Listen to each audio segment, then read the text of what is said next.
A service of KIBMradio.com, the Internet's home for an all old-time radio.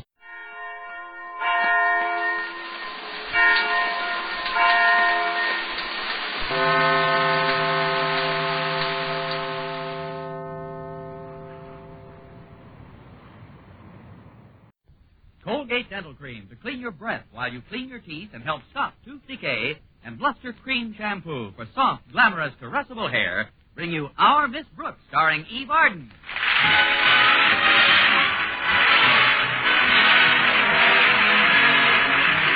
It's time once again for another comedy episode of Our Miss Brooks, written by Al Lewis. Well, many of the nation's high school football teams played in postseason junior bowl games last week. Madison High School, where our Miss Brooks teaches English, also received a bowl bid. Yes, Madison was invited to play in the Cereal Bowl. The game was scheduled for last Saturday, and Friday morning at breakfast, my landlady, Mrs. Davis, asked me about the details. Where has the team been invited to play, Connie? In the stadium at Clay City, Mrs. Davis. And you ought to see how big our beloved principal is taking this invitation. Mr. Conklin's so puffed up, he looks like he was shot out of a cannon. If you'll pardon a little wishful thinking. The last few days, he's been absolutely memo-happy. Memo-happy? He sends out one inter-office communication after another. But the game tomorrow should be a lot of fun. Walter Denton, the team's manager, told me that the cheerleaders and the team and the band are all going down in buses. Then there's going to be a dance at the Clay City Hotel after the game. I'd give anything to go. Then why don't you, Connie? I haven't got anything. The tickets are pretty expensive, Mrs. Davis, and on my budget, well, it's just out of the question. How about Mr. Boynton? Is he going? Yes, he's got a ticket already, I believe. Just one ticket? Mr. Boynton's on a budget, too. There's still a chance for me to go along as a chaperone for the girl cheerleaders. Mr. Conklin's daughter, Harriet, told me that he's going to choose between Miss Enright and me today. Miss Enright? But she's always making goo-goo eyes at Mr. Boynton. If she goes to Clay City for the game and the dance afterwards, she'll have him all to herself. I thought of that, Mrs. Davis. That's why I'm giving Mr. Conklin his Christmas present a little early this year. Like in a half an hour. Good. What are you giving Mr. Conklin? A pair of nice woolen socks to keep his feet warm at the game. Oh, it isn't that I want to influence Mr. Conklin to select me instead of Miss Enright. It isn't. Of course it is. Well, all's fair in love and war, Connie. Remember, Miss Enright will take any unfair advantage of you that she can. Oh, I wouldn't say that, Mrs. Davis. You wouldn't? Of course I would. And she would. At least she always has. Taken advantage, I mean. Will you answer the door, please, Connie? I'll take the breakfast dishes into the kitchen. All right, Mrs. Davis. It's probably Walter Denton. He's giving me a lift to school. Coming! Good morning, Miss Brooks. Miss Enright. I was just driving to school, and knowing the usual condition of your car, I thought I might give you a ride this morning. Well, that's very considerate, Miss Enright, but Walter Denton's picking me up any minute. Oh.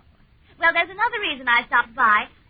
If I may come in out of the draft for a moment, I'll explain. Oh, I'm sorry. Come in, Miss Enright. Sit down, won't you? Well, I'd rather stand, I think. I've a new dress on, and the furniture doesn't look too dusted.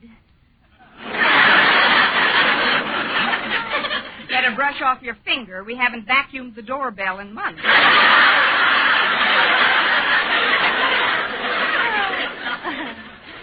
You're so witty, darling. But I just wanted to tell you that in spite of our little differences in the past, I see no reason why we can't be more friendly in the new year, which is practically upon us. Well, I'm sure that As a matter of fact, I've brought a little peace offering with me, Miss Brooks. Here, I'd like you to have this ticket. Ticket? To what, Miss Enright? To the Fireman's Ball. My Aunt Jessie bought it weeks ago, but the poor darling just doesn't feel up to going this year. And rather than waste the ticket, we immediately thought of you. Auntie says it's a lot of fun for spinsters. What time will you be there? Look, Miss Enright, I don't believe that an unmarried girl should consider herself a spinster until she reaches a certain age. Well, don't be testy, darling. I'm sure you won't reach that age. For months yet. Now, take the ticket and have a good time tomorrow night. Oh, it's for tomorrow night. Now, that's a coincidence.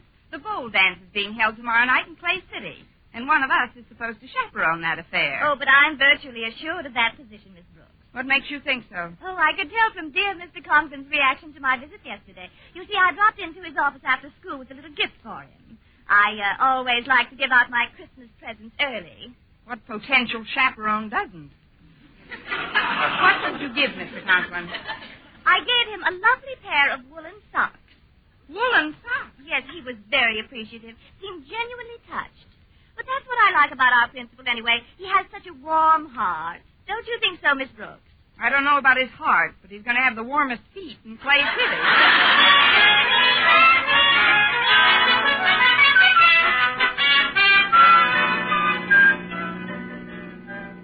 I've got to have a few words with Mr. Conklin before my first class, Walter. Do you think we'll arrive at school in time? I'll get you there in time to talk his arm off, Miss Brooks. You shouldn't worry about that job as chaperone. There's absolutely no doubt that you'll be chosen. According to Harriet, it's still between Miss Enright and me. But, Miss Brooks, anybody who could possibly pick Miss Enright over you for any kind of position should have Mr. Conklin's head examined. I mean, it's a foregone conclusion that he'll take you. And the dance ought to be a lot of fun tomorrow night. Harriet and I have promised each other every dance. Except maybe one or two she'll have to give Mr. Boynton. Oh, then Mr. Boynton is definitely going. I thought you knew. Yeah, he got his ticket Monday right after we were chosen to play in the bowl. He's followed the team through thick and thin, Miss Brooks. That's why you've just got to go tomorrow. Well, how can I, Walter, unless I'm chosen chaperone? Well, easy. You can still buy a ticket. It's not that easy. There's only a limited supply, you know. Of tickets? Of money. And tickets. They're probably all sold out by now. Oh, don't worry, Miss Brooks. We'll figure something out. But to get back to Mr. Conklin for a second. Since we've been chosen to play in the bowl, he's definitely lid-flipping material. Lid-flipping material? He's blowing his entire court, Miss Brooks. Every time I turn around, I get another memo. Look at this last communique he sent me yesterday afternoon. Let's see it, Walter. From the office of the principal to the manager, such as he is, of the football team.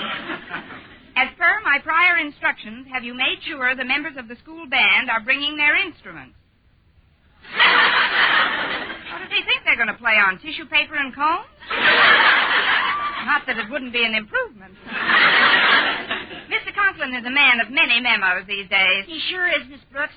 But there isn't much we can do about it. After all, a school principal is a school principal. I guess you're right, Walter. But under another set of circumstances, Mr. Conklin and I might get along beautifully. What kind of circumstances, Miss Brooks? If he were the principal of Madison High and I was an English teacher in Budapest.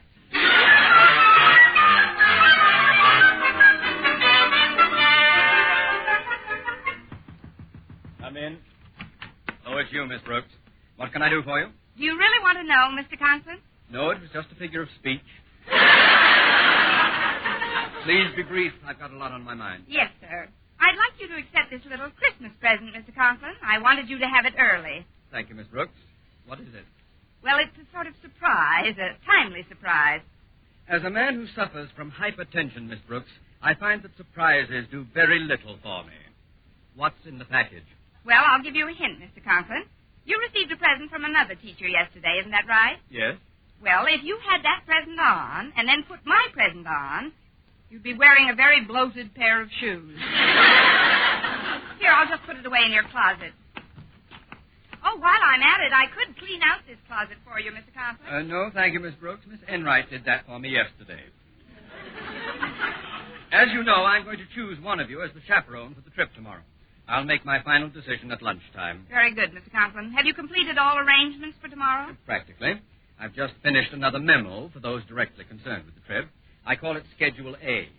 Would you like to hear it? Not It reads necessary. at 7:30 a.m. Band members and cheerleaders under supervision of female chaperone will leave on bus number 1. Second half of contingent will be personally conducted by me and will leave at 8 o'clock on bus number 2. Signed, Osgood Conklin.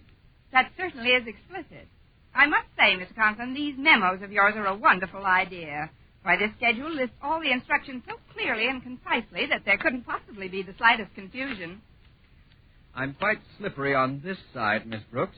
Perhaps you should start buttering up the other. Why, Mr. Conklin, it's just that I realize that there's more to this expedition than the honor of being invited to a bowl football game. And I want you to know that I'm ready, willing, and able to accept the great responsibility the hard work, and the free ticket that goes with it.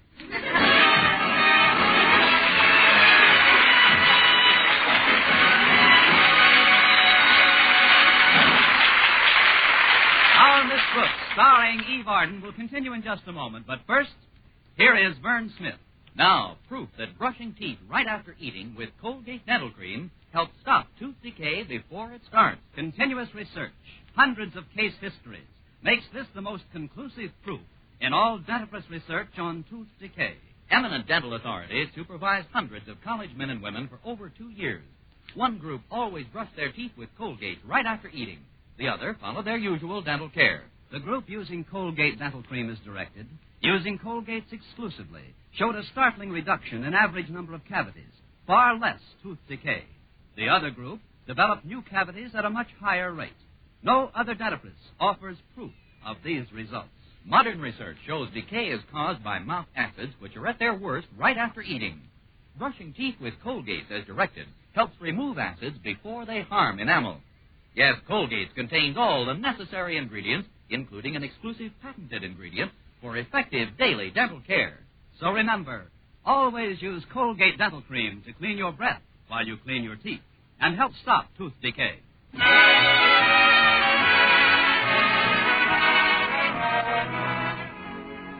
Well, when lunch period started, I made my last bid for Mr. Conklin's favor. I went to the school cafeteria and filled a tray with the best food available, then carried it down to his office so he could have his lunch in private. The door was ajar, so I walked right in. Surprise! Ah!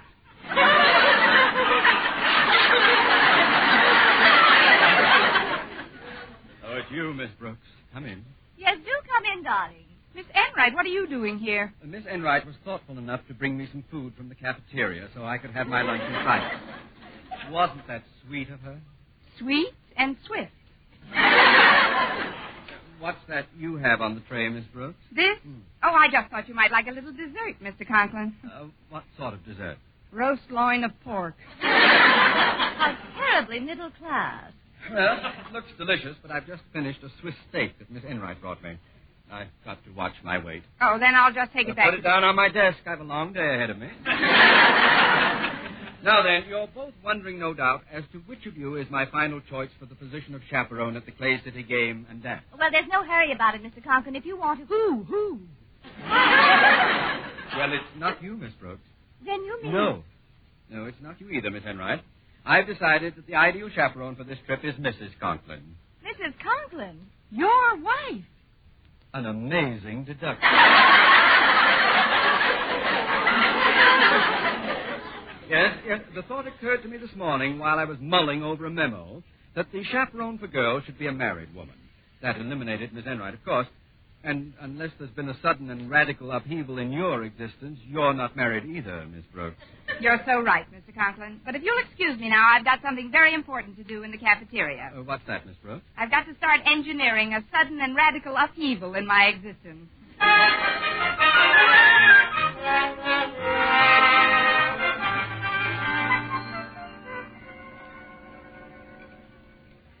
Mr. Boynton.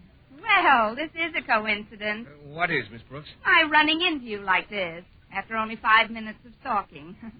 But, Mr. Boynton, I wanted to talk to you about the weekend. Have you any plans? Plans? Certainly, Miss Brooks. I've got a ticket to the cereal bowl game at Clay City. But that's 80 miles away, Mr. Boynton. And I understand the trip is being made in buses, those drafty, old-fashioned buses. Oh, they're not so bad, and the game should be a lot of fun. Fun? Bucking those crowds? Then when you do get in, you have to sit on hard wooden benches with your feet on cold cement. And do you know what a breeding place for germs a mob of people can be? But, Miss Brooks, people go to football games all the time, never catch anything. Some people stay home and never catch anything. Look, Mr. Boynton, this game is for Oh, kids. but there's a dance afterwards for everybody. Fine dance. You know who's going to play the music for it? Our school orchestra. And have you heard them rehearsing lately? Well, no, I haven't. I have. They were running through Mule Train the other day, and the only instruments on key were the whips. I'm surprised at this attitude of yours, Miss Brooks. I thought you'd be keen to go. Didn't you even buy a ticket? Buy a ticket? I wouldn't go to that clam bake if somebody gave me a ticket. Besides, there's a new movie coming to the Strand tomorrow that all the papers say may get the Academy Award. It's called All the King's Men. You wouldn't want to miss that, would you? Well, I'll see that later on, Miss Brooks. Now, if you'll excuse me, I've got to get back to my laboratory before class starts. Some things I want to pack away for the weekend. Go ahead, Mr. Boynton. Well, I'll see you before I go, won't I? There's no hard feelings. Oh, certainly not. No reason why you shouldn't go where you want to go when you want to go there. Is there? I guess not. See you later, Miss Brooks. Toodles.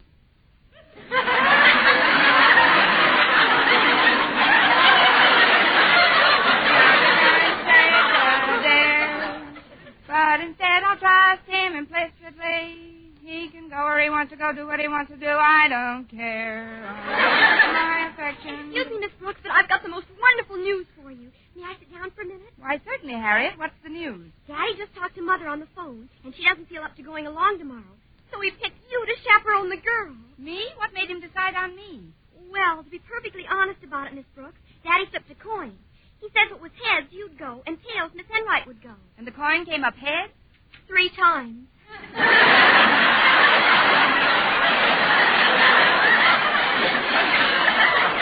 Now, here's your ticket, Miss Brooks. This is good not only for the game, but a round-trip ride on the bus and admission to the dance. Oh, I can hardly believe it. Oh, this is a real break, Miss Brooks. You got just utterly the last ticket in school. Oh, one more thing. Here's another memo from Daddy. He wants you to read it very carefully. Let's see. Schedule B. At 7:30 a.m., band members and cheerleaders under supervision of female chaperones. Yeah, I know, Harriet. In fact, I knew Schedule B when it was only Schedule A. Pardon me, Harriet. I've got to tell someone about the news you just brought me. Who, Miss Brooks? Oh, someone. All right, Miss Brooks. And I know Mr. Boynton will be tickled to hear it.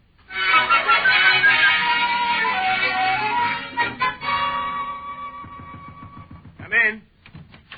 Oh, hello, Miss Brooks. After you left, Mr. Boynton, I got to thinking about our conversation. Me too, Miss Brooks. And I've decided that I'm not going on the Clay City trip after all. You're not going? No, I'm selling my ticket to Mr. LeBlanche, the French teacher. Selling your ticket?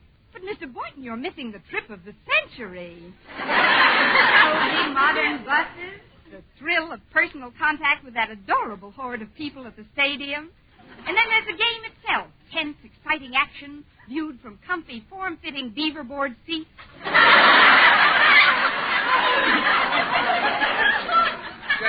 Just a minute, Miss Brooks. Are you going tomorrow? Of course, I wouldn't miss it for the world. But you said in the cafeteria that you wouldn't go if somebody gave you a ticket. What made you change your mind? Somebody gave me a ticket.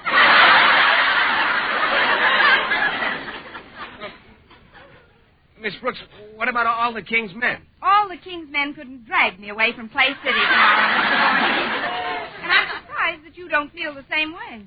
Well, I would like to root for the old team, but I've promised Mr. LeBlanche the ticket, and once I make a promise, I keep it. Well, don't worry about me, Miss Brooks. I'll find something to do. I'll probably take Miss Enright to a movie or something. Miss Enright? Well, yeah, she loves movies, you know. She loves sitting in movies. There's a difference. Honestly, Mr. Boynton, I just can't understand you sometimes. How do you mean, Miss Brooks? Well, doesn't being with the old team mean more to you than being with old Enright? Not that there's anything wrong with Miss Enright that a little chicanery, which I'm about to indulge in, couldn't eliminate along with Miss Enright. I'm afraid I don't follow you, Miss Brooks. Let's keep it that way, Mr. Boynton, at least temporarily. I'll see you in a little while. But, Miss Brooks, you don't... Toodles.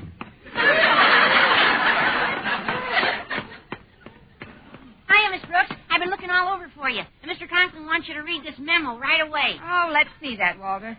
Schedule C. At 7:30 a.m., band members and cheerleaders will board bus number 1.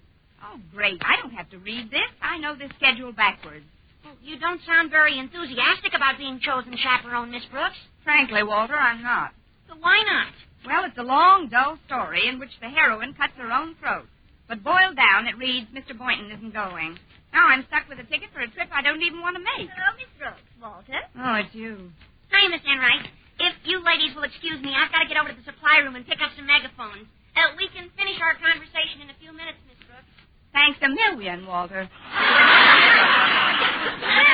Mr. Conklin told me that you won the toss, Miss Brooks, and I suppose good sportsmanship demands that I offer my congratulations. Well, thank you, Miss Enright. That is very sporting of you. Of course, I had enough money in the bank to go on my own, but there just isn't a ticket to be had. I know there isn't.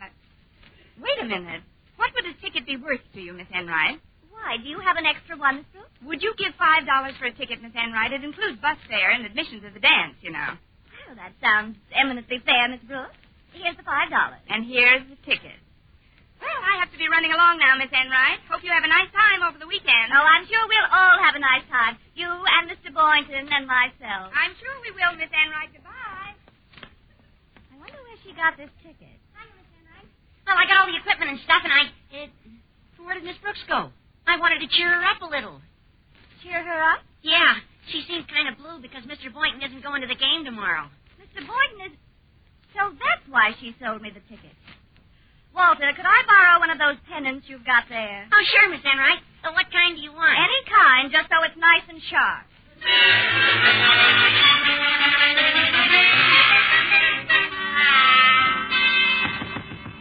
Come in. It's me again, Mr. Boynton. There's something I'd like I'm glad to you discuss. came back, Miss Brooks. I've been thinking this over very carefully, and I've decided that I've just got to go and root for our team tomorrow. Now, those kids would never forgive me if I didn't come. Mr. LaPlace will just have to understand. You don't mean it, Mr. Boynton. You can't mean that you're going to ride 80 miles in the drafty old...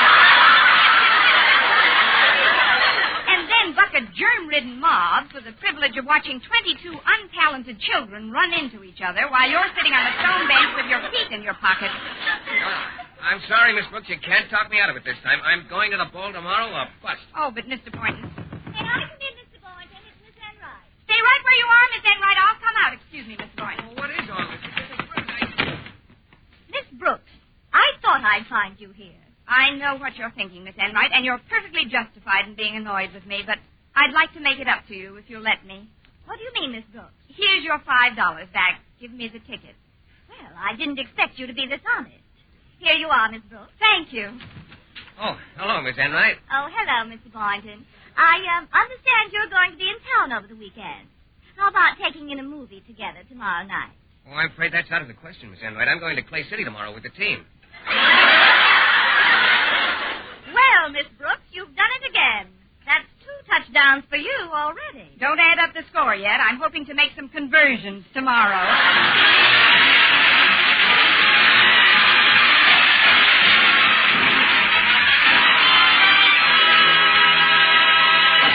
Eve Arden as our Miss Brooks returns in just a moment, but first... Dream girl, beautiful luster cream girl. Tonight, yes, tonight, show him how much lovelier your hair can look after a Luster Cream shampoo. Luster Cream, world's finest shampoo. No other shampoo in the world gives K-Duma's magic blend of secret ingredients plus gentle lanolin. Not a soap, not a liquid. Luster Cream shampoo leaves hair 3 ways lovelier. Fragrantly clean, free of loose dandruff, glistening with sheen, soft, manageable. Even in hardest water, Luster Cream lathers instantly. No special rinse needed after a Luster Cream shampoo. So gentle, Luster Cream is wonderful even for children's hair. Tonight, yes, tonight, try Luster Cream shampoo. Dream girl, beautiful luster cream girl. You owe your crowning glory to a luster cream shampoo. And now, once again, here is our Miss Brooks. Saturday morning, as per Mr. Conklin's schedules, I boarded the 7:30 bus for the cheerleaders and the band. We arrived at the Clay City Hotel about half an hour before game time. Isn't this a swell room, Miss Brooks? Oh, it's very nice, Harriet. This is where we're going to change our clothes for the dance tonight. The band has a suite right down the hall. I'll get it. Hello, Miss Brooks speaking.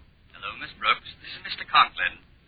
All set up in your room? Yes, and it's very comfortable, Mr. Conklin. How is your room? Splendid, thank you.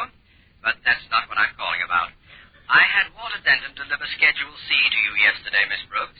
Did you read it? Oh, that wasn't necessary, Mr. Conklin. I remembered word for word the instructions you outlined in Schedules A and B. Never mind A and B, Miss Brooks. Do you happen to have Schedule C handy? Yes, sir. It's right here in my purse. Then open it up and read it to me. I'll hang on. Yes, sir.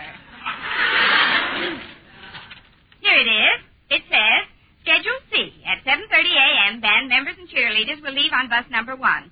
Due to the fact that I have procured a much larger bus than was previously planned, bus number 2 has been canceled. Read on, Miss Brooks. Therefore, chaperone will delay departure of the bus until 8 a.m. But, Mr. Conklin, if the second bus was canceled, what transportation did you have? None, Miss Brooks.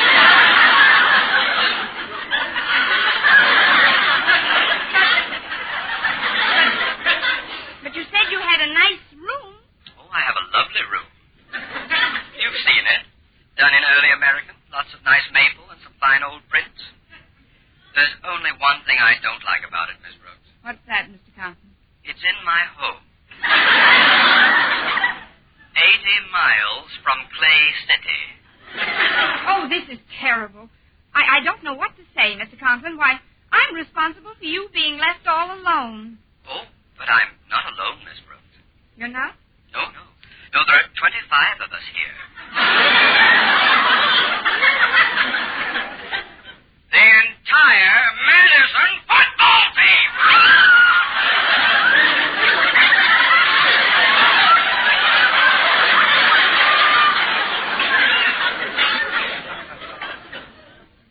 Now then, Miss Brooks, with the game due to commence in half an hour, who is going to take the field against Clay City? The Madison Band, Mr. Conklin. The band? You're going to have the band play football? No, sir, mule train. That's one way we'll be sure to whip them. Next week, tune into another Our Miss Brooks show brought to you by Luster Cream Shampoo for soft, glamorous, caressable hair and Colgate Dental Cream to clean your breath while you clean your teeth and help stop tooth decay. Our Miss Brooks, starring Eve Arden, is produced by Larry Burns, directed by Al Lewis, with music by Wilbur Hatch.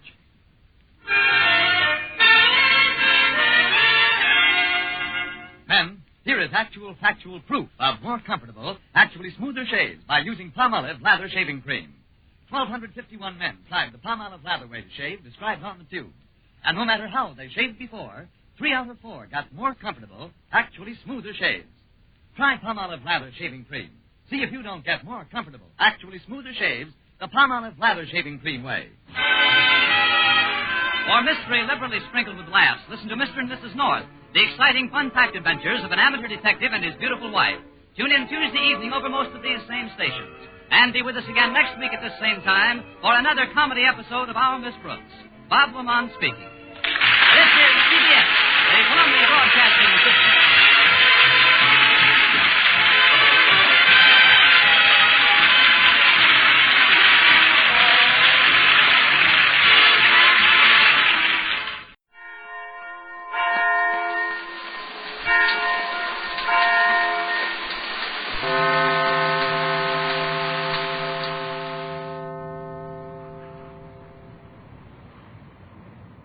From Hollywood, the Raleigh Cigarette Program, starring Red Skelton with David Forrester and his orchestra, our singing star Anita Ellis, Gigi Pearson, Verna Felton, Pat McGee, and Wonderful Smith, and yours truly, Rod O'Connor. Richard Thorpe.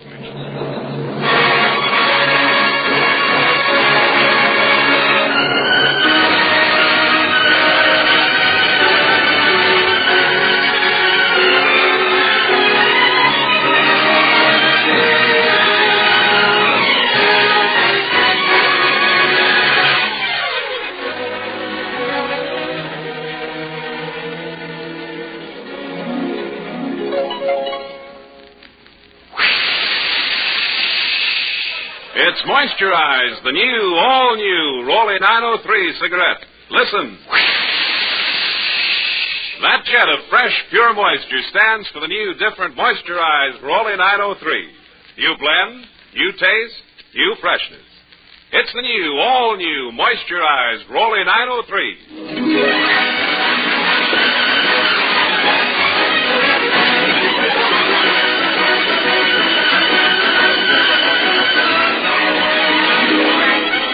It's a pleasure to bring you Metro-Goldwyn-Mayer's popular comedian, the star of our Raleigh Cigarette Program, Red Skelton.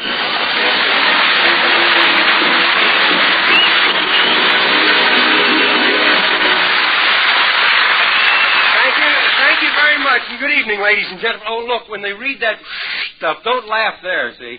This is our meat and potatoes, but that other stuff is the bread and butter.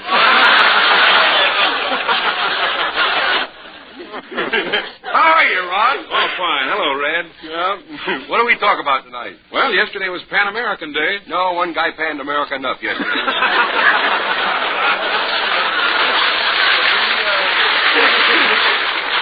Hey, I got an idea. I was just listening to Hope. I'm going to start a contest like he's got. Really? Yeah, well, I'm going to change it a little. You send in a jingle that says, my favorite Chevrolet, and for the prize, we'll send you a 1947 brunette. Say, Red, have you gotten over the effects of that fireman's benefit we played in Riverside last week? Did I? Let's see. Yeah, yes, I did. Hey, by the way, why did you keep telling everybody that you used to be a fireman? Well, I was at one time. Well, you didn't have to prove it by sliding down the brass rail at the bar, I didn't slide down the brass rail. Where'd you ever get that idea? I bumped into you 3 times. Hey, that was pretty strong orange juice they were serving, wasn't it, in those silver jugs there? They were fire extinguishers. No wonder they had to get the hook and ladder to take me off. Hey, I used to be a member of the fire department. Well, here we go again. What do we bother to rehearse for?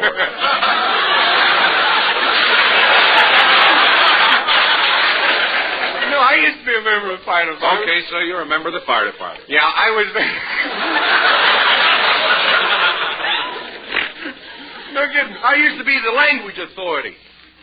The language authority for a fire company? Yeah. You get up, you see the alarm would come in about 3 o'clock in the morning. We'd slide down the pole. It'd be icy cold, 30 below zero. So we jump in the car and we drive across the icy streets to the other side of the town. Where's he going?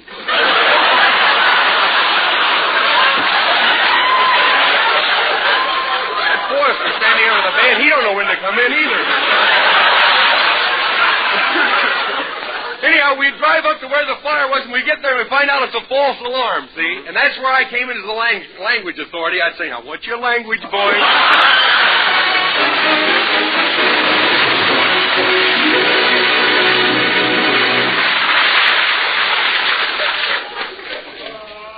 Listen. That jet of fresh, pure moisture stands for the new, all-new Rolly 903 cigarette. It's moisturized to stay fresh longer. It's moisturized to taste better. It's moisturized to smoke milder. Smoke this new, modern Rolly 903. See for yourself that it's far better than any cigarette ever made before because it's moisturized by the revolutionary new 903 process. The greatest advance in cigarette making in 25 years. It's the new, all-new Rolly 903. And remember this about the new moisturized Rolly 903. Medical science offers proof positive. No other leading cigarette gives less nicotine, less throat-irritating tars. Smokers, follow the lead of Ella Raines, co-starring in Time Out of Mind, the Universal International picture.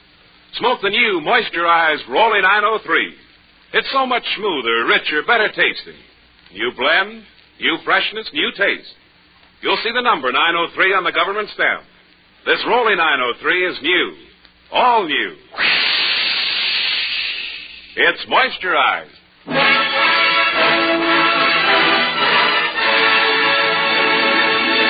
Anita Ellis sings, That's Where I Came In.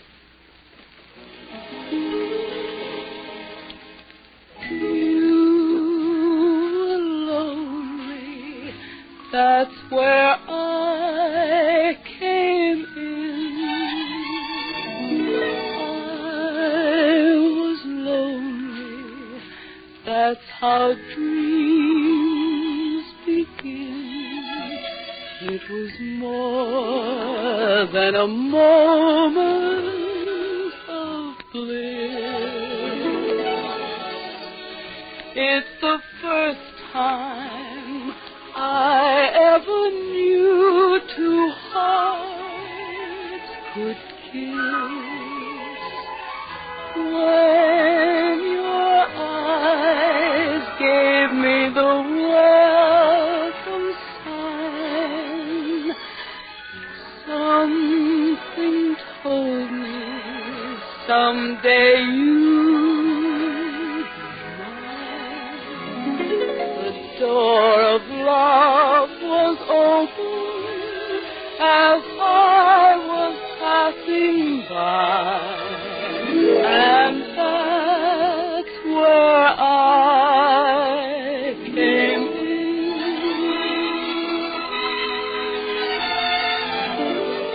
When your eyes gave me the welcome sign,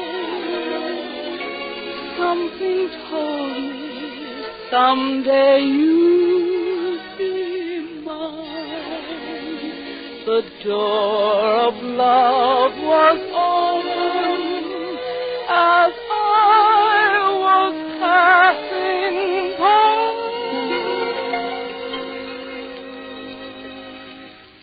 And that's where I came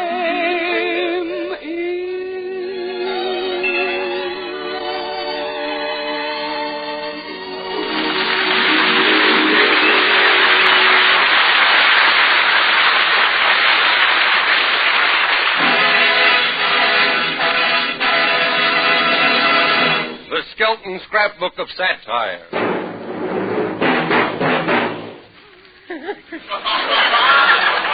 Since the phone strike, that's the only way he can get a message home to his wife. Page 1, The New West.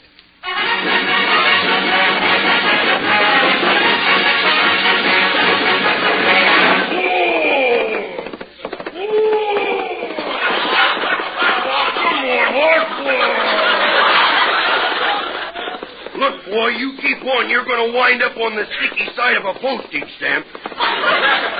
There, boy. Say, that sure is a high-spirited horse you've got there. Sure is, stranger. He's from California. He's the son of Smokey. What's his name? Smuggy. Sure is a nice horse. Yeah, he's smart, too. Hey, Smuggy, come here. Show the man how smart you are. What is 2 and 2? Come on, boy, one more. You don't feel very good today. You're a stranger in town, ain't you? Yes, I'm here for my health. Well, you sure came to the right place. When I first came here, couldn't walk. You used to have to pick me up out of my bed and dress me. How long have you been here? Ever since the day I was born. I'll bet you have to possess a lot of endurance to live here the year round. You said it. Every once in a while we find ourselves going a little loco. Only last night I tied a rope around my waist and tried to jump out of a tree to commit suicide. Look, to hang yourself, you have to put the rope around your neck. I tried that, but I choked myself so bad I could hardly breathe. I didn't catch the initials on your branding iron. Oh, my name's McGregor. I'm here to write a story about the West for my paper. Well, now, aren't you in luck, stranger? I'm Deadeye, the most feared man of the West. What's what happens when these two critters recognize me that's riding this way? Hey, stop them horses! I'm Deadeye, the toughest two-fisted cowboy in these parts. Yes, sir, I'm Deadeye, one of the toughest one-fisted cowboys in this part.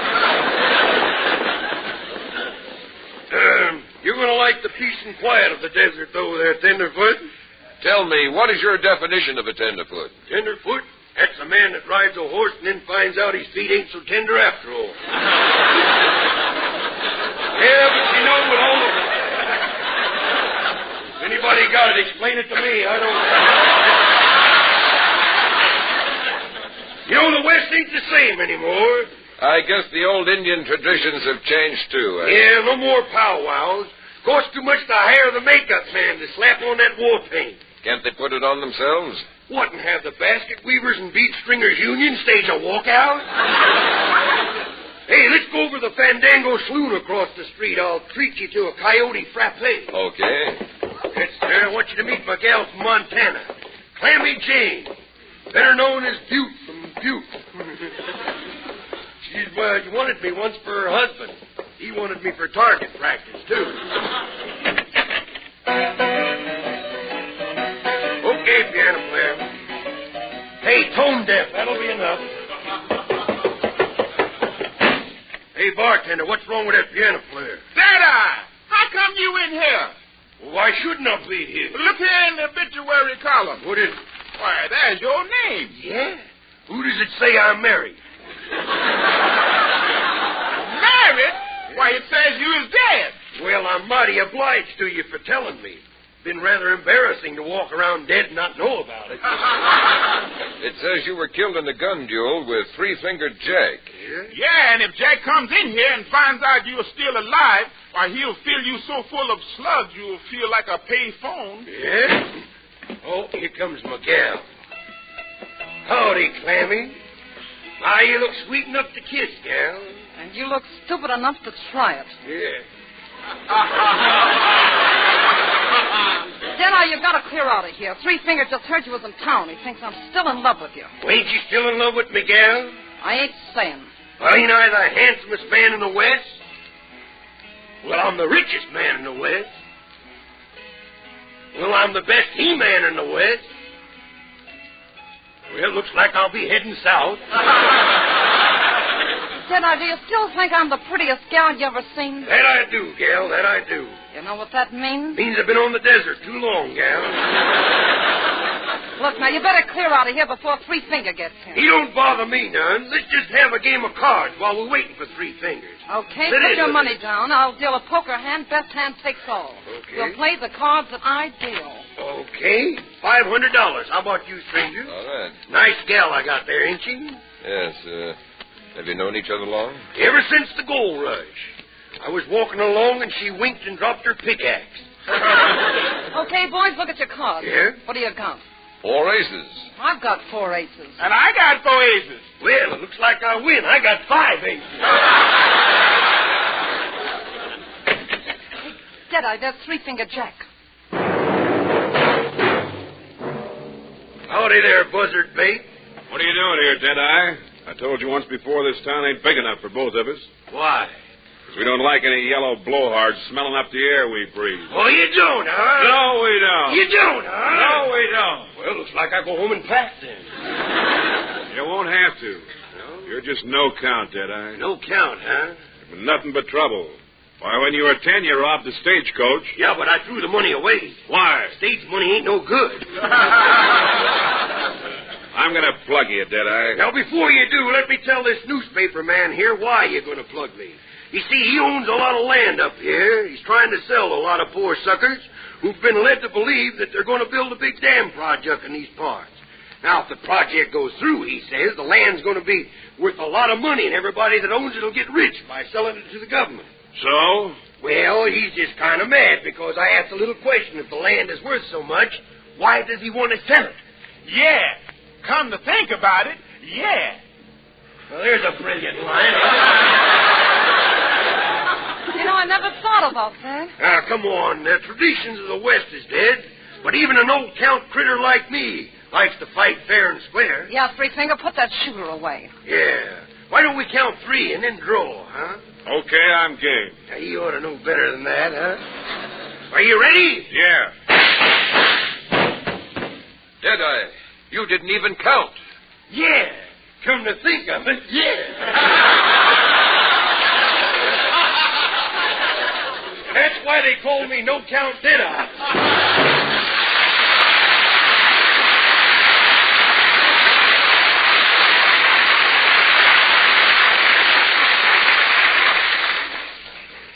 Listen.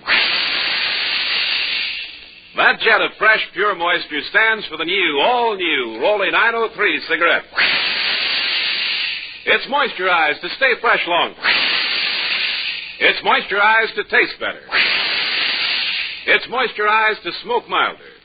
Smoke this new, modern, moisturized Rolly 903.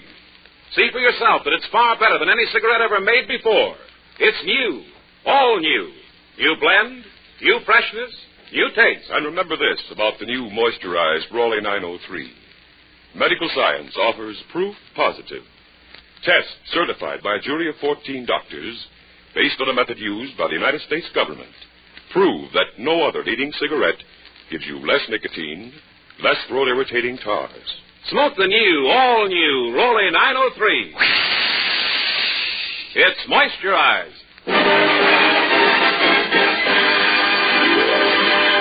David Forrester and his Raleigh Cigarette Orchestra play Chartist.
entitled Boyfriends and Piggy Banks.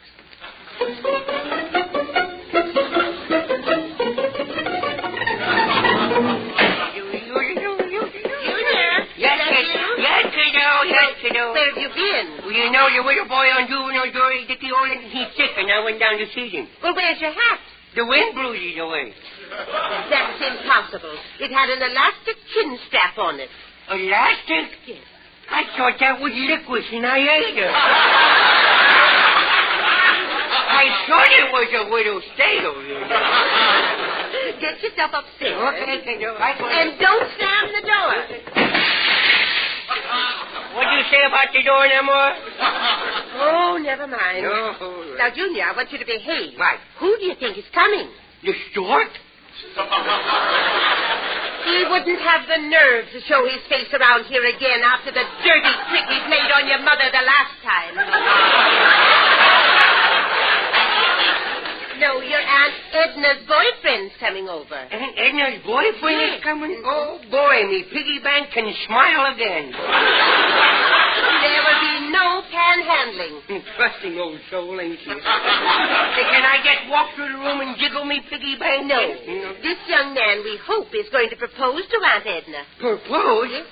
What's that? Well, it means that he's going to ask her to marry him. Well, that goes to show you. If a girl waits long enough, she'll find some guy who ain't got all these marbles. Now,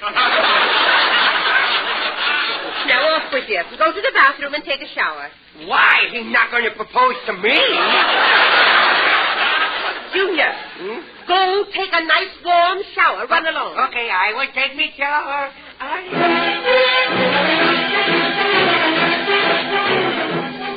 Singing in the bathtub, singing in the flame, singing in the bathtub. What are you doing, Junior?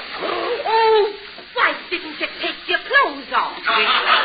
Because I had a feeling that somebody was going to be peeking in on me. Oh, yes.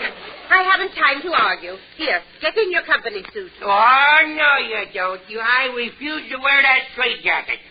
Not wearing no company suit tonight. What's all the noise, Mother? Oh, Junior's acting up again. You he got knows a your boyfriend is coming. They got your boyfriend. They got your boyfriend. Now, Junior, Yeah, you stop. better hurry and get dressed. It's getting kind of late, boy. You better start applying the camouflage on you. Letting him see you like this is like shooting a ball after the machine's been tilted, you know.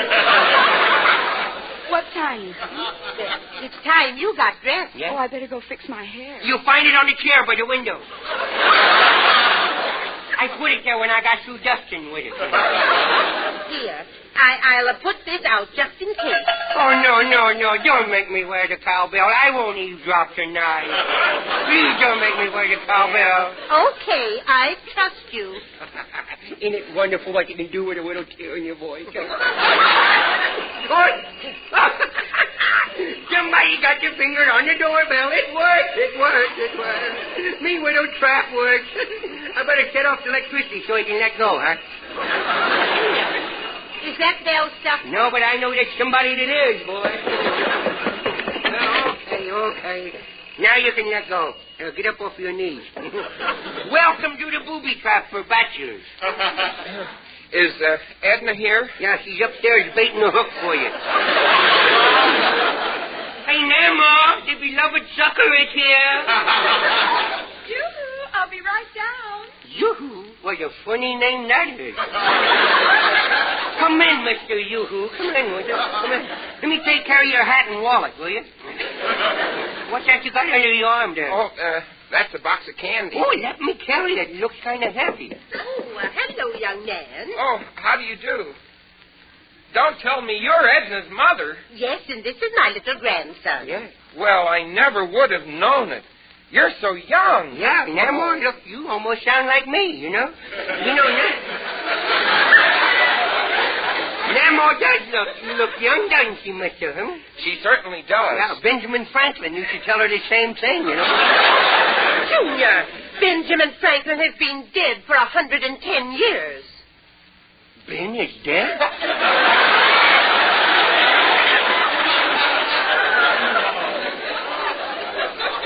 I'm sorry to hear this. How long ago did it happen? 110 years. I thought it was funny he stopped writing all of a sudden. Junior, that's enough. Won't you sit down? Edna will be right down. Yeah, she'll be right down. She's up, getting your... Ben is dead? Junior. Yeah, now, don't you hit me. You bigger than I is. Now, run along, Junior. Okay, you let me stay here, or I'm going to tell. You'll tell what? I will tell everybody that you sneak around the neighborhood early every morning and steal the milk off all the bottles, the cream off you guys. Why, I do no such thing. Oh, no. What's that noise out on my front porch there?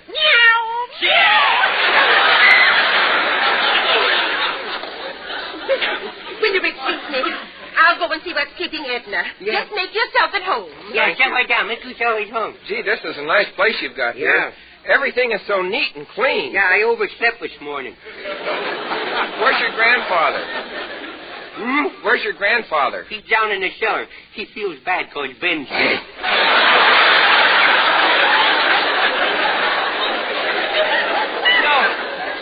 He and Mr. Buchetti and Mr. Thorpe and Mr. Fowler are down there exercising. Exercising? Yeah, I think so. Every time I listen at the door, I hear one of them say, well, let's lift another one, huh? Hey, you know, I like you better than most of the guys come around here to see me, Aunt Edna.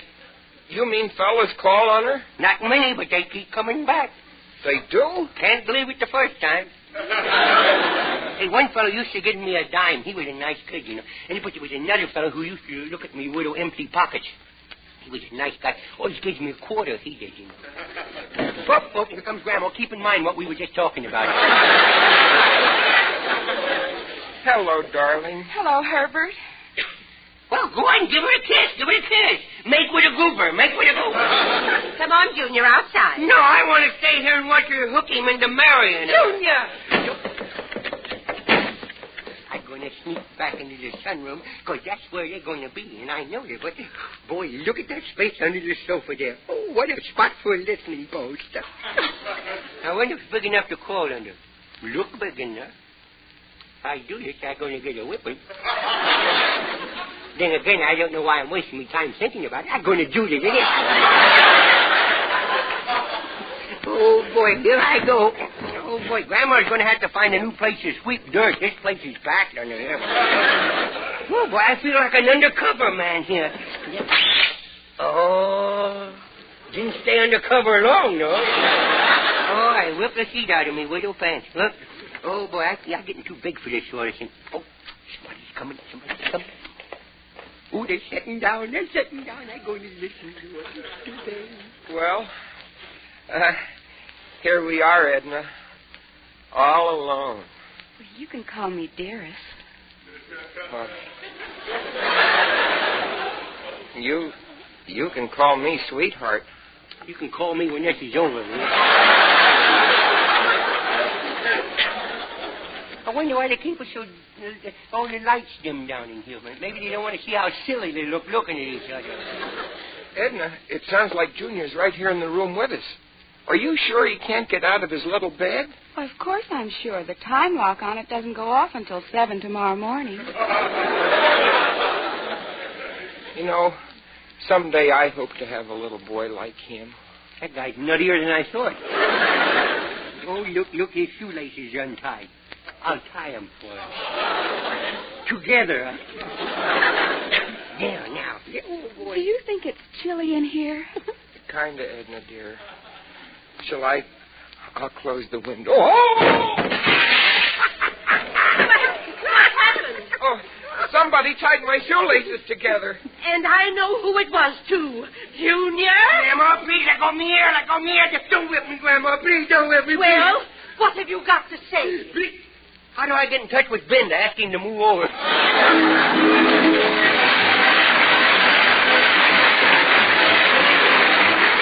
We hope you liked our program well enough to with us again next Tuesday night. So until next Tuesday, then, this is Red Skelton saying goodbye now, and thanks for listening, and thanks for buying Rollies.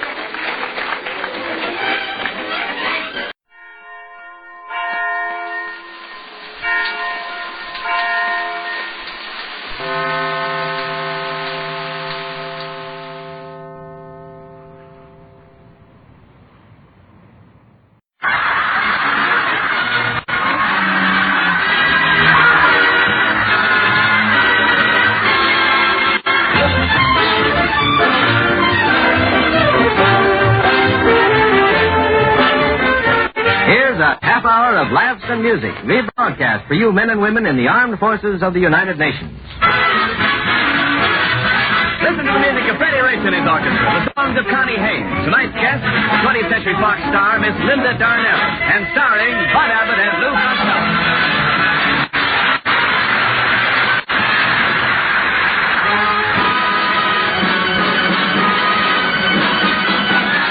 Freddie Rich and the orchestra has many requests for Speak Low.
Skipping around the stage. Come here. Oh, you see me skipping around, huh? Yeah. Well, that's the doctor's orders, Abbott. The doctor told you to skip? Yeah, he gave me a pile of pills. See what it says here?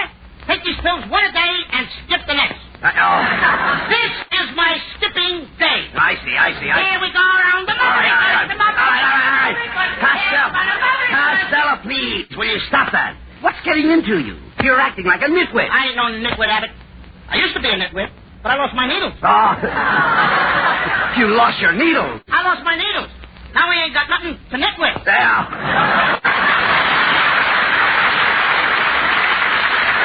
fine. Look, what's come over you? Costello, stick out your tongue. What for? I ain't mad at you. Now, come on. Let me see your tongue. Uh-huh.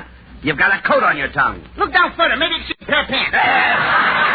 Costello, are you sick or something? Come here. Let me feel your pulse. Here, let me put my hand on your brow.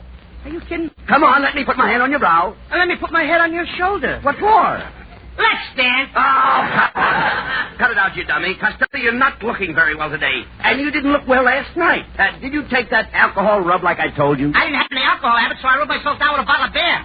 I almost broke my neck. Almost broke your neck? How? Trying to blow the foam off my back. That's hard. Yes, I know. The trouble with you, Costello, is that you don't get enough fresh air. Now, why don't you get out in your garden like other people and plant some seeds? Plant no seeds. That's a fanny.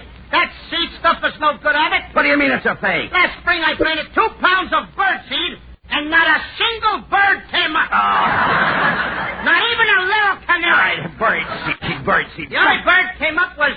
Bird seed. Costello, what's wrong? What's wrong with you today? Do you know what you've been saying? Personally, I wouldn't listen. Oh, you're getting impossible. Well, good evening, boys. Oh, it's Ken Niles. Say, Ken, I'm glad you dropped in. Pay no attention to Costello, Ken. He's not feeling very well today. I don't know what's wrong with him. Well, then why doesn't he do what my lovely wife does? When she's under the weather, she puts her feet in a hot mustard bath. It must take plenty of mustard to cover her dogs. Oh, I heard that remark, Costello. I said it for you to hear. All right. Get your necks out, folks. The barracuda are running again. Just a minute, Costello. How dare you compare me to a barracuda? I'm sorry, Mrs. Niles. My mistake. That's better. Barracuda's got teeth. Oh, what an insult. I've got teeth. Yes, but a barracuda keeps his teeth in water. So what? I keep my teeth. Oh, stop Just all right, never mind. Just a minute, Mrs. Niles. I'm afraid you'll have to excuse Costello tonight. He's on the ragged edge. Oh, I'd like to push him off. darling, that was wonderful. You're so witty, dear. You're positively intoxicating. Oh, no, Kenneth. You're the one who's intoxicated. Oh, no, I insist, dear. You're intoxicating. No, dear, you're intoxicated. Ladies and gentlemen, you have just been listening to a couple of zombies.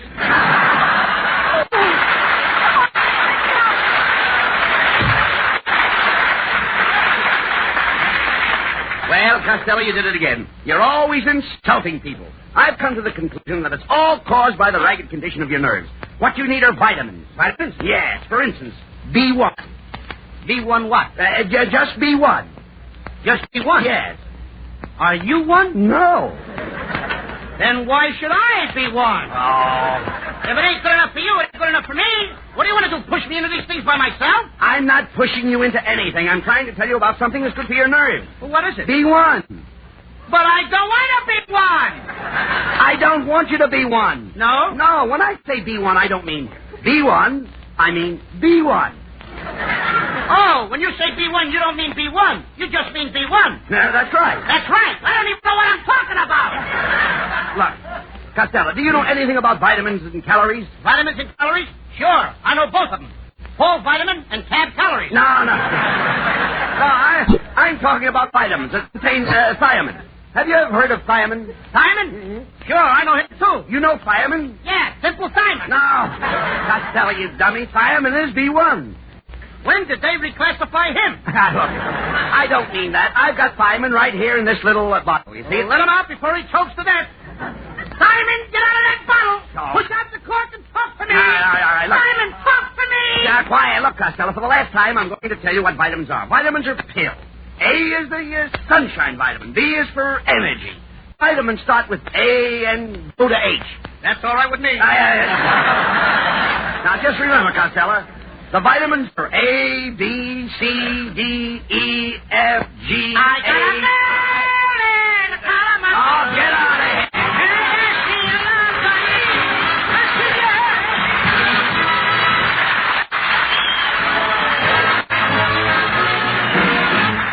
Here's Connie Haynes to sing a brand new song for the first time on the air. Listen to Saltwater Cowboy. Who is that great, big, wonderful man wearing that fine coat of tan? He's a saltwater cowboy with the whole world for his reins. Just a saltwater cowboy. And the herd he rides the train. He's a rounding up his country foes, wherever they may be. He's a saltwater cowboy, a United States Marine. Get along, little Nippy, I can hear my singing pal. I'm taking you to pasture in a barbed wire corral. The soul of the earth boy, and he's long and lank and lean. He's the saltwater cowboy, United States Marine. Get along to the Yankee, bang the man from the golden whale. I'm gonna brand your carcass with a star-striped U.S. Oh, you don't have to worry. He will keep your pastures green. He's a saltwater cowboy, a United States Marine.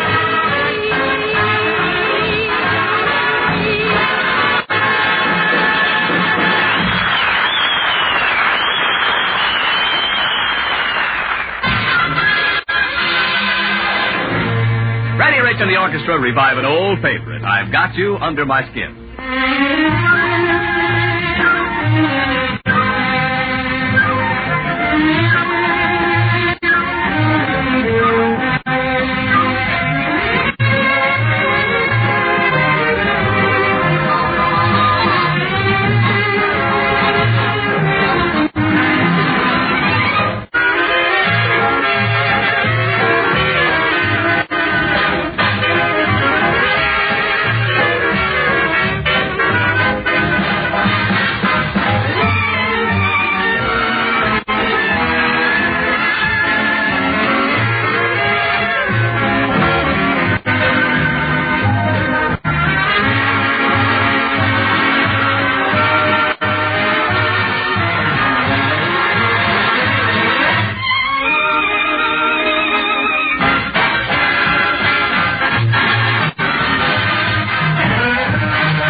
All right, Costello.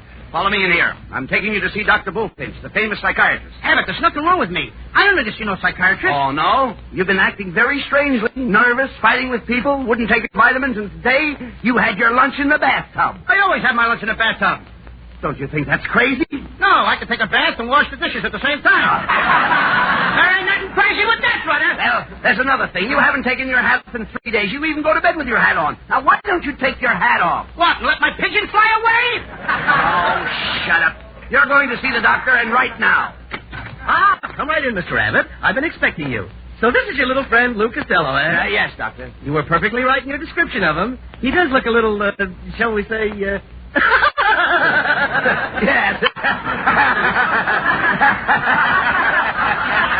Yes. But no matter. After all, many a simple man has gone places. How soon are you leaving? There's only one thing to do. Costello, I'm going to psychoanalyze you. If you touch me, brother, I'll call my mother. Abbott, get me out of here! Now, Costello, Dr. Bullfinch won't hurt you. Why, of course, I just want to probe into your subconscious mind. Now, for instance, have you had any dreams lately? Oh, yes. Last night I dreamt I wanted a salami sandwich. Fine. Salami is imported. That suggests that you wanted to take a trip. Isn't that what you wanted? No, I wanted a salami sandwich. But didn't you try to analyze your dream? Didn't you go beyond the first phase? Yeah, I did. I got up and ate the salami. And that was all? You slept peacefully after that? Not exactly. I know it. You were subconsciously disturbed. You wanted to make that trip. Yeah. Now, did the dream repeat itself? No, but the salami did. Well, let's forget the salami. I'm sorry I brought it up. Oh, you had one, too? Doctor, I think you'd better try something else. Good idea. Now, let's try word associations. Now, Costello, I'll mention a word, and you tell me a word that is closely related to it. For instance, the word flower. What does that make you think of? Poppy. Good. Poppy is a flower. Now, what does poppy make you think of? Mommy. Mommy? That's funny. I don't think of mommy. Well, you should. Mommy thinks of you. Costello, please, will you pay attention to the man? Yes, let's start over again with the word flower. Now, what do you think of? Bed. That's perfect. Flowers grow in bed. Now, the next word is river. Bed. Good. Riverbed. The next word is icebox. Bed. Costello, how can icebox make you think of bed? I'm tired. All right. Now, let's take the word tired. What does that suggest? Sleep. That's right. Now we're getting places. What does sleep suggest? Delicatessen. How in heaven's name could sleep suggest a delicatessen? Because I might have another dream tonight and I'm all out of salami. No, this man is impossible, Mr. Abbott. I suggest you take him to a rest home immediately. My nurse will go with you. Oh, nurse! Yes, doctor. Abbott, I ain't going to go to no rest home with no nurse. Costello, look who the nurse is. Linda Darnell.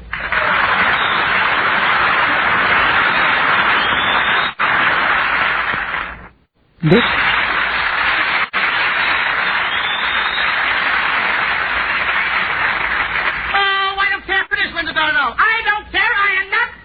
Not the moving picture actress. Yes.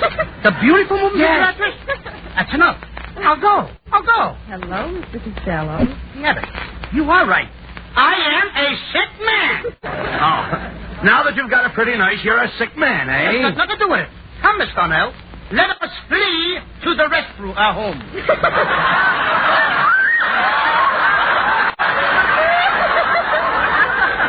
Oh, just a moment. Mr. Costello. Please, Mr. Costello, we have to be absolutely sure that you're really sick. Honest, Linda, I'm sick as anything. I have pictures on my head. I dream about salami. I have lunch in a bathtub. Now, wait a minute, Mr. Costello. I only give my personal attention to critical cases. But my case is critical. Do you realize I'm dying? Oh, Costello, how do you know you're dying? I just busted my lifetime fountain pen. Just think, Linda. You can nurse me back to health. Then we'll go steady together. Oh, no, I'm sorry, but I only go out with certain persons. So what about me? Oh, certain Europe persons?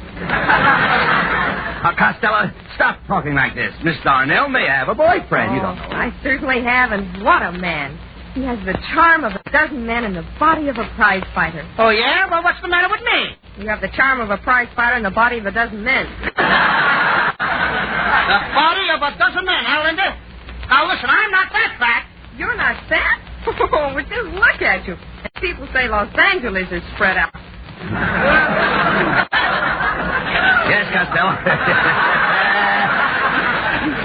Miss Darnell is right. You certainly are fat. In our last picture, you photographed as big as an elephant. No wonder I keep getting peanuts in my fat mail. Now, never mind this bold rash now, Linda. Now, leave us free to the rest home. Not so fast, Costello. Look, before I can take you to the rest home and give you my personal attention, I must be fully convinced that you need a mental rest. Okay, I can prove it, and I can prove that I need it. Abbott, tell her what I did this morning. Costello, do you really want me to tell her that? Go ahead. I'm brave, Abbott. Go on. Go ahead and tell her. All right. Linda, this morning, Costello walked all the way from his house to the studio on his hand. On your hand? On my hand. Well, why did you do that? I don't wear suspenders, and it keeps my pants up. Go.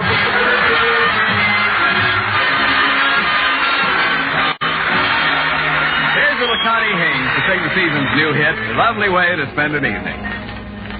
Some like to live for the moment, some like to just reminisce. But whenever I have an evening to spend, just give me one night kiss. This is a lovely way to spend an evening. Can't think of anything I'd rather do. This is a lovely way to spend an evening. Can't think of anyone as lovely as you. A casual stroll through a garden, a kiss by a lazy lagoon, catching a breath of moonlight, humming our favorite tune. This is a lovely way to spend an evening. I want to save all my nights and spend them with you. This is a lovely way to spend an evening with you.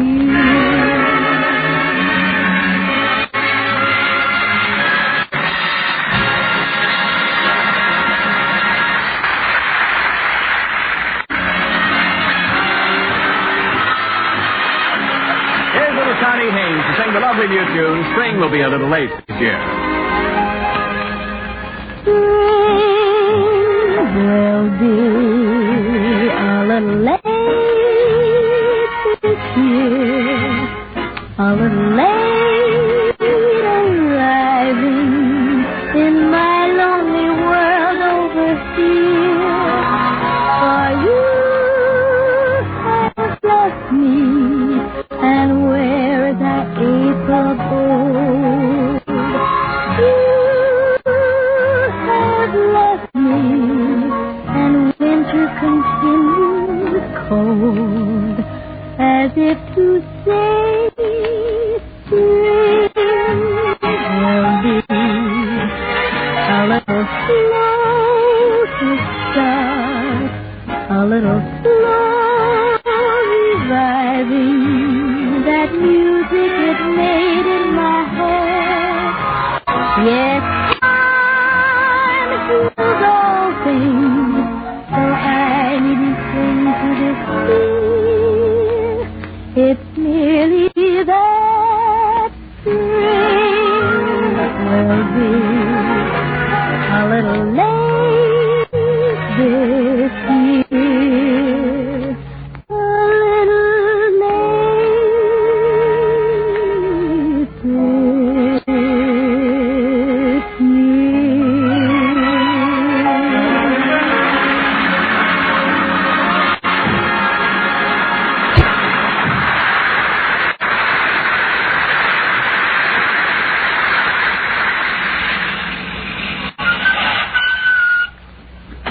Well, Costello, here we are. Lamar Torrance Rest Home and Hospital in Banning. Hospital, eh? I was in the hospital last night, Abbott. What happened? What happened? Yesterday afternoon, my Aunt Minnie had triplets. And there was her husband, Uncle Henry, sitting up in a bed with a pink bed jacket on, holding one of the kids in each arm. Your Uncle Henry had a kid on each arm? Where was your Aunt Minnie? Oh, she had to go to work. She's a riveter at Lockheed. Now, just a minute, Costello. You said your Aunt Minnie had triplets, That's right. And your Uncle Henry was only holding 2 of them. Now, where was the other baby? Oh, Aunt Minnie took him to work with her.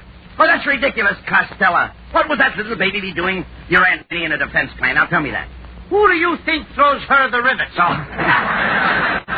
Costello, if anybody ever needed a rest home, it's you. Come on, let's go in. Now, we've got to get you to bed.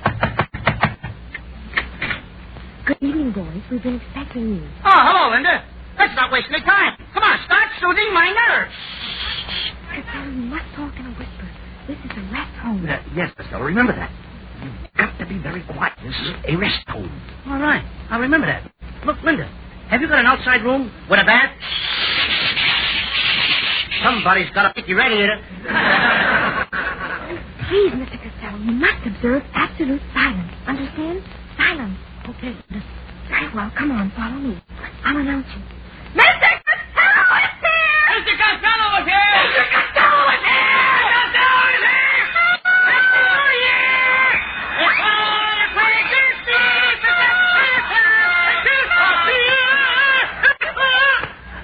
Hey, come on! Wait a minute! Now stop the noise! Linda, I thought you said this was a rest home. It's recess. Oh. Miss Darnell, we'd like to see the head doctor. Who's in charge? Dr. Blaney, but he isn't here. Where is he? He probably went away for a rest. Well, in Dr. Blaney's absence, Dr. Maney is in charge. Oh, here he comes now. Well, good evening, gentlemen. I'm Dr. Maney, M.E. M.E.? What's that? That's me. Greetings to you. And nuts to you. Dr. Maney, this is Lou Costello. He's the new patient. Oh, a new patient, eh? Well, we here at this happy haven of health have a few simple rules we must abide by. For example, no riding bicycles through the corridors after 3 in the evening. Well, would it be okay for me to drive my automobile to the back room? Yes, providing you don't stop in the library for gas and oil. But remember, the most important rule that we have is, i.e., and to wit, whatever happened to Mrs. Pruneface? Abbott, I may not have a nervous breakdown yet, but if I play my cards right, this is the place to get one. Costello, have a little more respect for the doctor, please. Hello, Nurse Darnell speaking. Yes, all right. We'll summon up right away. Who is that? The horse in 619 wants another blanket. Oh, she give mine. I've got a sweater. Well, gentlemen, if you'll excuse me, I've got to go now. I must see if the nurses are comfortable. Bye. Look, Linda, when does Costello start resting? Yes. Well, I mean, after all, somebody, Connie should have been here by now. Yes, you know, they're going to... Nurse Darnell, I'm all ready for my operation. My goodness, Linda, are they going to operate on this beautiful little girl? Yes, they're going to operate on her in a few minutes. You mind if I cut in? I'll take your salary too this week. Costello, you didn't come out here to... Will you listen to me, please? Now, you didn't come out here to be with girls. You're supposed to relax. Well, different people relax in different ways. I'm one that relaxes in different ways. All right, never mind that. Well, Mr. Costello, it's time for you to go in and see Dr. Daney. He's in his office now, resting. Why don't you go in and wake him up? I don't want to wake him up. Maybe he's dreaming about a salami sandwich. Oh, that's quite all right, Mr. Costello. Just tiptoe in that door quietly and say, Dr. Daney, Dr. Daney, wake up. It's me. Open the door, Costello. Go in. Dr. Daney, Dr. Daney, wake up. It's me. It's Costello. Nice, Doctor. Come on, Doctor. Here, Doctor. Come on, wake up. Wake up! Yeah! Wake up! Don't be a Snow White! This is Mr. Costello, Mr. Daney. He's been a little nervous lately. You don't have to be nervous. All you need is rest. Plenty of rest and quiet. Relax.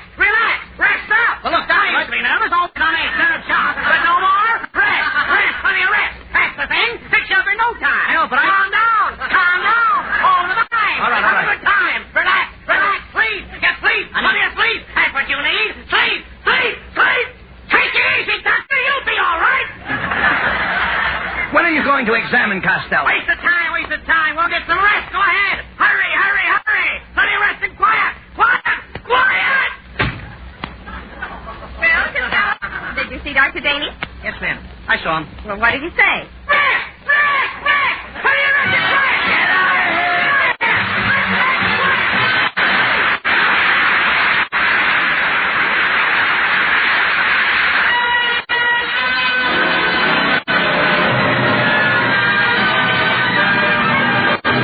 And the orchestra play a new Cole Porter tune, I Love You.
The Armed Forces Radio Service.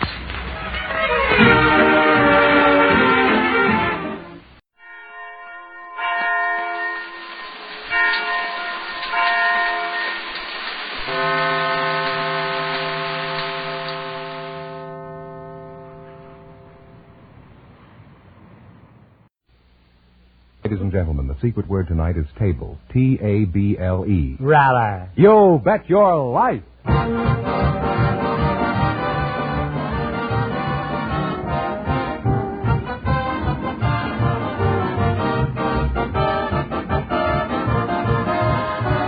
The DeSoto Plymouth Dealers of America present Groucho Marx in You Bet Your Life, the comedy quiz series produced and transcribed from Hollywood.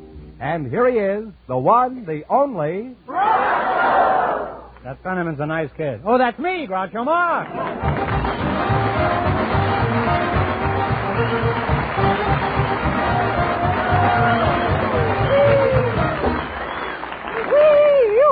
Here I am again with $3,500 for one of our couples tonight. George Fenneman, who's first to try and take away all this money? We invited some high school students to the show tonight, and just before we went on the air, we selected Myrno Elliott and Melvin Knorr. And here they are, folks. Meet Groucho Marx. Welcome, kids, for the DeSoto Plymouth Dealers. And if one of you says the secret word, he wins $100 in cash instantly. It's a common word, something you'll find around the house. High school students, eh? Well, it's nice to have you here. Melvin Knorr, is that right? Melvin. Melvin. Where are you from, Mel? Eagle Rock High School. Where? Eagle Rock High School. Eagle Rock, huh? Oh. And before that, where are you from? Well, I was born 2 blocks north of the Warner Brothers studio in North Hollywood. Is that with sound or without, eh? And where are you employed? I don't work. I'll keep you secret, but answer my question. Where are you employed, huh? I don't work. I go to high school. You're right the first time. You don't work. Myrno Elliott, is that you, Myrno? That's right. That's kind of an odd name for a girl, isn't it, Myrno? Well, I had a little cousin who was 3 years old, and he couldn't say my given name, which is really Muriel, and he came out with Myrno, and we liked it so well it just stuck.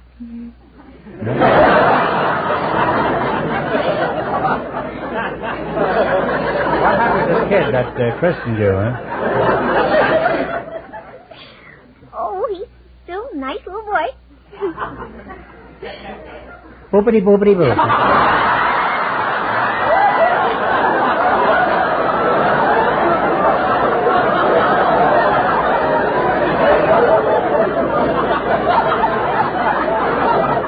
That wasn't very nice of me to do that, Mino, but you sounded so young, and, well, I just couldn't resist it, that's all.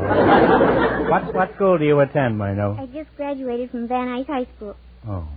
Well, congratulations. Now that you graduated from school, what are your plans? Are you going to look for a job? I have a job keeping house for my husband. Your husband? You mean you just graduated from high school and you've already got a husband? Did he come with a diploma? No, I've had him for almost 19 years. You had a husband for 19 years? What did you do, get married when you were 3 years old? No, I was 14. Well, you married late in life, didn't you?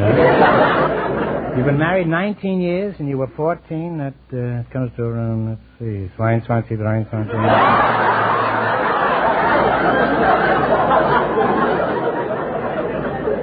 33 years old you are? Yes, sir. No, how old are you, 26?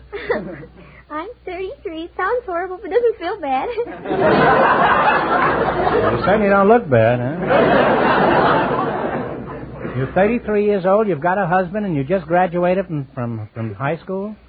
Well, I was sort of detained a little, you know. When I ran away and got married, I didn't really think I'd ever get to finish, although I always wanted to. And, you see, my daughter, Aloha, was going to the school, too.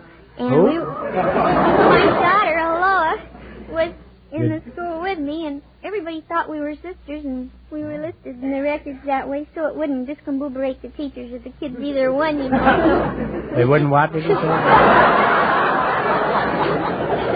I'd like to add that to my vocabulary. Discombobulate, that's... Discombobulate, huh? What do you look under? Discomboob or... Tell me, did any of the high school boys try to make dates with you? Well... Foolish question. A few times, but... Few times, huh? How about the teachers? Just the students, huh? That's right. And what'd you tell them? You said, well, this one boy used to hide around the staircases. He kept getting so persistent, so I got him in the corner and I told him that Aloha was my daughter instead of my sister to cool him off.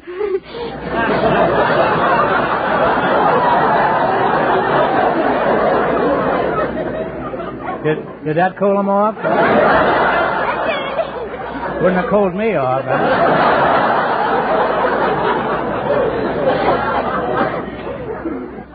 Well, who signed your report card? Your husband? Oh, I had a system. You see, I was listed at school as Myrtle Elliott, so when I took the card to him, I'd sign the cards as Mrs. H.W. Elliott, and then it looked all right. What kind of grades did you get, Mino? Well, I was very fortunate. I was able to get all A's for all 3 semesters I was there. Oh, that's wonderful. What grade is your daughter in? Well, she's just a year behind me in school. She's just a year behind you? And is her daughter only a year behind that? Now, Mel, you're still here, aren't you, Mel? You know, you could have graduated while I was talking to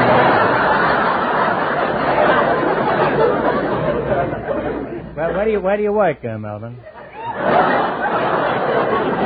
High school. You're still in that school, huh? Well, do you hold any class offices like treasurer? Well, I was a basketball manager. Basketball? I've often wondered about that. Why don't they have a bottom in that basket so the ball doesn't keep dropping out all the time? Tell me, do they still have 6 players on the side? That's girls' basketball. I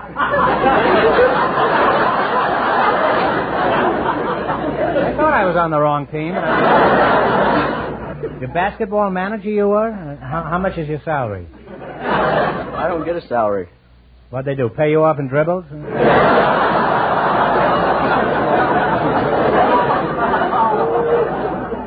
Now, what do you do as a basketball manager? Well, I keep score for most of the games, time the games, clean the basketballs, and clean the gym floors. You have a pretty important job there, huh?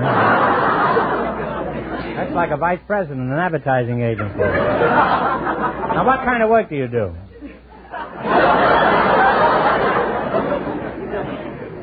I go to high school. Still going to school, eh? You better look out. You'll be 33, too, before you graduate. Well, it's been enlightening having you two here, and may I say you're a remarkable woman. And if you play your cards right, pretty soon you'll be the prettiest grandmother in Van Nuys High School. Now, in just 1 minute, you're going to get you a chance to try for the DeSoto Plymouth $3,500 question.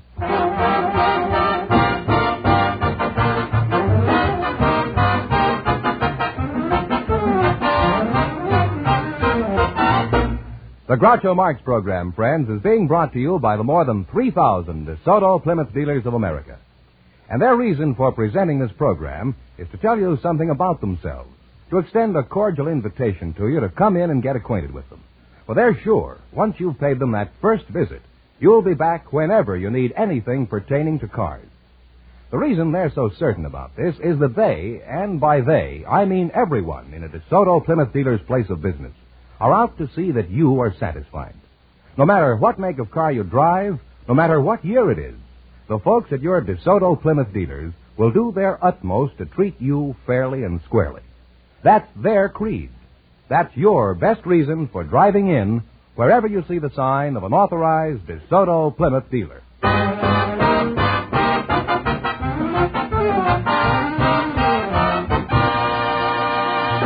Now, let's see if two high school pupils will get the chance at the $3,500. Fenneman, tell them the rules. Each of our three couples has $20. They bet as much of that 20 as they want on each of 4 questions.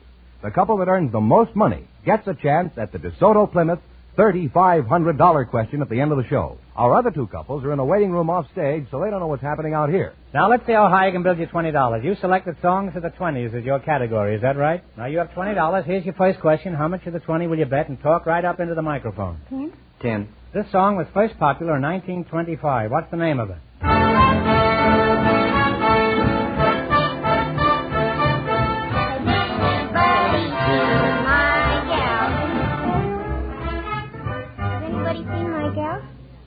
What's the Eyes of Blue. That's right, 5 Yeah. foot 2. Well, they're on their way. They have $30 now, Groucho.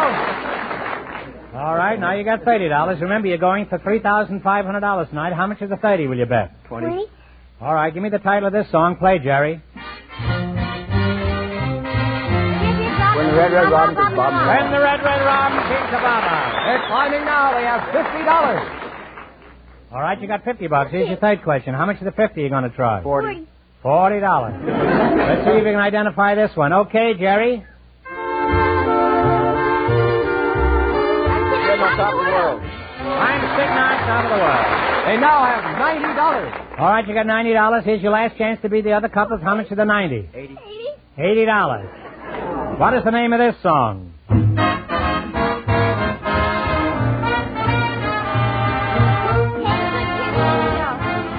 belong to me. Button up your overcoat. But and they wind up with $170.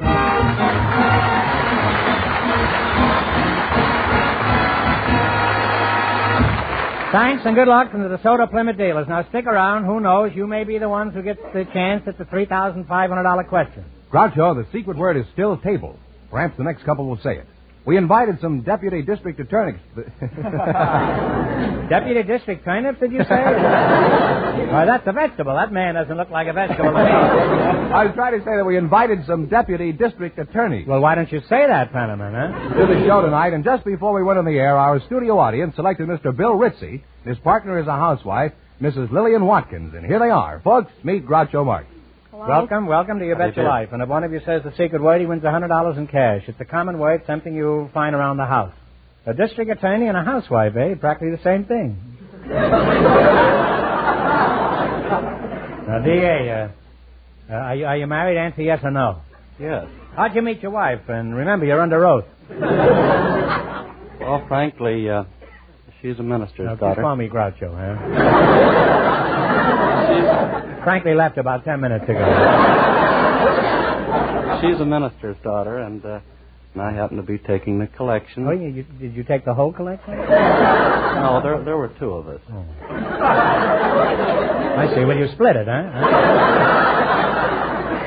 Tell me, isn't it customary to turn in something to the church? So we started to turn in all of it. Oh, I see. In any event, while taking the collection, she asked me how was business, and... You mean she was a crook, too? Well, anyhow, you must have got the wedding for nothing, didn't you? No, I had to you pay had to pay. for You that. had to pay your old man. So did you get a rebate later on? No, I didn't. Are you married, Mrs. Watkins? You've been calling me, Mrs. I'm married, and nobody calls me Mrs. How'd you meet your husband, Mrs. Watkins? Well, I was working at the Denver Dry Goods in the ladies' suit and dress department. So one day the buyer says, well, won't you take some down to the window trimmer? So I went down there, and I didn't hear the window trimmers come back. And finally, one of them says to the other, well, where did that new dummy come from anyway? I turned around. I was very angry, and I said, well, I'm no dummy, and here's your dresses. And I walked out. And he says, well, you don't need to get so mad, do you? And what'd you say? And I said, yes, if you come up in our department, we treat you nice. And what was your department? Ladies' dress department. Ladies' dresses. Yeah. Now, Bill Ritzy, as the district attorney, just what do you do? Well, I'm not the district attorney. I'm a district attorney. The question was, what do you do? Not what are you? And as long as you brought it up, what's the difference between the district attorney and a district attorney?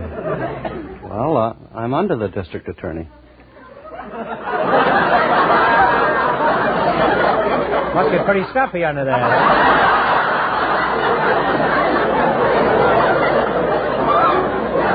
Well, as an assistant DA, what do you do as an assistant district attorney?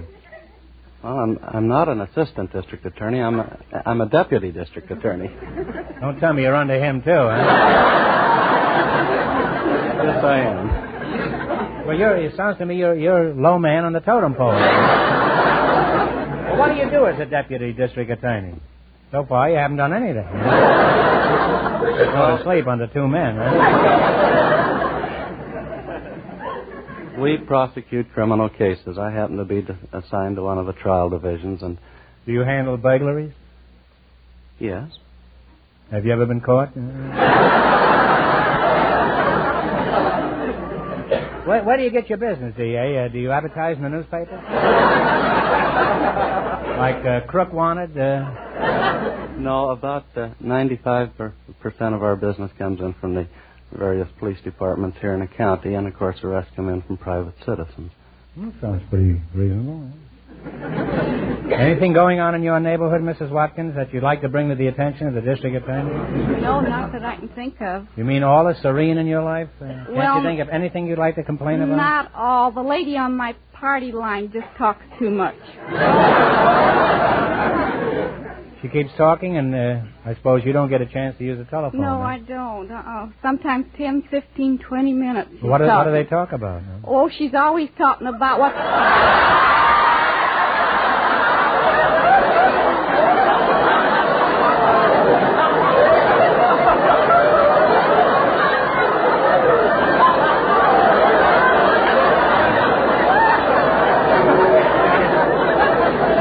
I think we got a case here for the DA.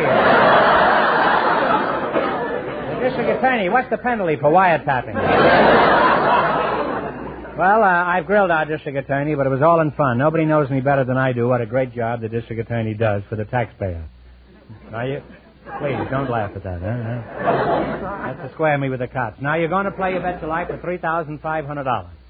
You beat our other couples, and you get a chance at the big question later. I can't tell you how much the first couple won, but Fenneman's off stage to remind our listeners. The 33-year-old high school girl and her partner won $170.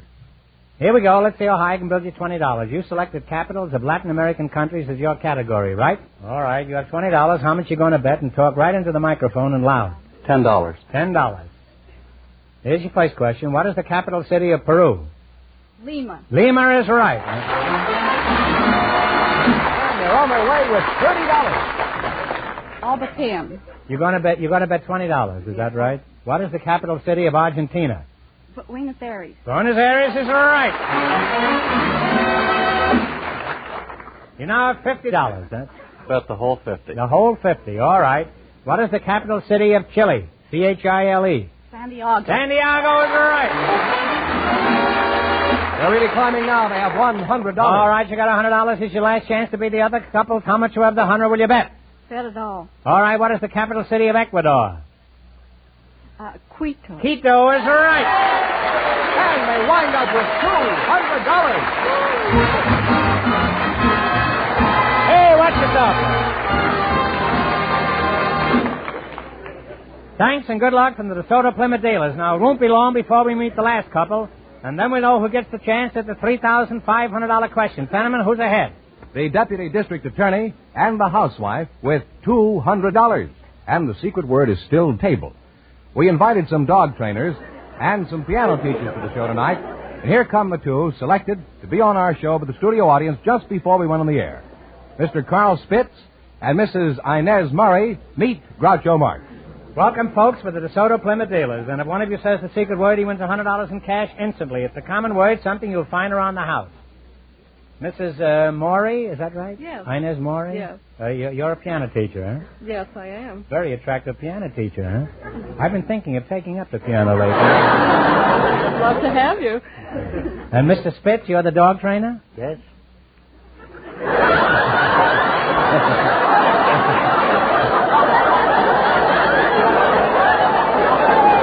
Well, there's been a horrible mistake here.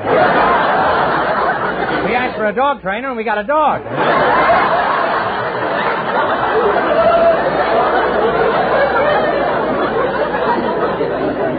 Are you from Spitzenberg? No, quite a bit distant from Spitzbergen. I'm Where? from near Heidelberg in Germany. Oh, well, you must be a beer expert, huh? Sometimes. Miss, are you married, Ina? Yes, I am. You are. How'd you meet your husband? Oh, it was very unromantic at first. How long was it unromantic? Dear. Mutual friends arranged a meeting. The friends said, we think you two musicians should meet each other. Oh, what does he play? He's a pianist, too. Did you have the piano movers carry you over the threshold when you got married? Mr. Spitz, you're the dog trainer, is that right? So far, yes. Well, then we can start from scratch.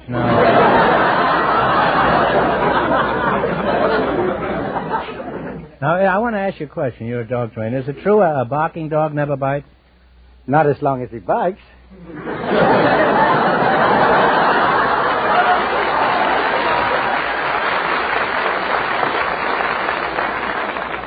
Well, they say every dog has his day. It certainly doesn't seem to be mine. What's the best age to start training dogs, Mr. Spitz? Oh, about 8 months. You mean you've been training dogs since you were 8 months old? I mean, the dog is 8 months old. Well, that's better. After all, after 8 months, you weren't very well trained yourself.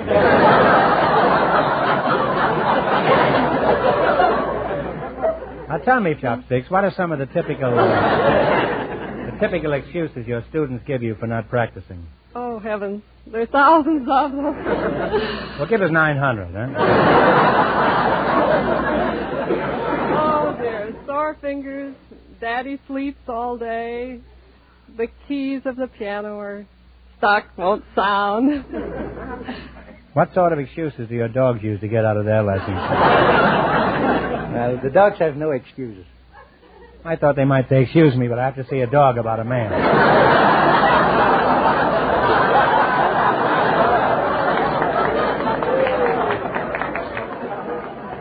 What makes one dog vicious and one dog gentle, Mr. Spitz? Well, fundamental, I don't think there's any vicious dog. Not if you're on the mantle, no, but I mean...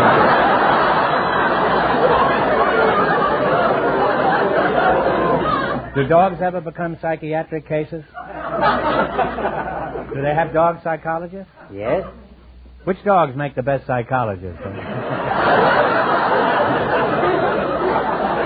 I suppose the dog lies on a couch and talks about the days when he was a kitten, huh?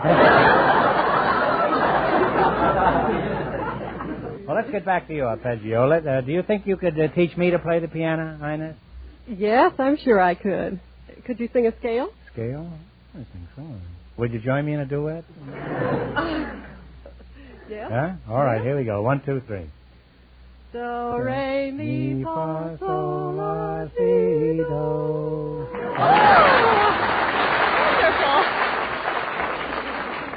Yeah, that was beautiful, I know. From now on, that will be our song.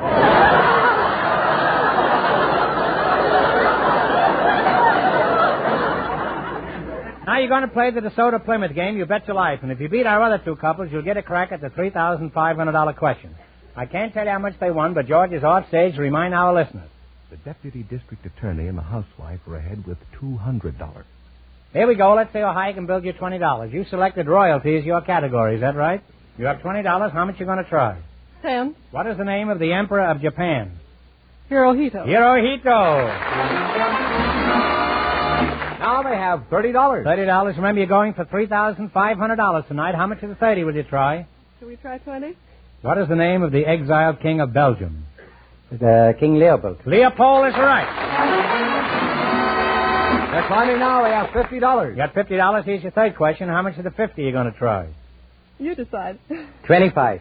Okay, the little king of Italy abdicated, his throne in 1946 and died a year later. What was his name? Emmanuel. Victor Emmanuel is right. They now have $75. Well, you got $75. How much of the 75 will you go for? 50. What is the name of the emperor of Ethiopia? Haile Selassie. Haile Selassie, happy lad. And they wind up with $125. And that means the deputy district attorney and the housewife get the chance at the DeSoto Plymouth $3,500 question.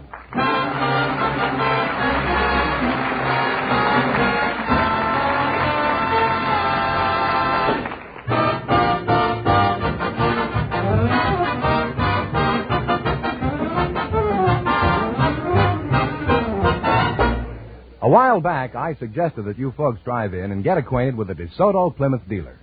While you're there, visit the service shop. Notice the fine equipment. This equipment is there for you, for use on your car.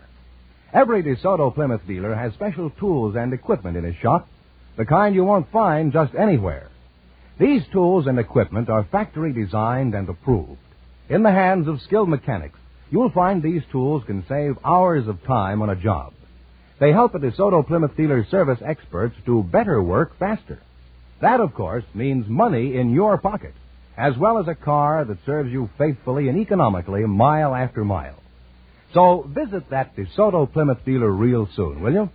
Get to know the folks in the office, the men in the shop. And you'll find that this knowledge will be a big comfort in the thousands of car miles that lie ahead of you. Tomorrow, drive in at the sign of an authorized DeSoto Plymouth dealer. And remember, all dealers who sell DeSoto also sell Plymouth.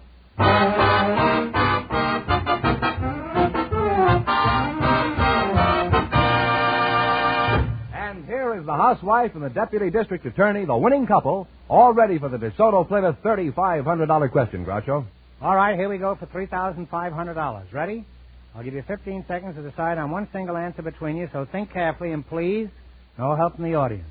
Here it is. There is only one active volcano in the United States. What is this volcano?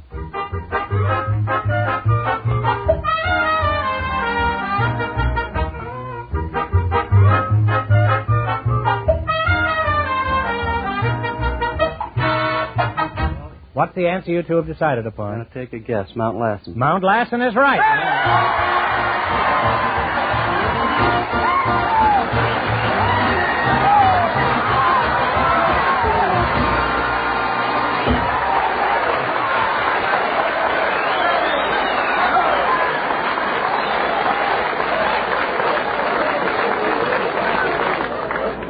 That's right. You win $3,500. What are you going to do with all that money? What are you going to do with all that money? I got a house that needs going over from top to bottom. I'll go over it for $3,000. Huh? I'll go under it for $2,000. What about you, D.A.? What are you going to do with the money? Give that money back from the church?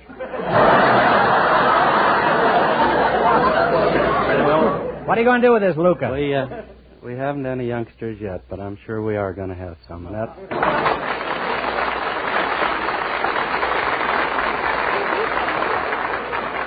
Well, let's see. You win $3,500 plus $200 in the quiz. You say you really cleaned up tonight, huh? Congratulations from the more than 3,000 DeSoto Plymouth dealers from coast to coast. You bet your life.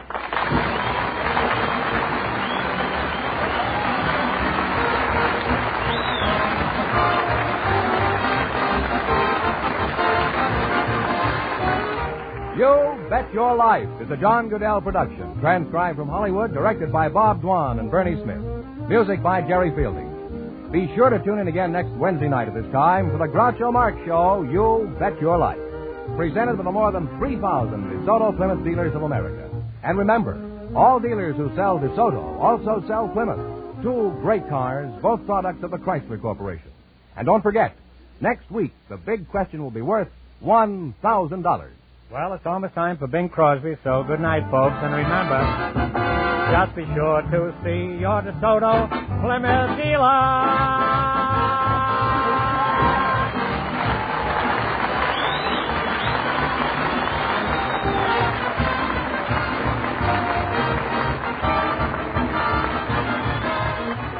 Here's a tip from the National Safety Council.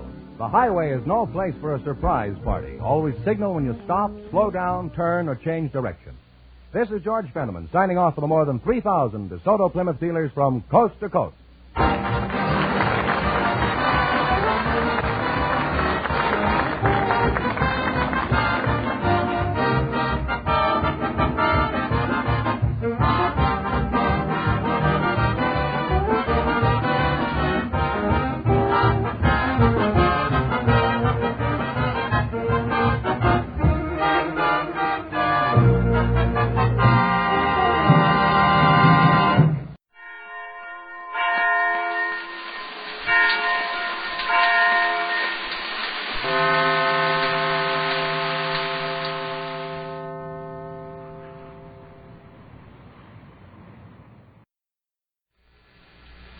Well, sir, it's late afternoon as our scene opens now, and here in the living room of the small house halfway up in the next block, we find Mr. Victor Gook and his son, Mr. Rush Gook.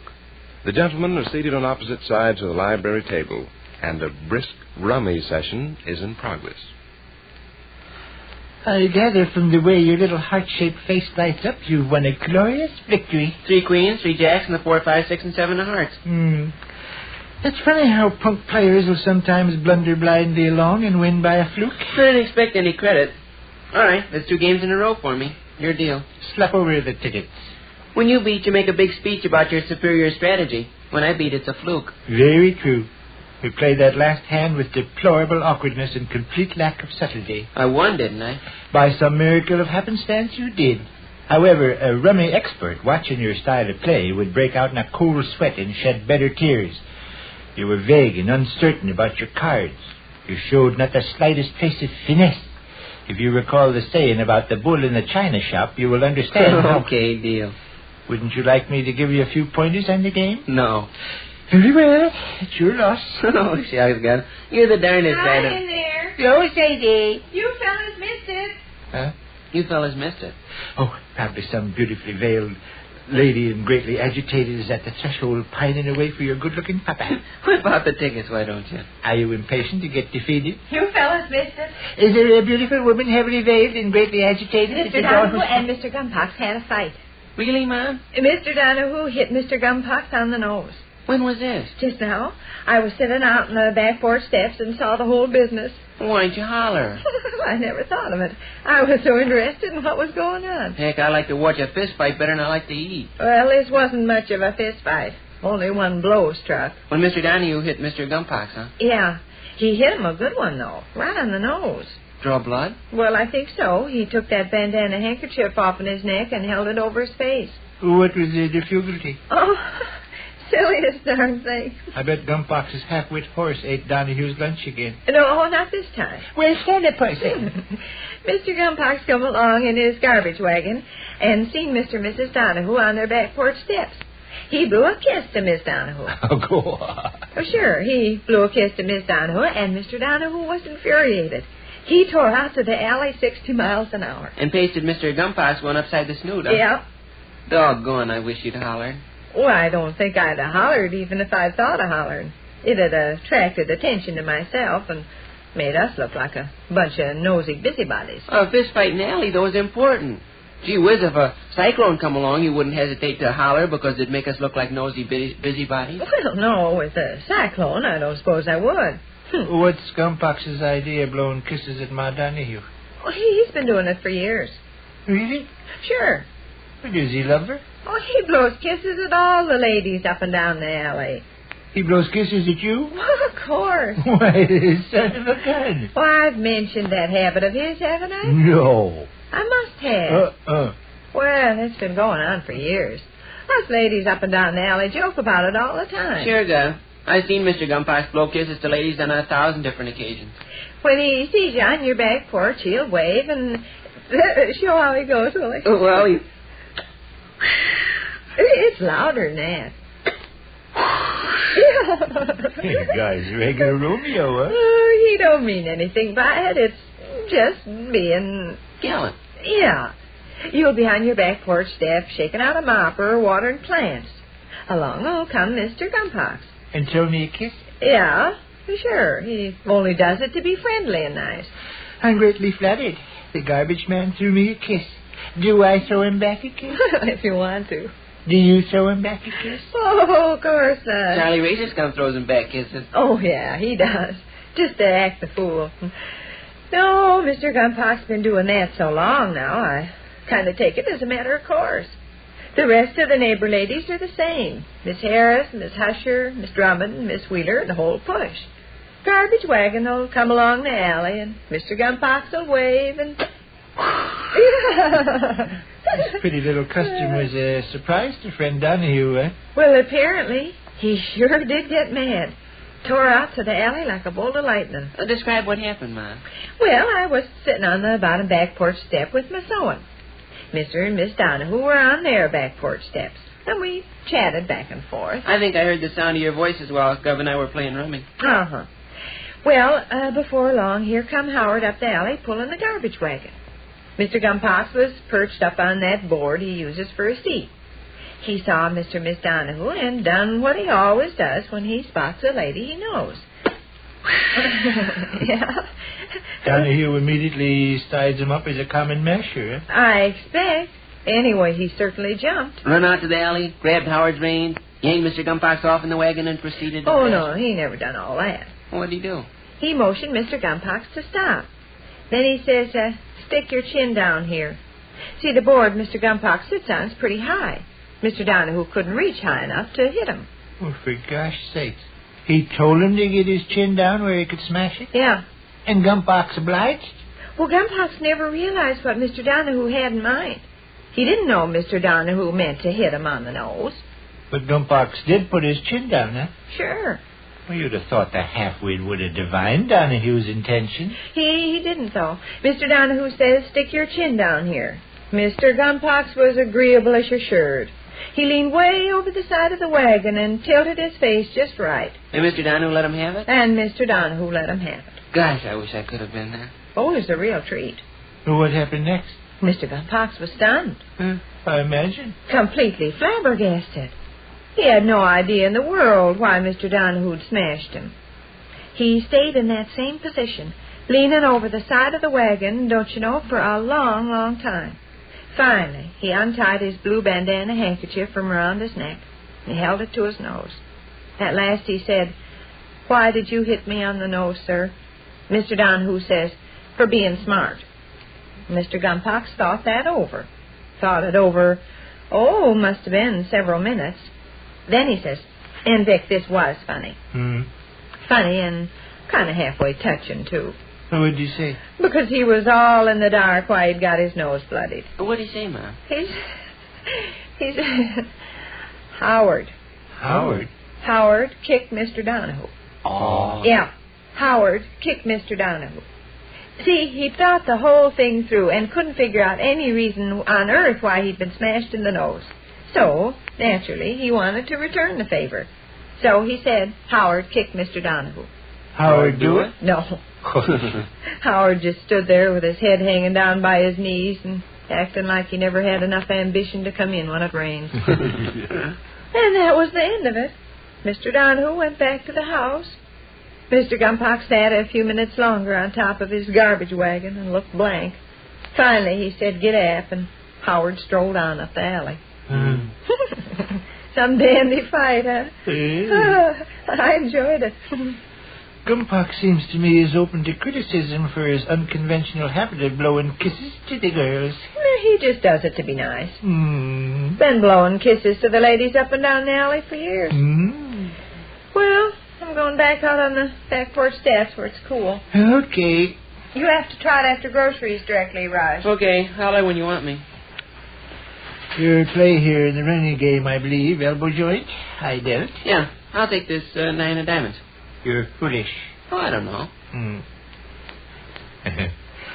How does the garbage man go when he sees a lady? He goes...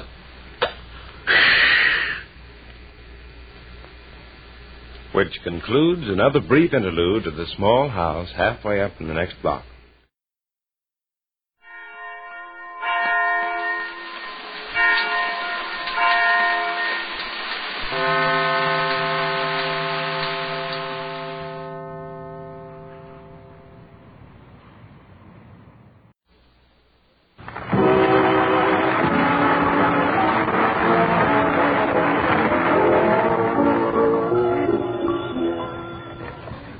Duffy's Tavern, where the elite meat eat Archie the Manager speaking. Duffy ain't here. Oh, hello, Duffy. I'm glad you called. Look, how would you like to see Mrs. Duffy in an ermine coat with a sable girdle and mink garters? It'd be a good excuse to set a trap. Well, what I'm talking about is I want to make you rich, Duffy. I want you to take a flyer with me into the seminar industry. Huh? Well, Duffy, there's big dough in it. A guy like you could have a mansion in Beverly Hills, big cars, personal valet so you don't have to soak your own feet. Huh? A swimming pool. You don't have to do with them, Duffy. You could keep water in one and Mrs. Duffy in the other. Well, I'm telling you, this movie deal would be terrific for you. See, I put up my brains, and you match it with your money. You wouldn't have to take this money. Huh? You'll think it over? Okay, Duffy, that's good enough for me. Hey, Eddie, guess what? I just talked Duffy into putting up the dough for me next picture. Oh, that's wonderful. What's the idea to whisper? I didn't want to wake you up. You was having such a beautiful dream if Duffy put up the money. Well, why not? I'm putting up my talent, ain't I? Eddie, you admit I got talent, don't you?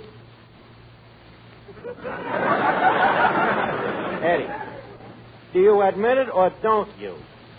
You want that question answered man to man or on a labor management basis?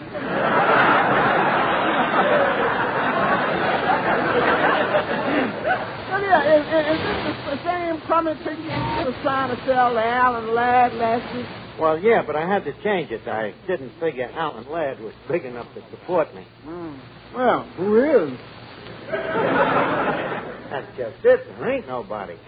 So I have wrote this new story just about myself. It's the story of my life, you know. Yeah, it sounds very interesting. Will you excuse me while I go put out the garbage?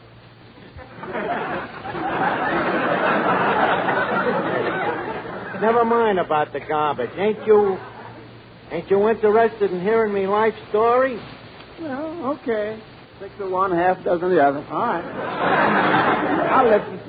Well, since you insist, here it is. It's a Horatio Alger story. It tells how Archie, the ragged street urchin, went from poverty and rags to become the Archie that he is today. Not much action, is there? You ain't heard it yet. You see, it starts out with me environment. Scene 1 shows me as a baby in me nursery, you know, where I'm laying in me little castanet. So my father, a gay, dashing hod carrier, is bending over me. So I looked up at him, and realizing all he has done for me, I start to cry. So he decides to walk the floor with me. So he picks me up, lays me tenderly in his hod, and And he waltzes me around the room. It sounds like a great part for Fred Astaire. Astaire could never play it. My father was strictly a flatfoot waltzer. Well, anyway, suddenly my mother comes home after a hard day at Roseland, see?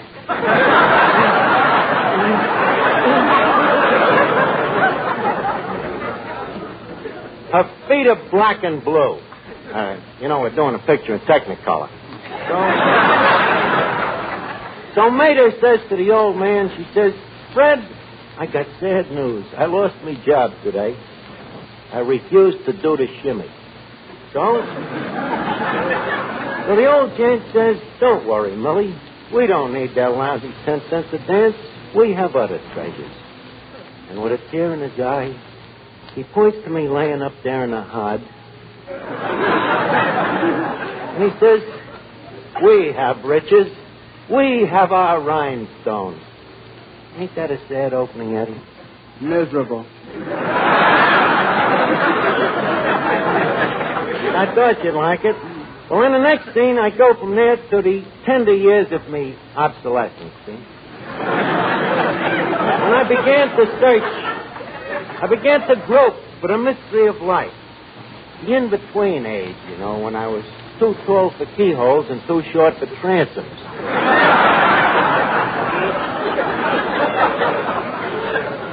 The age of confusion, when I was grasping, when I didn't know where to go. Is it too late for suggestions?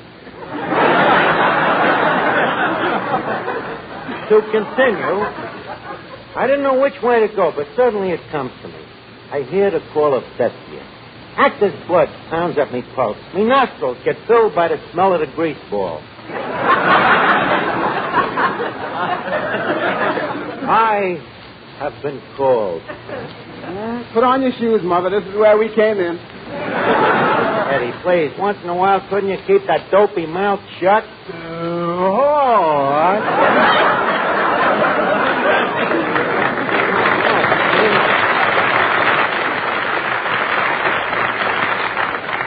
Well, how are you, kid? How's every little thing? I don't bother them. They don't bother me.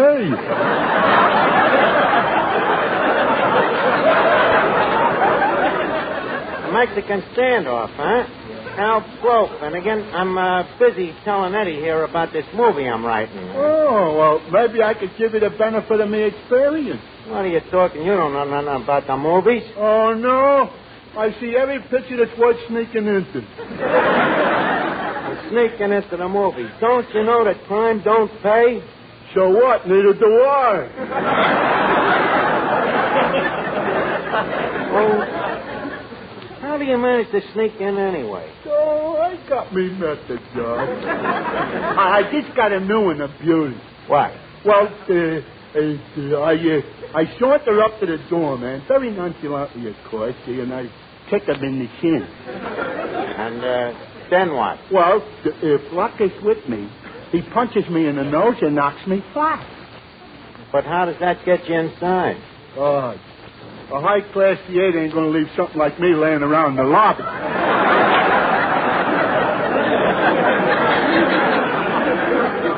Now, you get a punch in the nose. No wonder your face looks like a double feature. Have you got any other great methods like that? Oh, hundreds to them, Marge. Listen to this one. I go up to the box office and I buy a ticket. I take it into the doorman, and while he's tearing the ticket in half, I run inside and sit down. But that way you paid to get in. Well, after all, no method is perfect. Leave us assume that you don't know what you're talking about. What are some of these tricks that you want to tip me off to? Well, for instance, if you need a guy to fall off a cliff, you don't have to have a real guy. You don't, huh? No. You use a dummy. Sorry, Finnegan, no casting today. So that casting, that reminds me, that's another thing. You gotta watch out who you hire. And take a tip. Stay away from that Ray Moran. Why, what's the matter with him? Did you see the Lord's Weekend? No. Well, I don't know how they let him get away with it, but he went through the whole picture cockeyed drunk.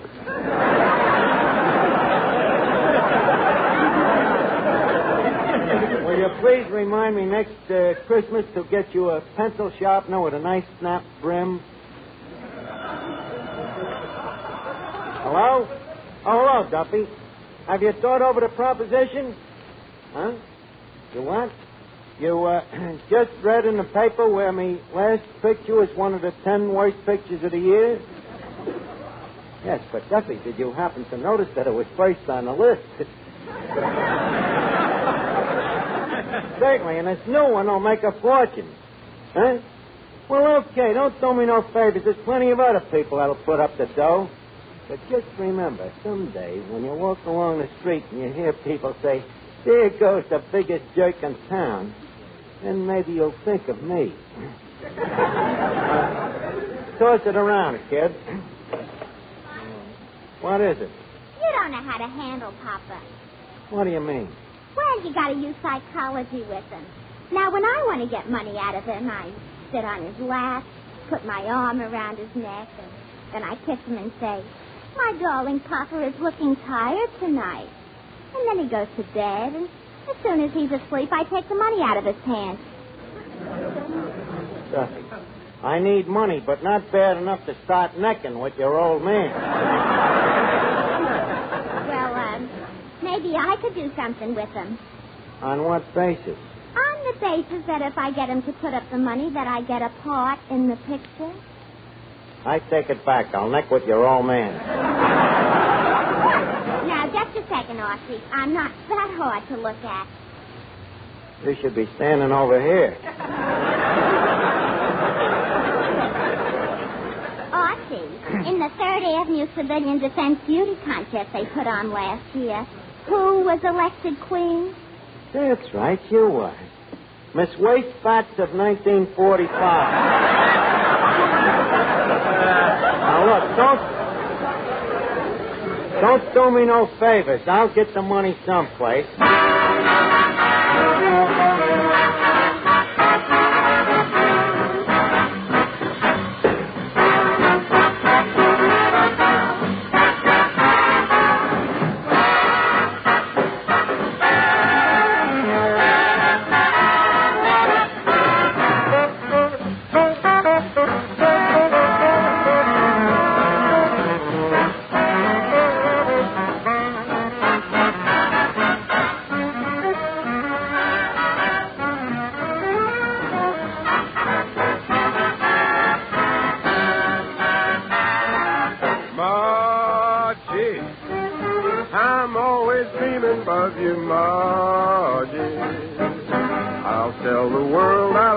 Don't forget your promise to me. I have bought a home and ring, everything to Margie. You've been my inspiration, days are never blue. After all is said and done, there's only one Margie, Margie, it's you.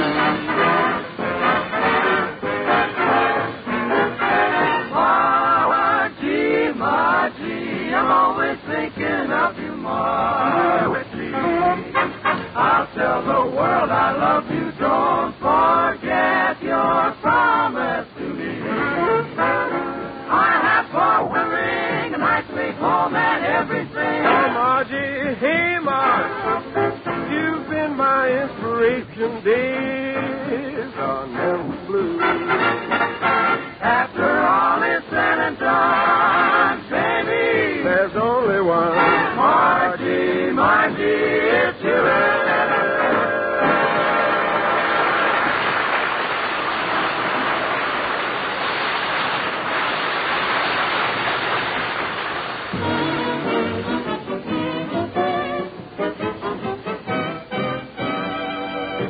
I gotta raise the dough for this picture somewhere.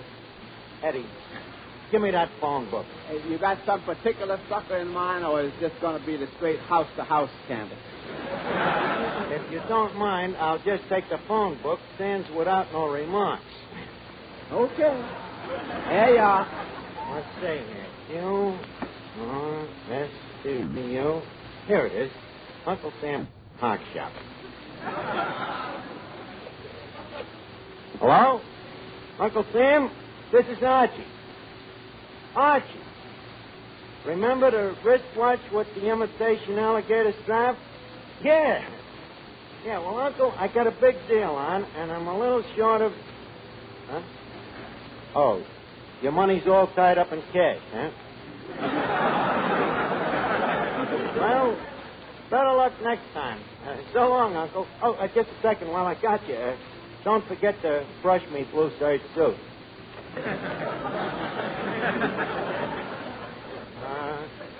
I wonder if my bank would be willing to arrange a loan. What's one of your banks? The First National ticket? No, I got a Chase National where I happen to be very well known. Let's see. Hello, Chase National. The manager, please. How do you do, sir? This is Archie speaking. Archie, the tall, distinguished chap that comes in to fill his fountain pen.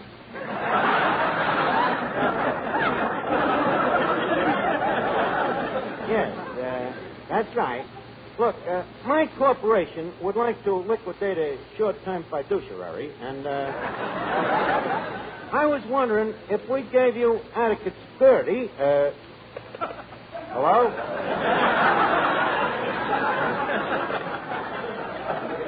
Eddie, take their calendar down from over the bar. It's the last time I ever walk into that bank. Give it up, Schaefer. Back we go to the post office. What am I going to do? Pardon me. Are you the manager here? Yeah, why? Well, my name is Larry Storch. I'm an impersonator, and I'm looking for a job. Oh, yeah? Well, everybody's entitled to a chance. Kid, impersonate me somebody. Okay.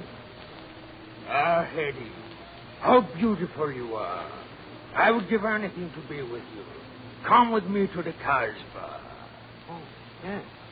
I could close my eyes and swear it was W.C. Fields himself. Wait a minute. Europa, you give me an idea, kid. If Duffy heard I had a bunch of big movie stars to play in this picture... I just thought of a new way to sneak in. Please, not now, Finnegan. Oh, by the way, Mr. Storch, this is Mr. Finnegan. Oh, very happy to meet you. Thanks.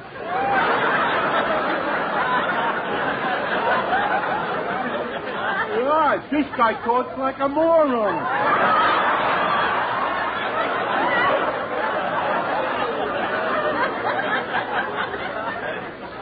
Well, you understood him, didn't you? Go ahead, Larry. Do another one here. Finnegan, stand up here. It'll be the first time you ever did an imitation for an imitation. Go ahead. Okay. Oh? Are you serious, Jockey? Really, my boy?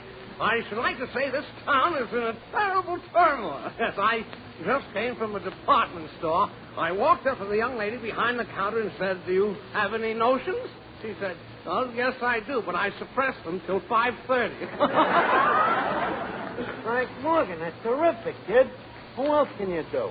Oh, Ronald Coleman, Humphrey Bogart, Clark Gable, Barry Fitzgerald. Give me that phone. Wait a minute. Hello, Duffy. Duffy, new development has just arrived. Yeah. Well, a whole bunch of big Hollywood movie stars just dropped in, and they all want to be in me picture. Oh, Ronald Coleman, Humphrey Bogart, Clark Gable, Barry Fitzgerald. All right. You don't believe it? I'll put one of them on the phone for you. Barry Fitzgerald, a lunch man of yours. The top of the evening to you, Mr. Duffy. What's that? Well, of course this is Barry Fitzgerald. Whom are you expecting, Mrs. Nussbaum?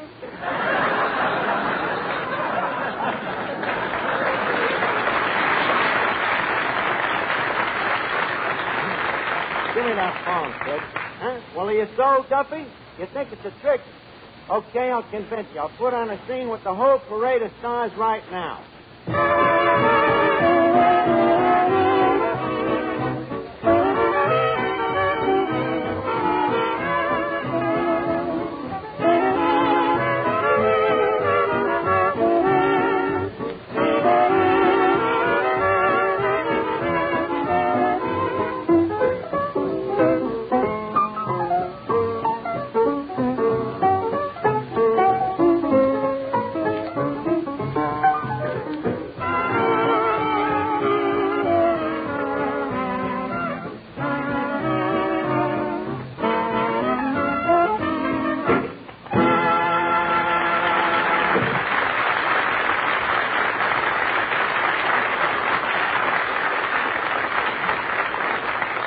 Okay, Mr. Melnick, trumpets, please. Thank you. Ladies and gentlemen, we now present the preview of that great forthcoming cinema picture, The Life of Archie. This stupendous drama features none other than Humphrey Bogart, Peter Lorre, Ronald Colman, and Clark Gable. What, Duffy? No dames. You don't realize that in Hollywood, dames are on their way out. Now, the first scene we present tonight takes place in Hollywood, the first day after I arrived here. The scene in me hotel bedroom where I'm laying in bed asleep, dreaming of the experiences that are soon to be mine.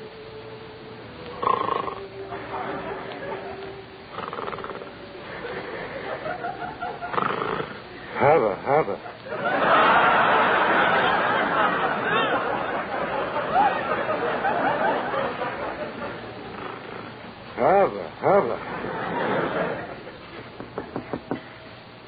Come in, Lana. Pardon me, sir. Oh. Who are you? My name is Meadows, sir. The studio sent me over to see if there's anything you want. Oh, I was just dreaming about... I guess that can wait, though. Glad you got here, Meadows. Here, shine my shoes. Yes, sir. Shall I put some fresh paper in the soles, sir?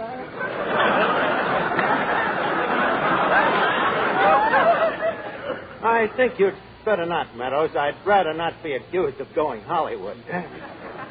By the way, before you shine them shoes, would you mind to hand me embroidered shorts? You mean the ones with the big A on one side and yoo-hoo on the other? Yes, that's right. What shirt would you wear, sir? What shirt? I'll just keep this one on. I've only had 4 hours sleep. As you wish, sir. Shall I get you a pair of fresh socks? No, thank you. I'll just alternate the ones that I got on.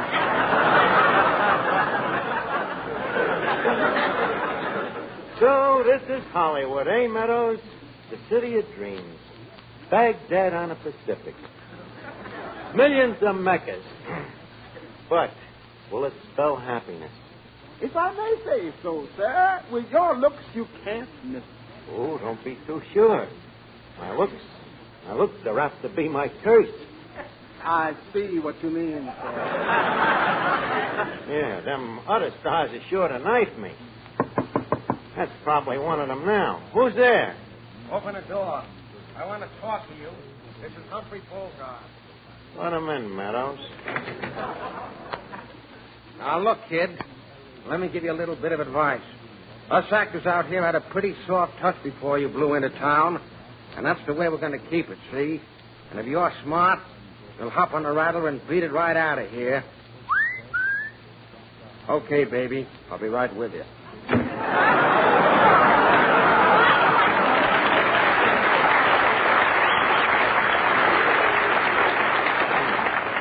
That guy. I'd just like to get in a picture with him sometime when he's an Indian and I'm a cowboy. I guess that's another one. Come in. Well, Ronald Coleman. Pip, old man. You just dropped in time for tea and tiffins. Sit down. No, thank you. And if you don't mind, I'll come to the point immediately. I'm warning you, old boy, Hollywood can never become your Shangri-La. Oh, yeah? Says who, sir? Says I, sir. Now you seem to be rather a decent sort, in a crummy way. So I'm going to give you a bit of advice. If you will leave here immediately, it will be a far, far better thing you do than you have ever done. I bid you good day, sir.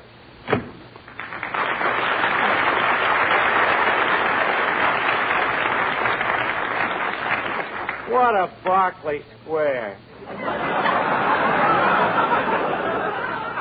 They send $6 million over to England, and him they leave here. Oh, another one. Who is it this time? This is Clark Gable, son. Oh, Big Ears. Open the door and come in sideways. Yeah, now look, son. I want to tell you something. I don't want anybody cutting in on my territory, see? So blow. You stay on your side of the Mississippi, and I'll stay on mine. Now, take my advice, pal, and everything will be Roger. Just a second, Gable. You can't wilk on me just because you happen to be an ex-tail gunner.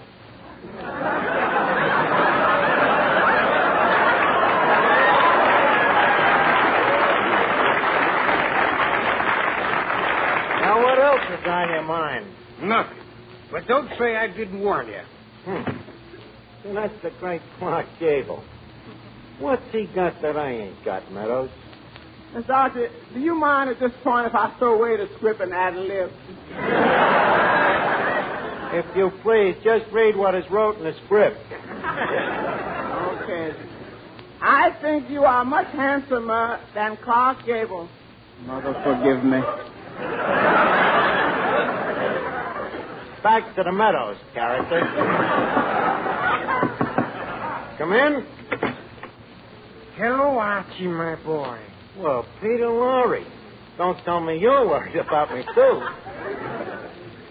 But of course, Archie, do you know something? I've never been worried about my career before today.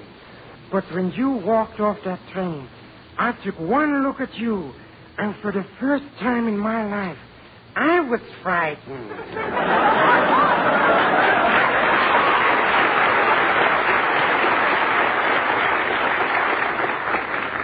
So please, leave Hollywood quietly. Don't make violence necessary. Call me up and tell me your decision, will you? Okay, what hotel are you staying at? The Hollywood Plasma.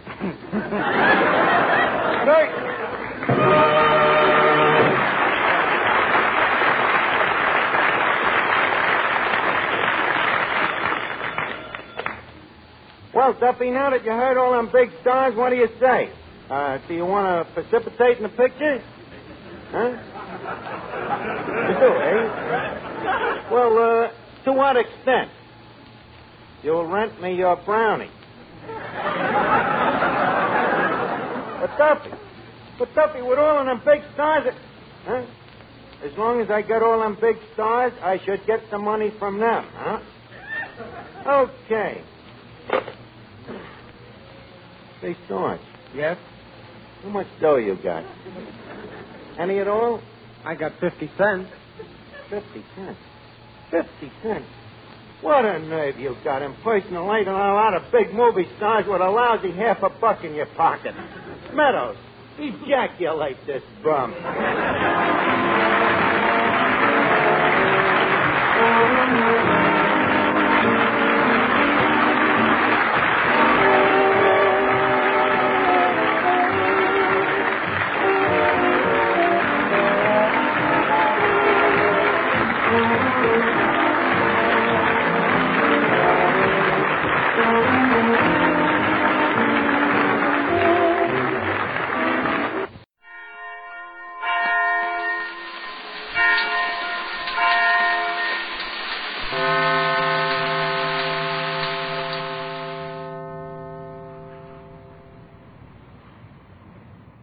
Teal for a beautiful smile, the life of Riley for laughs.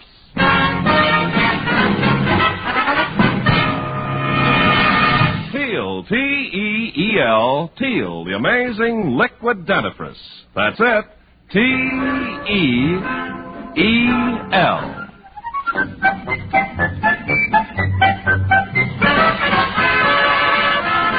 Teal, the amazing liquid dentifrice, brings you the life of Riley with William Bendix as Riley.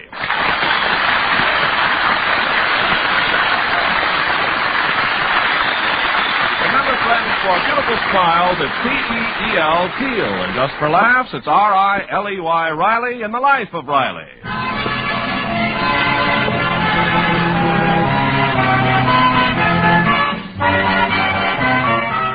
After 17 years of married life, Chester A. Riley considers himself an expert on the subject, and he's always ready to share his knowledge.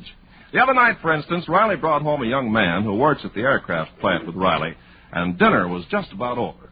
Gosh, that was a wonderful dinner you cooked, Mrs. Riley. Really wonderful. Oh, thank you, Mr. Morgan.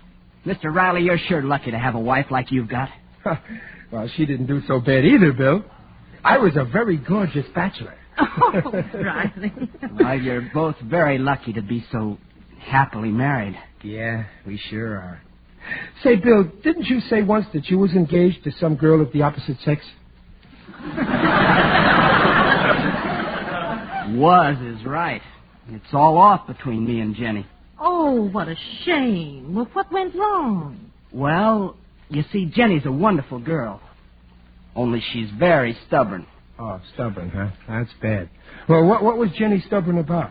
Well, it's about her going on working after we get married. And naturally, you want her to. No, I don't. Oh.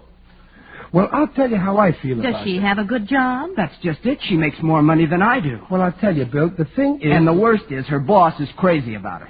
Oh, you're not jealous. Well, I think... Who wouldn't be jealous? Who wants his wife working for a boss who's a wolf? How would you feel, Mr. Riley? Well, if you ask... That was me you asked. Yes, sir. I want your advice. Well, Bill, you take my case. The day we got married, Peg quit her job. And what was the result? We were both out of work. Gosh, how did you live? Well, I came through. I made a subhuman effort and got a job. But it only paid $12 a week. We almost starved. That's right. But I faced the situation with my face and did what every self-respecting husband would do. I kept looking and looking until I found Peg a job. And she took it? For sure, even though her boss was a wolf, too. But did I kick up a fuss? Not me. I played it smart, didn't I, Dumpling? Well... Yes, sir. Thanks to the way I handled the situation, after 17 years, I'm still married. And so's my wife. Peg, I'm going out and get some Cokes. While I'm going, you tell Bill how I handle things. It'll be a lesson to him. Gee, I wish I had a head like Mr. Riley. Young man, you don't know when you're well off. Riley's sweet, but would you like to hear the real story? Yes, ma'am. Seems to have worked out all right. Well, yes, it did. But it wasn't easy. You see, Riley had this job at Monahan's furniture factory, where I worked before we got married. And he made so little, we lived in one room lit by gas. We couldn't afford electricity.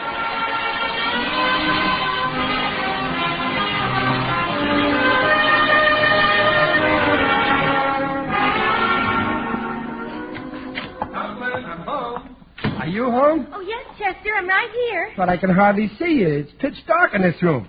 Here's a kiss for my little bride. Peg, your lipstick tastes like varnish. That's the bedpost you're kissing. I'm over here on the chair. Oh, well, why don't you light the gas, Dumpling? Well, I didn't have a quarter for the meter. Oh.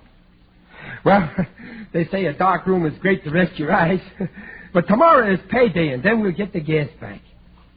Oh, it'll be great to see you again, darling. I miss seeing you too, Chester. You leave so early and get home so late. Well, I'll give you a treat. I'll light a match and let you look at me. Oh, don't be silly. I know what you look like. Okay, Dumpling, if you ain't in the mood for love, let's eat. Eat what, Chester? You know we never have enough left to get groceries by the end of the week. Oh, sometimes I wish we'd never left Brooklyn to go west. Living is high here in Manhattan.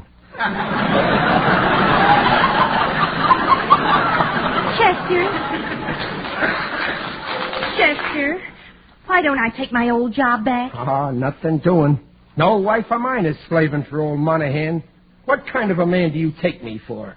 I respect womanhood. I'd rather let you starve than have you support me. But it was a good job, Chester, and Mr. Monahan liked me. So did his son like you. That's Sidney. I don't trust him. He looks at you the way I used to look at you. Sidney was always a gentleman. A fine gentleman tried to marry you behind my back. Oh, now stop it, Riley. Sidney's very nice. Oh. Maybe you wish you'd married him instead of me. Then you could live in a classy apartment instead of a fourth-floor tenement like this, where every time the elevator train goes by, the motorman can see what you're doing. Chester, don't let's argue tonight. Do you know what day this is? Trying to stick me, huh? It's Friday. Our turn to use the bathtub in the basement. It's our wedding anniversary, Chester. We've been married a whole year. Wedding anniversary? Well, Dumpling, ain't that great? Why, this calls for a celebration. Come on, let's go to the Astor roof. We'll have champagne, filet mignon, caviar, pork chops, and for dessert, I'll give you 1,000 kisses.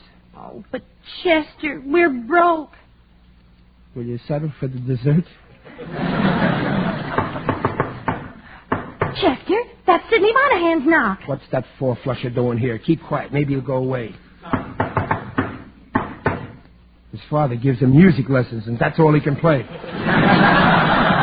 Now, Chester, you be polite. Come in. Why, Sidney. Well, my little Peggy. Come here, let me take a good look at you under the hall light.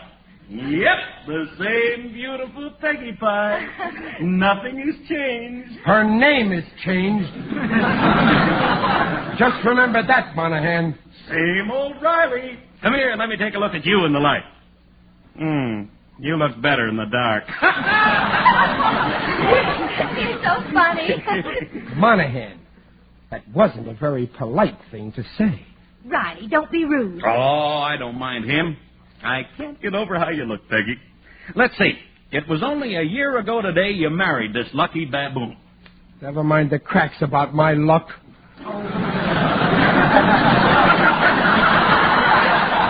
Now, stop, Riley. Come on in, Sidney. Lead the way, Peggy Pie. Hey, it's dark in here. Light the gas, Riley. Yeah, the gas meter, a quarter. Well, can you beat that? I left my wallet home. I mean, will the meter take a 25-cent check? Don't worry. Tonight the gas is on me. Where's the meter now? Oh, here. Say, I can't get this quarter in the slot. That's my mouth, Monahan. Here, you drop it in, Riley. Here's the quarter. Thanks, Monahan. Now light her up. Here's a match. Thanks, Monahan. But just remember, I ain't taking any handouts. First thing tomorrow, I'm paying back this match.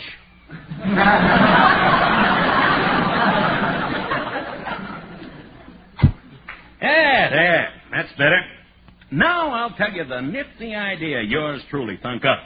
I'm taking you old married folks out to dinner. All on me. An anniversary present.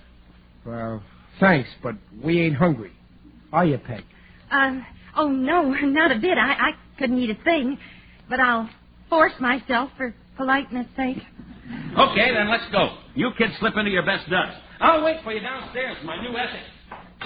Oh, come on, let's get dressed, Chester. I ain't going. Oh, but Chester! I ain't going. If you want to go without me, go ahead. Oh, I couldn't do that. Oh, please, dear, it's very nice of Sidney to remember our anniversary. Sounds more like it's his anniversary. That's all I've been hearing around here. Sidney. If you think he's so wonderful, go with him. Go. Oh, I think you're horrible. Dumpling, now, please don't cry. Oh, please don't. All right, I'll go. Come on, let's go. We'll have a great time, huh? I don't want to go now. My mother told me there'd be moments like this.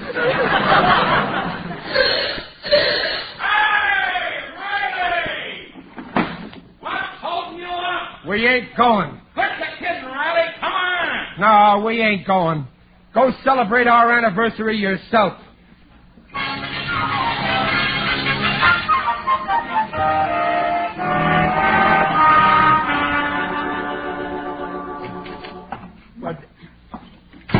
What, Dumpling?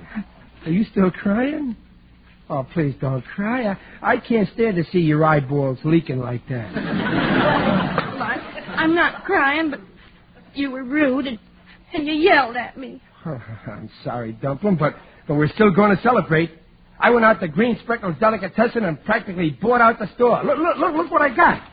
Look, one whole liverwurst sandwich, a bottle of lemon soda, and 2 straws. Oh, but Chester, you didn't have any money, and he said he wouldn't give us any more credit. Oh, well, I gave him security, my suspenders. Suspenders? Well, they're no security. They are for my pants. Now, eat the sandwich. Go on. You take half. No, I ate already. Honest. Green Speckle was in the back of the store arguing with a customer, and while they were quibbling, I was nibbling. Drink some of this lemon soda. Remember I once promised you on our first anniversary we'd be drinking champagne? Yes, I remember. Well, if they made champagne out of lemons, this would be it. Here, drink. No, wait, I want to make a toast. A toast? Yeah, it's about you. I made it up while I was waiting in the delicatessen. A toast.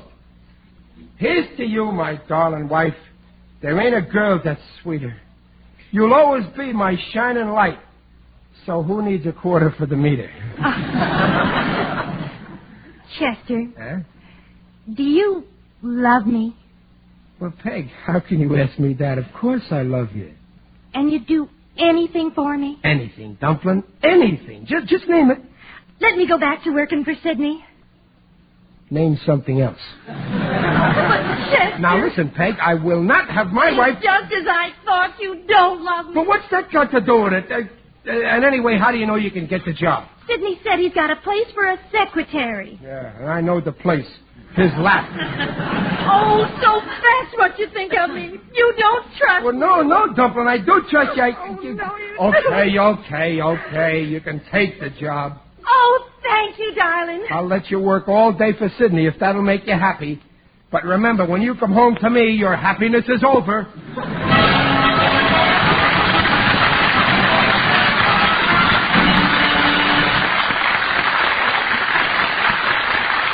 Theo will bring you the second act of The Life of Riley in just a moment. Meanwhile, this is Ken Carpenter. Don't wait for that warning signal. Tender gums. Serious dental trouble is often forecast by... Tender gums. If your gums were tender, sore when you brushed your teeth today, that's nature's warning to watch out. It's often the first sign of serious dental trouble. What's more, dental authorities say brushing with toothpastes and powders which contain harsh abrasives only make things worse.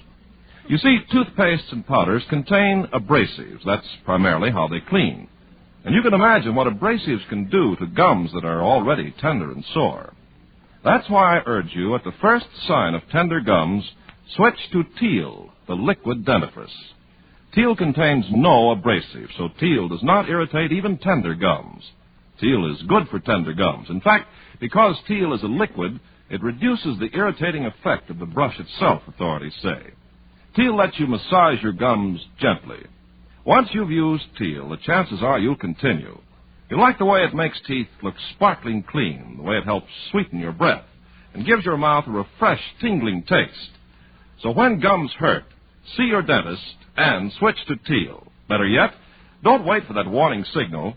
Get Teal now and follow directions on the package. Remember, that's Teal, T-E-E-L, Teal, the modern liquid dentifrice. And now back to The Life of Riley with William Bendix as Riley.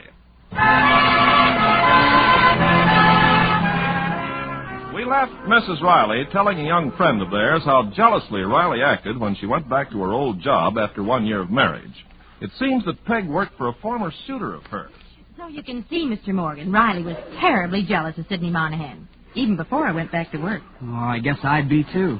Well, to make matters worse, Riley and I worked in different departments, so we hardly ever saw each other. But one day, Riley arranged to go for lunch at the same hour that I did. He was outside my office waiting for me to come out.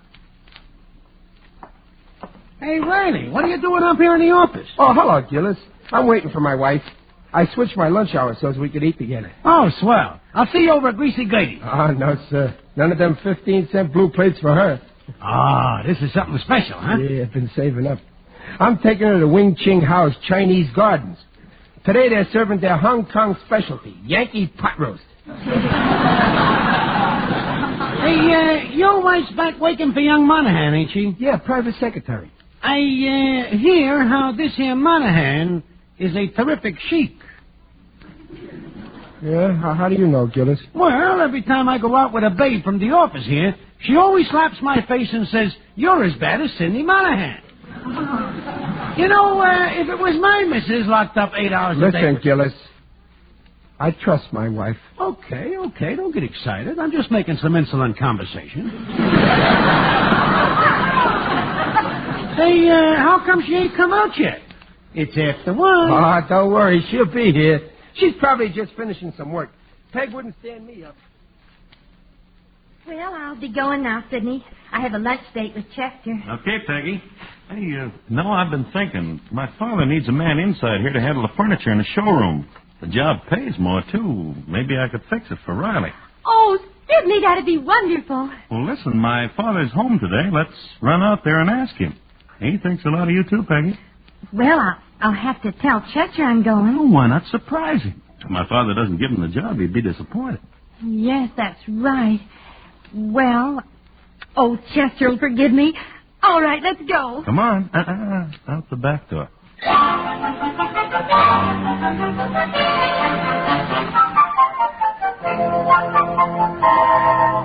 Take me out to the ball game. Well, Riley, are you still here? Yeah. Peg ain't come out yet. Listen, it's almost 2 p.m. o'clock. That slave driver ain't got no right making your little wife wait past her lunch hour. Go in there and tell her to come out. No, that's against the rules. I'm only a shipping clerk. The only time they let a shipping clerk come into the office was once last year when the boss needed a blood transfusion. Now, knock on the door. You afraid? Who's afraid? Knock louder. No answer. Kinda engrossed in their wait, ain't they? Yeah. I don't like this. I'm going in there and disengross them. Peg, how long do you think you... Hey, they ain't here. Boy, this is a nifty office. Look at that view you get from this window.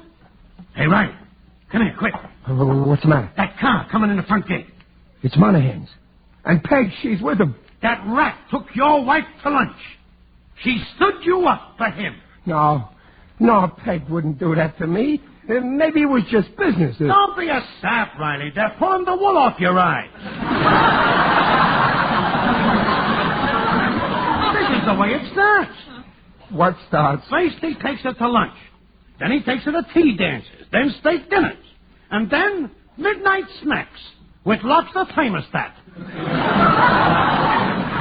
The beast wrecking my home. Oh, Sidney, you're...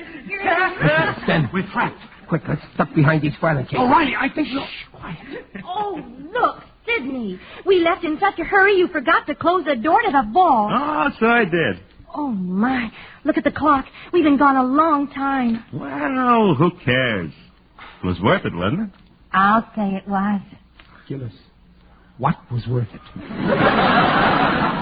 Boy, I can hardly wait to see the look on Riley's face when I tell him he's through in that shipping room. He's firing me. Oh, it's wonderful of you to do this for me, Sidney. Riley, she's stabbing you in the back. The same back she scratched for me when I had to hide. You know what, Sidney? Now I'm going to quit work. Of course. You can take life easy from now on, Peggy. Who'll support her? Don't you get it, Riley? He's going to marry her. If he tries it, I'll make him pay me alimony. Oh, you've been so sweet about everything. Oh, Sidney, I could just kiss you. Well, if you insist, I don't mind. Oh, you don't? How will I do? Chester! Riley! Chester, you've been eavesdropping. That's all right, Peg. I ain't blaming you. Monahan, put up your dukes. Take it easy, Riley. I'm coming at you, Monahan. No, Riley, wait! Oh, my jaw. He's using brass knuckles. You ran into my elbow.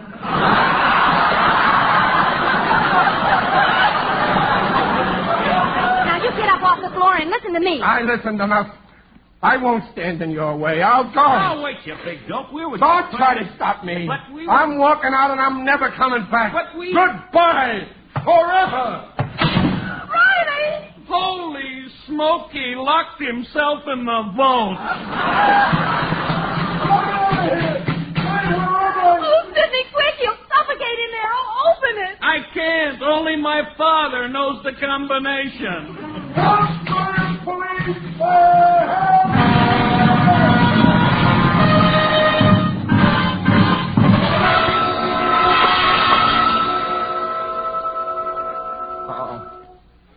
Oh, where am I? Steady, old man. Steady. You're in good hands.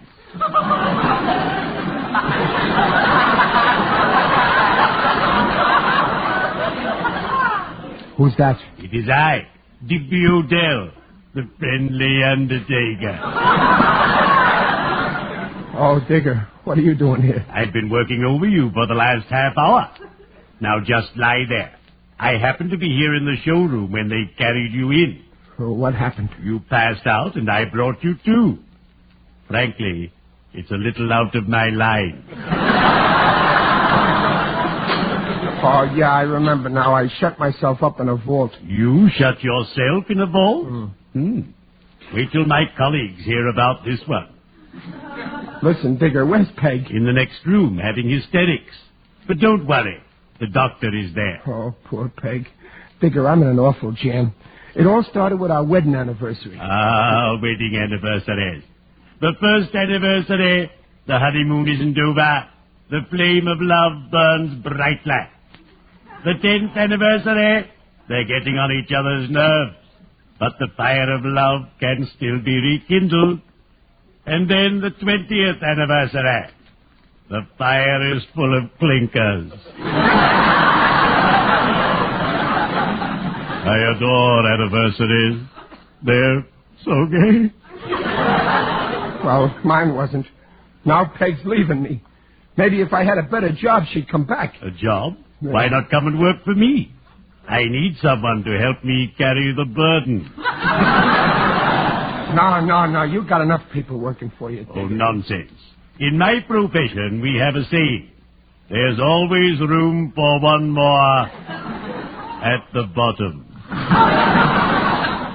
Thanks, Digger, but I... Chester! Oh, Chester! Thanks. Oh, Chester, darling, are you all right? Oh, Peg, you're kissing me.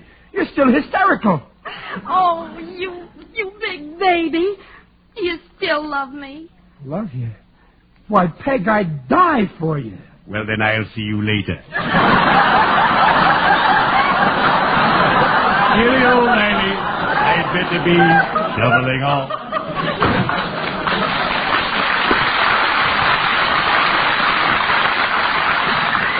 But, Peg, I don't get it. You thank Sidney for firing me. Firing you? Yeah. He's transferring you to a better job. He is? Oh, that's great. Gee, Sidney's lovable. And don't you worry, Dumpling. I learned my lesson. I ain't jealous of Sidney no more. You can go right on working for him for the rest of your life. No, I quit. You see, I've been feeling kind of funny lately, and the doctor said... The doctor's right. Dumpling, I'm a brute. Letting my little wife work. From now on, I'll support the two of us. 3 of us, Chester. Peg, you're still dizzy. 1 and 1 makes 2. Can't you guess what I'm trying to tell you? There's a... Well, soon there'll be a 3rd person coming to live with us. Peg, you mean... Nothing doing. Monahan ain't moving in with us.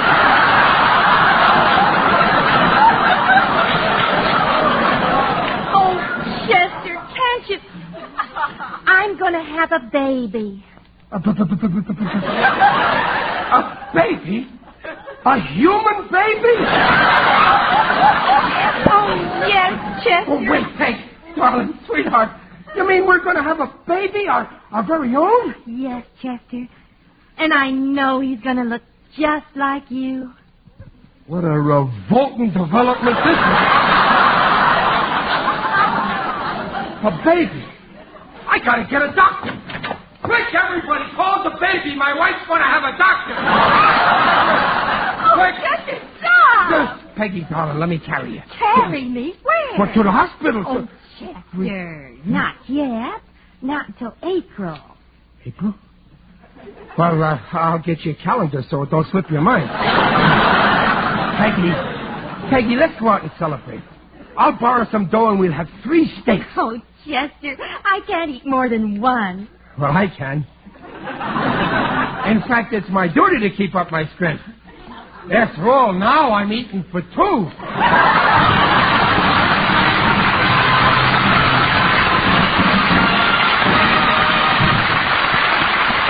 Riley's will be back in half a minute. Are your gums tender? Dental authorities say toothpastes and powders which contain harsh abrasives only make things worse. So clean your teeth with non-abrasive Teal, the liquid dentifrice. That's T-E-E-L, Teal. Good for gums, grand for teeth. Oh, well, that's about the whole story, Mr. Morgan. You can see how Riley managed... Got the coats! Bill, did Peg tell you how neat I handled the situation about her working? Yes, she did. And it certainly taught me a lesson. I'm going to make things up with Jenny right away. That's it, Bill. Get married. Get married. It's the only thing for a man to do. You may not believe this, Bill, but statistics prove that out of 110 million married people, almost half of them are men. Procter & Gamble, makers of Teal, the amazing liquid dentifrice, invites you to be their guest next week to hear the life of Riley with William Bendix as Riley. Read how William Bendix leads the life of Riley in the Woman magazine on your newsstands now. The Life of Riley is produced for Teal by Irving Brecker and is directed by Don Bernard. This is Ken Carpenter on behalf of Teal, inviting you to listen again next week. And remember, for laughs, it's R-I-L-E-Y, Riley, and for lovely smiles, it's T-E-E-L, Teal. Teal, the amazing liquid dentifrice, protects teeth beautifully.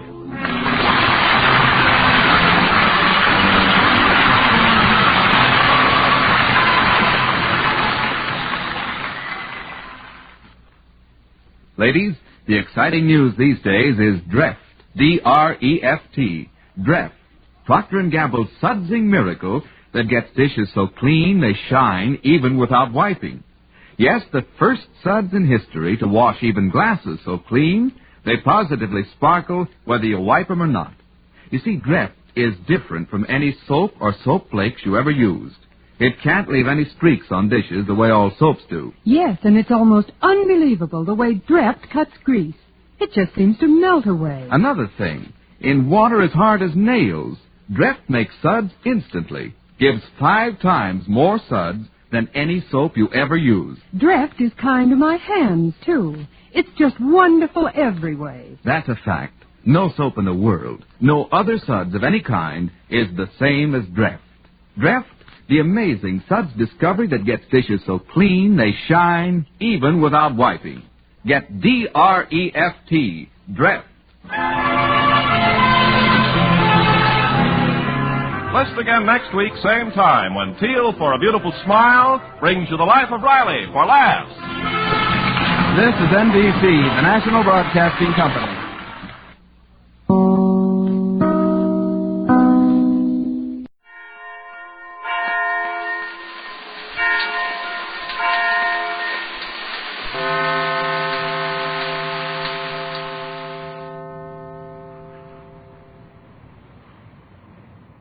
To awake, switch to Postum.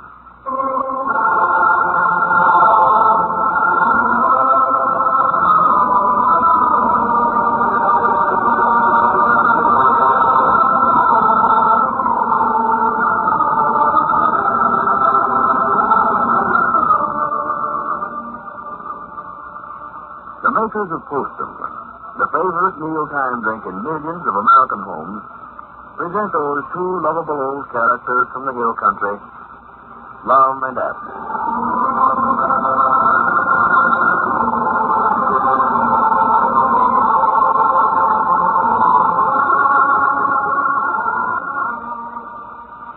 Not long ago, we introduced a lady who seemed to us to be the ideal sort of next-door neighbor. She's with us again tonight with a friendly word for you. Thank you, Mr. Crosby. I'd like to ask all you folks if you've ever noticed anything special about dreams. The reason I ask you that is because if you dream much at night, it may mean that you just aren't sleeping as soundly as you should. Or maybe you've noticed that in the way you feel tired and worn out in the morning. So here's a little suggestion. Think seriously whether it isn't coffee nerves that's at the bottom of those restless, sleepless nights. Well, common sense will tell you that while many people see without being robbed of sleep, many others just aren't that lucky. And that's why, if I was you and I thought coffee was keeping me awake or making me restless, I'd certainly switch to Postum. Because Postum just doesn't have anything in it to cause sleeplessness. No caffeine or stimulant of any kind. That's right, friends. And believe me, I know you will enjoy Postum, too. You'll find that its flavor, though naturally different from coffee, has its own distinctive, delicious goodness. A smooth mellowness that's winning thousands of new friends for Postum. So, if coffee has disturbed your sleep, see if drinking Postum instead isn't helpful even in a few days. And after a fair trial, say 2 weeks, see if you are sleeping lots more peacefully and soundly thanks to switching to Postum. And now, let's see what's going on down in Pine Ridge. Well, friends, you know that Lum, believing the government still after him for running an illegal post office, left town last week and was located with Cedric Wehunt last Friday in Mexico, Missouri. Abner left Pine Ridge immediately to bring them home. And as we look in on the little community today, we find Lum and Abner down at the Jot 'em Down store. Apparently, there's some ill feeling between them. Listen. Well, Lum, it ain't going to do no good to divide at the store here again. We both got to be here in the same building anyway, and dividing things up ain't going to help us none. You're mad, and we still got to sit here and look at one another and carry all that stuff over to one side of the store and then carry it back again. That's all we do. Yeah, but I don't have to be partners with you, though.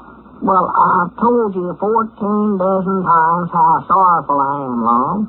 You think you can cause me all that worry and misery for over a week? Have me slipping around here like a hunted criminal, hiding from the police and going hungry, and then straighten it all out by saying you're sorry. I don't know what else I can say. We was just doing it for your own good. For my own good? Yes, sir.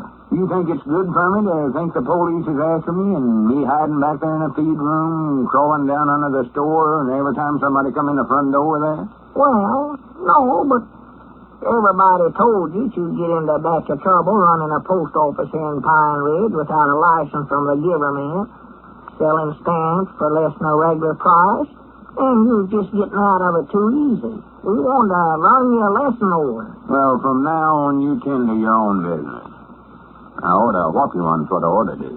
Well, Dick Huddleston and Grandpa's just as much to blame as me. They was the ones that thought it up. Not telling you that the case had been drafted again you. I ought to whop them, too. I hate to go to all the bother of dividing up the store again. We can't make no money that way.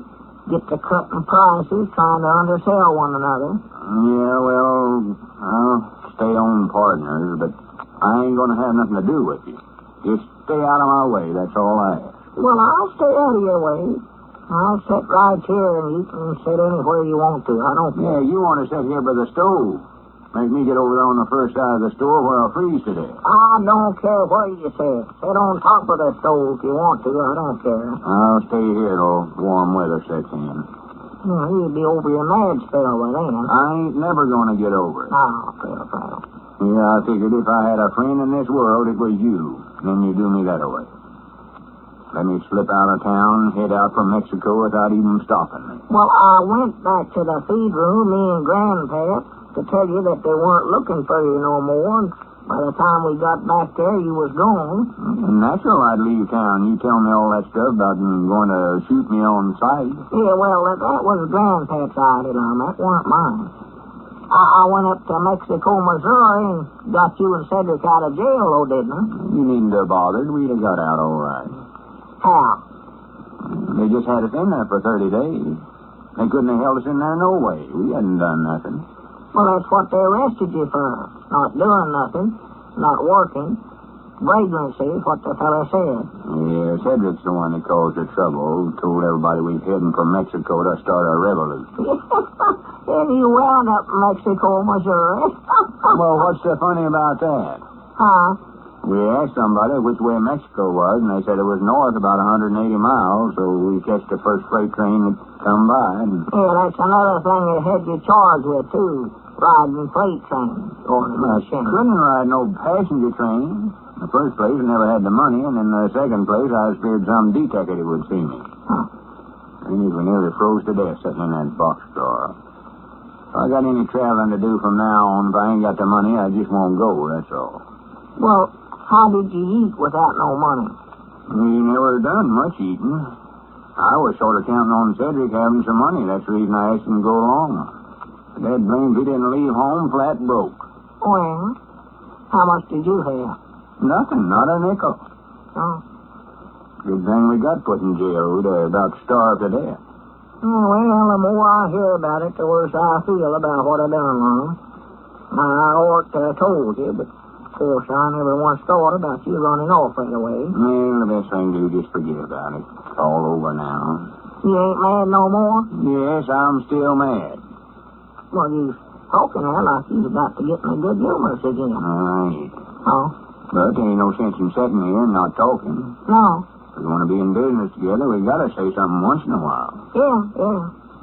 Yeah, we got to do something about that there tourist camp, too. All them streetcars sitting out there in that lot next door. Never have finished making tourist cabins out of them. Yeah, well, we can get busy on that now, too. Got to have some furniture for them. Stoves and bedsteads and dressers and one thing or other to put in there. Yeah, where are we going to get the money to do all that with? Well, that's what I wanted to talk to you about. How much we got in the cash drawer? Oh, about $9 and something, I believe. Taking nearly all we had for me to go up there in Missouri and get you out of jail. Yeah, I know. Looks like everything we start to do, we run out of money before we get it done. We need about $150 at least to do that with. That's just like needing $2 million. Don't reckon we could borrow it. Somebody couldn't. I don't know who from. No.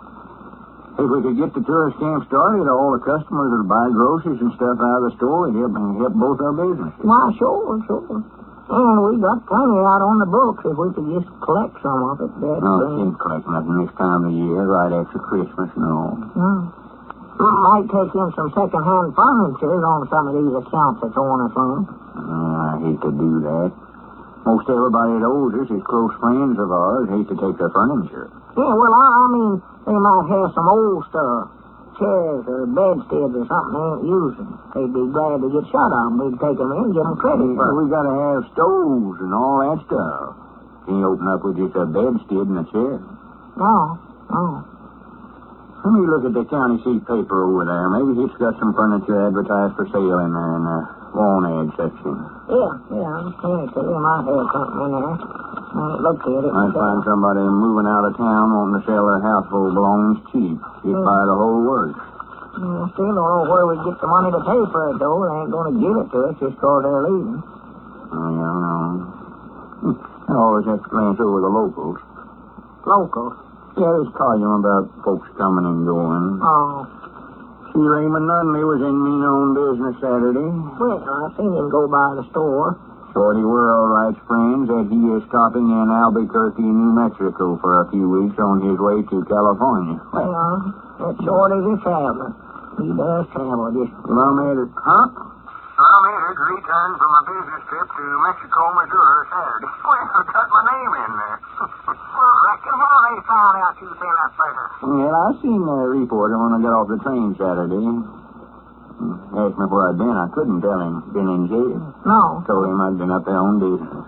Well? Started telling him we're none of his business. No, Eddie, can't do that. No fella ask you a polite question. See, Ralph Potter butchered Friday. Yeah, I hear that. See, you ain't gonna find no furniture for sale in there, Lum. I don't know where them wanted. Ralph never brung me no sausage either, Jack. Bring him. Low, straight, or stove? Wouldn't be in there. No, furniture couldn't stray. There's someone taking it. Wanted young man with car to introduce new product. Call Mr. Biggs, room 17 at the Antlers Hotel. Well, you ain't no young man. You ain't got no car. Miscellaneous. Who? Dogs for sale. Want to buy no dogs. No, my goodness, no. Can't feed the children, much less dogs, hardly. Stovewood. Real estate. Ain't you no furniture? Personals. Lum, ain't you no furniture for sale? I'm just reading something here. Did you find some? Well, I'll be dead right. Huh? Hey, Granny, that might be just what I'm looking for. Well, how much do they want for it? It ain't furniture. Hey, Granny, hand me a pencil and paper. I'm going to answer this. Well, now, don't go buying something else, Lum. What we need is furniture. Yeah, but we got to have something to buy it with, ain't we? Yeah, We're all that's needing money. Granny, this might be the opportunity we've been looking for, Abner. Listen to this. What is it, Lum? I would like to correspond with some middle-aged man with the object of matrimony. I am a lonesome widow, 38 years old, and would like to find some kind man that is competent to look after a rich estate left me by my deceased husband. Write an enclosed picture to Florence Beaumont, Nashville, Tennessee, Box 86. Maybe this little ad will solve the financial problems of the partnership. No matter how much of a way you may have with children, there are just bound to be times when even you were likely to have difficulties. Especially one difficulty that many mothers have, that of getting a youngster to drink milk. And you can scold or plead with a little milk bottle, of course, but you can't make him like it. So think how much happier both you and your children would be if you gave them postums made with milk. Now, there's a way to serve milk that your children will really appreciate. A postum has a delicious flavor and a grown-up look. Besides, postum is perfectly wholesome. Simply roasted whole wheat and bran, slightly sweetened. It contains no harmful stimulants of any kind. And, Mother, here's something. Unlike heavy, over-rich drinks, it won't spoil young appetites for other foods. So see if postum doesn't really solve the I don't like milk problem in your family. It's sure to. For children who don't like plain milk, just can't resist this great favorite drink, postums made with milk.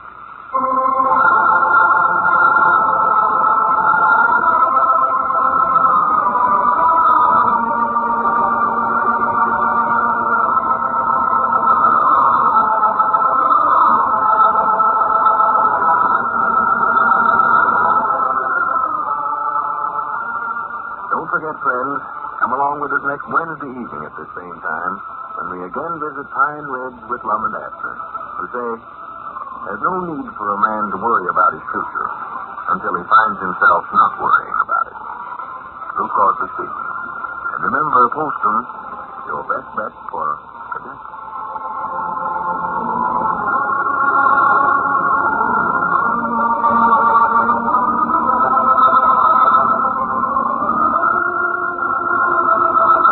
This is the Columbia Broadcasting System.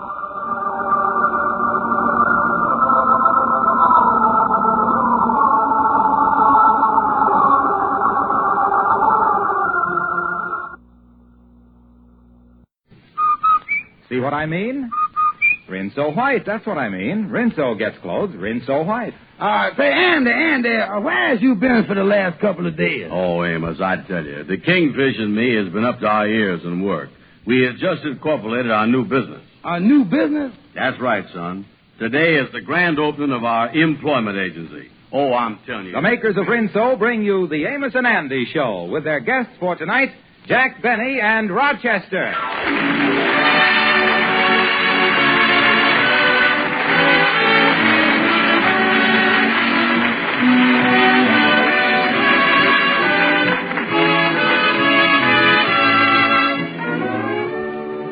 ever in Montclair, New Jersey, and you hear a policeman's whistle that goes like this, it'll most likely belong to Officer William Howell. You've probably seen his picture in a Rinso ad. You see, Mrs. Howell whistles while she washes with Rinso, and Officer Howell has gotten used to hearing the Rinso whistle around the house. As he puts it... Well, you'll have to ask a missus if you want all the dope. All I know about Rinso is that it sure gets my shirts white. Sure, that's because Rinso gets out more dirt. Try it yourself, ladies.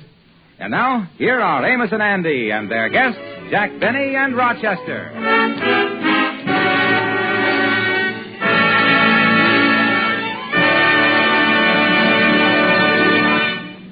The best way to avoid having to take a job is to make sure that someone else gets it. And evidently, Andrew H. Brown and George Kingfish Stevens subscribe to this theory because they have recently opened an employment agency. As we find them now, they're talking over the prospects of their latest enterprise. Well, then, there you is. The papers is all drawn up for a new corporation. Now, the only thing left is to find a name for a business. And I think I already got that. Stevens and Company Employment Agency. Now, hold on a minute, Kingfish. Hold on. What is that Stevens and Company? I thought we were supposed to be 50-50 partners in this. Yeah, well, I tell you, Andy, since the employment agency business was your idea, I figure it's to make you the most important partner. That's why I make you the company. Company, huh? Did that make me the most important? Oh, certainly. Yeah, but wait a minute, though. If I is only called company, how is people going to know which company I is? Mm-hmm. For example, how will they know I ain't the company at the end of Sears Roebuck Ann? Well, Andy, they can't miss. After all, ain't you a big white-collar executive who... Say, wait a minute. Ain't that Amos in his taxi cab driving up and just stopped in front there? Yeah, that's Amos, all right. Yeah, and here he come with some fancy-dressed fella I never did see before. Hello there, Amos. Hello. Well, hiya there, fellas. Glad I found you, and I want to introduce you to a fella who just come to town. Brother Stevens and Brother Brown shake hands with Mr. Rochester. Glad to know you, gentlemen. Glad to know you.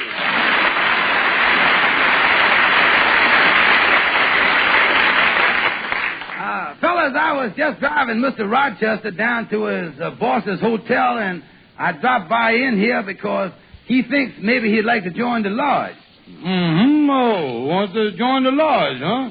Yeah, well, Mr. Rochester, this is just the right time for joining, because the initiation fees has just been reduced for one day only to $3. You has got $3, Virginia. Well, to tell the truth, what I got happens to be just a little short of $3. How short? $3.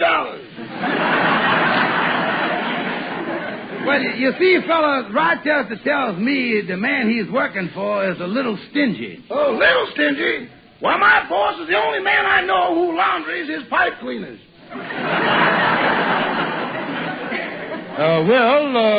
If you ain't happy with your boss, you were certainly looking at the right men to get you a better paying job. What kind of work do you do? I'm called a valet. I do the laundry, the cleaning, the cooking. I mow the lawn, wash the dishes, drive the car, shine the shoes, press the clothes, and other various miscellaneous sundries. You do all that and they still call you a valet? Yeah, any resemblance between my title and the work I got to do is purely coincidental and backbreaking. And all that work for $10 a week, if he picks up my next option. Well, now, tell you what, you fill out this application blank here. Now, suppose we could get you a job with less work and more pay. Would you be interested? There's no question about that, Brother Stevens. I'm so tired of having a job where the pay rattles that if you can get me one where the pay rustles, I'm your man.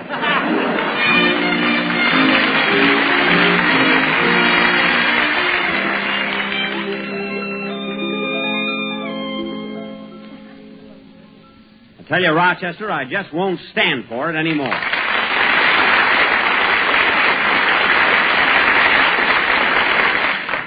Showing up 5 hours late. Always going to Harlem to shoot dice wearing my clothes. By the time I get them back, I'm standing up straight, but my pants are kneeling. Is that the way to act? Well, answer me. Well, go on. Oh, you can't. No wonder you have no answer. But I've got one. I'm firing you. And don't think I wouldn't just because you've been with me 8 years. That doesn't mean a... All right. Those tears aren't going to help you. This time you've gone too far. You're fired, I tell you. Fired. Good thing Rochester isn't here. He might have quit.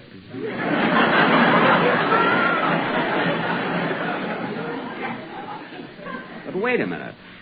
Why do I put up with Rochester? Why don't I really fire him? I'll do it. I'm going out and find an employment agency right now.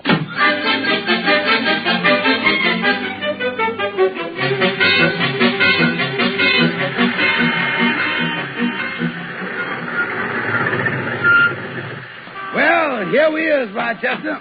Thank you, Amos, for driving me all the way downtown to my boss's hotel. I say, Rochester, the doorman's coming over here. He must be looking for you. Yeah. You looking for me, doorman? Yes, and your boss is looking for you. He's been looking for you for the last 5 hours. Uh-oh. Where's my boss now? I just saw him in the lobby.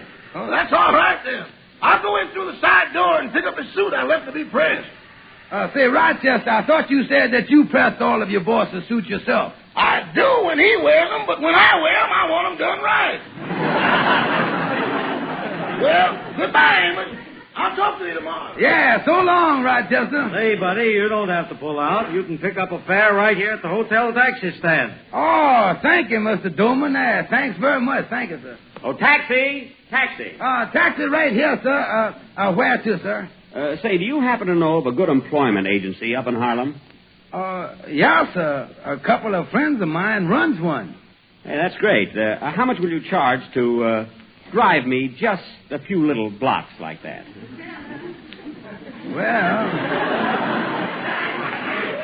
it ain't exactly a few little blocks from 48th Street up to 135th Street, mister.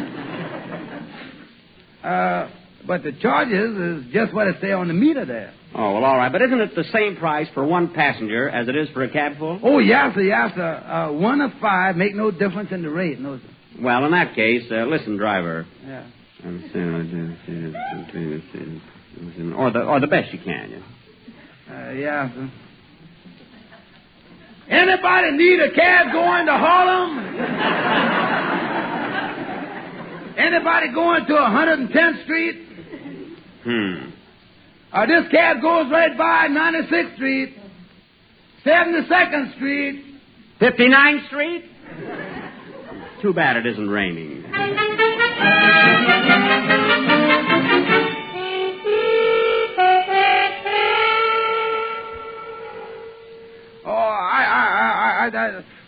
Tells you, Henry, that this employment agency is going to be the best venture we done ever ventured into. Yeah, we ought to do big things with this new client, Rochester. Oh, yeah, there's no question about that. Say, wait a minute. Look like somebody coming in here, Henry. Excuse me, is this Stevens and Company? Yeah, sir. Come right in. You was talking to Stevens. And Company. Put our card in your pocket, mister. Yes, I suppose you was in the market to engage some help. Well, yes, I'm looking for a valet. A valet? Well, if there's one thing this office has got, mister, it's a valet. Yeah, that's the one thing, all right. Well, that's very nice. How much does this man get?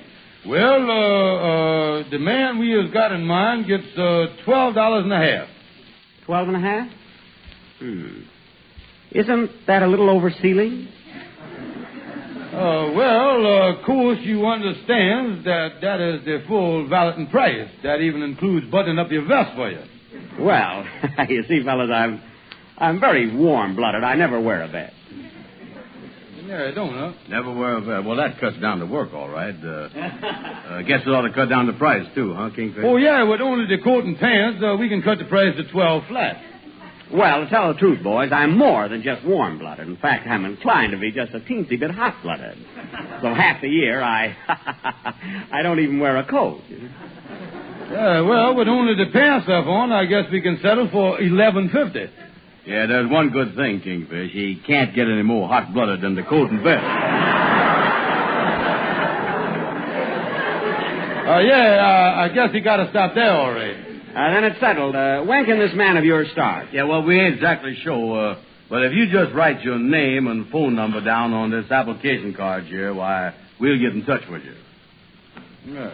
There you are. And I'll be expecting to hear from you. Oh, yes, sir, mister. Yes, sir. We is getting right on the ball. Now, so long, boys. Don't let me down. Oh, no, sir. Say, Andy. Where's that card Rochester filled out? We has got to phone him and tell him that we got him a brand new job with a boss that's just the opposite of the chiseler that he been working for.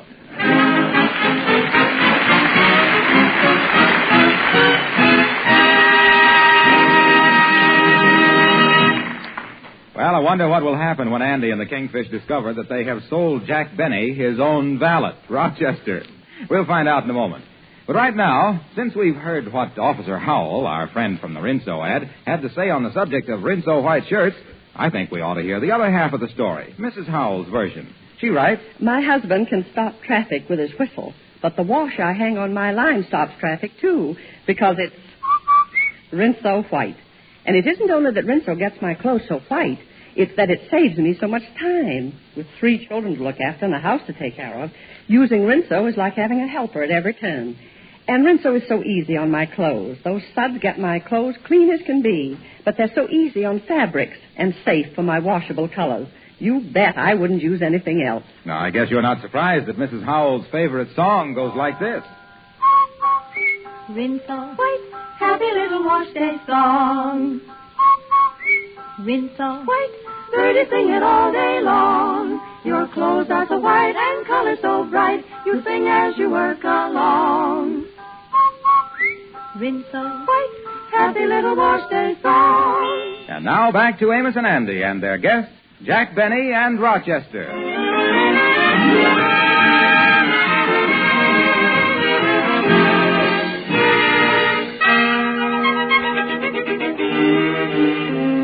Well, Andy and the Kingfish have certainly messed things up through their new employment agency.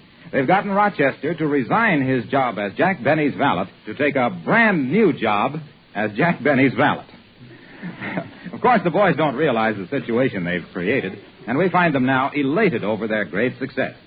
Oh, I'm telling you, Andy, this employment agency is great. The very first day we open, we gets a high-priced valet a brand new job. Yeah, at the rate we're going to need another filing cabinet for all the names of our new clients. Yeah. Say, by the way, son, don't you think we ought to see if the filing system that we got is functioning? Functioning? How are we going to do that, Kingfish? Yeah, well, you is in charge of the employees. Yeah. And I takes care of the employers. That's right. So you take that employee's card that Rochester filled out, and I'll take that card we got from the man who's given him the job. Mm-hmm. And we'll see how the information fits together. Oh, yeah. Well, say here that he worked for Mr. Benny. Then I looks at the card I got and finds out the name of the man he is going to work for from now on. Well, what do it say on that card, Kingfish? It say that,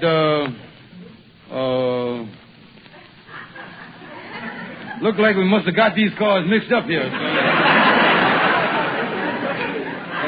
Must have got the employee card in the employer file there. Here, let's switch cards. Okay. You give me your card, and you take the one I got. Yeah, that ought to fix it. Now, what do I look for? Well, now, let's get a brand new attack on this whole problem here. Now, this time, you tells me the name of Rochester's new boss. You tell me that. Yeah, well, from what it say on this card, Rochester's new boss is a man by the name of Benny. On the card you got, Kingfish, who is the last man that he worked for? According to this card, the name of the man is, let's switch cards again.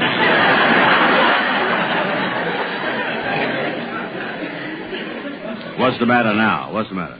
Well, I ain't sure, but it must be the duplicate filing system we got here. Now, there's only one thing to do. Now, let's turn the cards down on the desk here. Turn them down face down. Okay. Now, clear your mind a minute now. Yeah. And let's start over. Okay, I was ready here, Kingfish. But somehow I got a feeling about this. So was I. A sneaking feeling.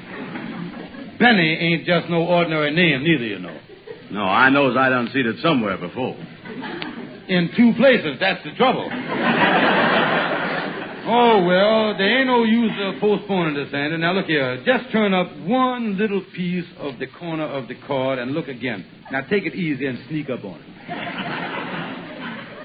I sneak him. Kingfish. Yeah. I see it again.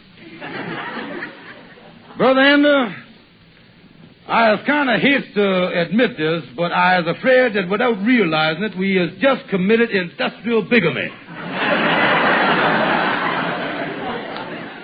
Yeah, and since they made that a legal offense, we better get right over and see our lawyer, Gabby Gibson.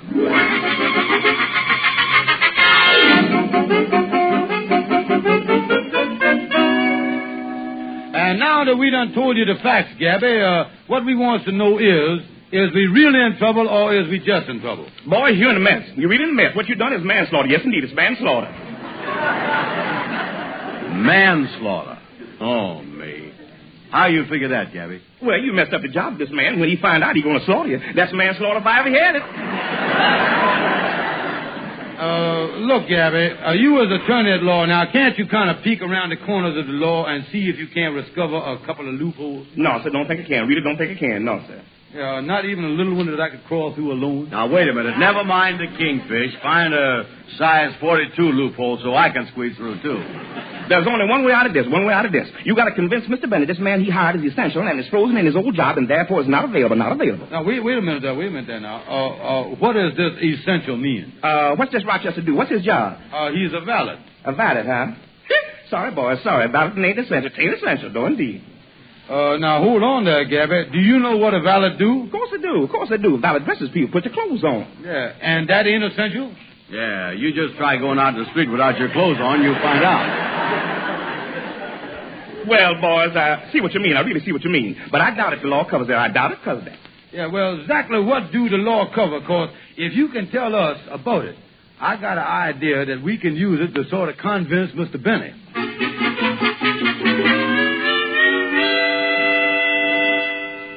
Now, I understand what you say, boys, but how is it the man was available this morning and he's frozen this afternoon? Answer me that. Yeah, well, you see, Mr. Bennett, well, you know about Congress, don't you? Congress? Yeah, you know, they is down in Washington. Oh. Then they haven't moved. Moved?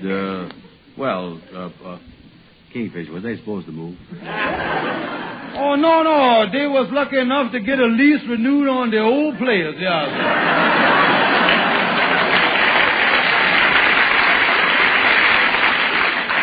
Now, listen, boys, this is all very interesting, but what has Congress got to do with my new valet not being available? Well, Miss Benny, you know Congress. A couple of years ago, they made up a board down there to take care of jobs. It's called the NAOB.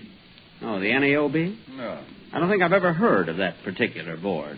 Oh, yeah, no, well, don't make no difference, because just this morning the NAOB decided to smack the public with a new ruling. Yeah, that's right. We got it right here. We done copied it out of the book. That's pretty fast. The ruling is made in Washington this morning, and you copied out of a book here in New York this afternoon. How come? Priorities. And is there any way I can arrange to read this ruling? Oh, yes, sir. Here you is, Miss Benny. Got it copied here, identical, verbatim, word for word, and besides that, we didn't change a thing. Let me see here. A guaranteed copy of ruling number 0001. Quote, whereas and wherewithal, we is sitting on this bureau, with not much to do, we is unanimously decided to inaugurate a new ruling on valeting. Now comes the ruling part. Naturally. A Paragiraffe 1. This law, we as resolving, is meant for all employers looking to employ, hire, or engage valets, especially and to wit, employers whose last name just happen to begin with the letter B.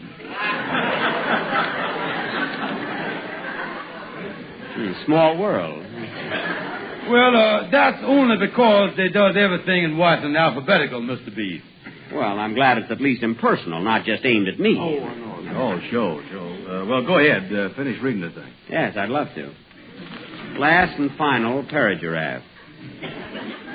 Any person who thinks this law is unconstitutional and wants to check up with the government, this person, hereafter referred to as the stool pigeon, has got to ask permission through this bureau, and the answer is no.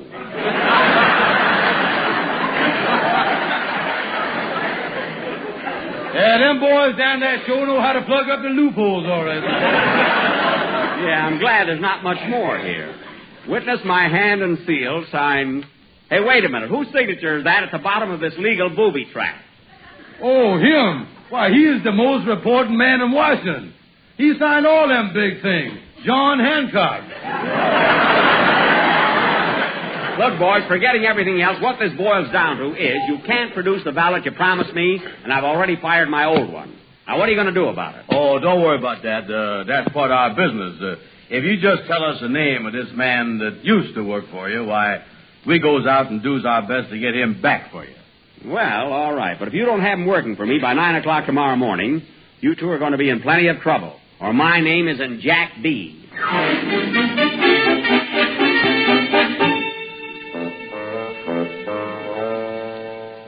Go on, Kingfish. Read Rochester's last part of the ruling. That's the most important part. Elucidate, gentlemen, elucidate. Yeah. Well, this is what it say here, Miss Rochester, quote, and this law is meant for all valets, especially and to wit all valets whose name just happen to begin with the letter R. Yeah, so you see, Rochester, according to this new law, we just can't put you in the new job. But we is willing to humiliate ourselves in front of your old boss and get your job back for you. You mean to say I got to go back to work for Mr. Benny? Well, I guess you do. Well, Poverty, move over. Your wandering boy is home again. Yeah, now, just put our card in your pocket here, Rochester, and as soon as this ruling thing blow over, we can get you a job that pays folding money. It can't be too soon for me. I've been dreaming of a green Christmas.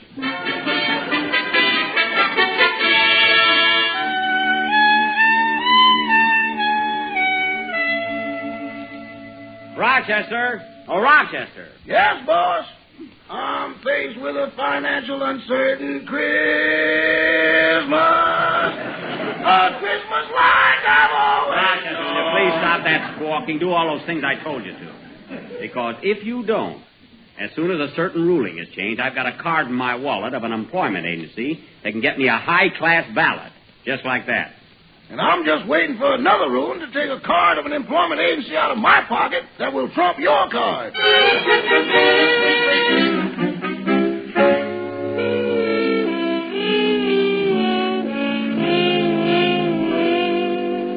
Brother Andy, don't sit there like you was dying. Oh, Kingfish, we done certainly messed up this employment agency business. Yeah, now, wait a minute there. No use getting downhearted so soon. Don't give up, Andy. Andy, you was a big executive with a white-collar job. Yeah, you're right. I is a big executive.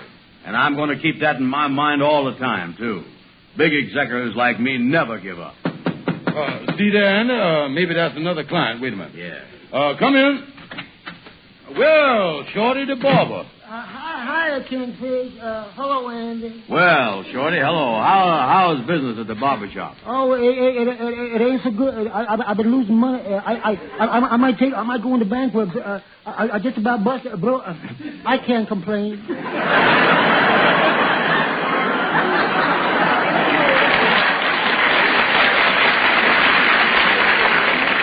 Yeah, well, that's fine, Shorty.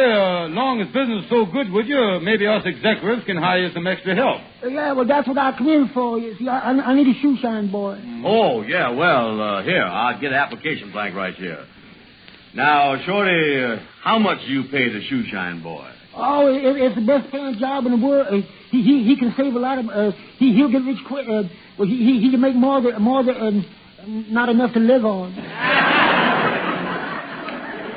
No, yeah, I see. Yeah, but on top of the $10 I pay, the shoe shine boy, he might make another $10 in tips. $10 in tips, huh? Mm. Shorty, I is glad that you come to big white-collar executives like us. We has got just demand for you. We is? Yeah. So long, Kingfish. I'm taking that job myself.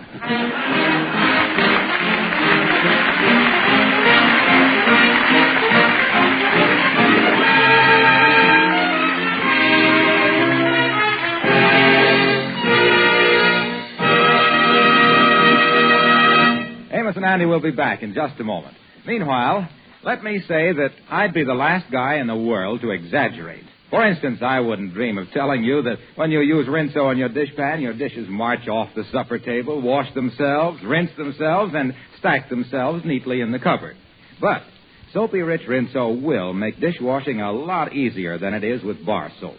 You don't waste time trying to get suds. No, sir. Those Rich Rinso suds soap grease and crusted food particles loose in a jiffy. A swish of your dish mop, and everything is shiny bright and clean as a whistle. And Rinso's easy on your hands. Doesn't get them rough and red.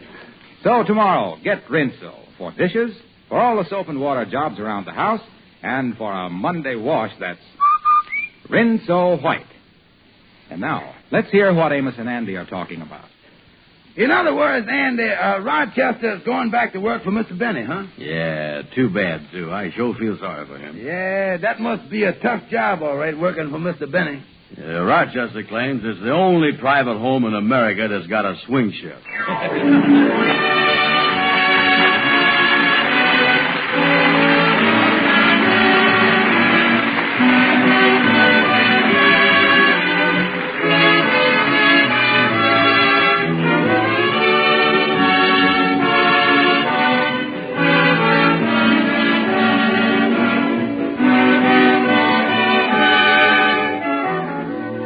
Be sure to be with us again next Friday evening at this same time when the makers of Rinso will again present the Amos and Andy Show.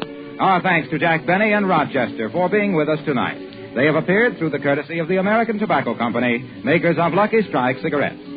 This is Harlow Wilcox saying good night to you for all of us.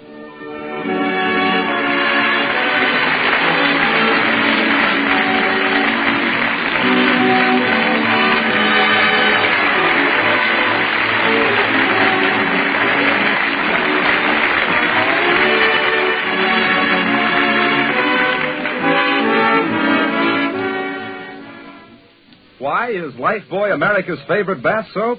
I'll tell you two big reasons. Lifebuoy in your daily bath gives all-over protection from BO. Yes, from head to toe it stops BO. And Lifebuoy gives protection that lasts and lasts. So play safe. Make sure Lifebuoy's in your soap dish. It's the only soap especially made to stop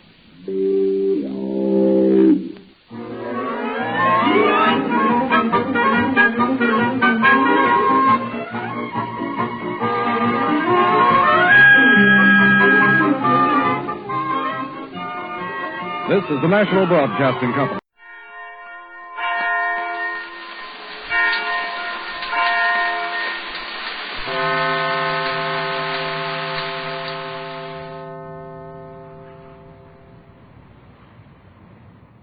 From Hollywood, the George Burns and Gracie Allen Show for Hormel and Spam.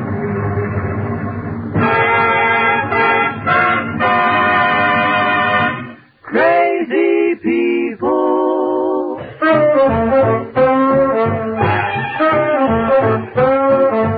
Spam, rebop, boom, spam. George Burns and Gracie Allen. Our show when it's orchestra. For singing glee with a smoothie sweet. Left but not Easton with Bud Heaston.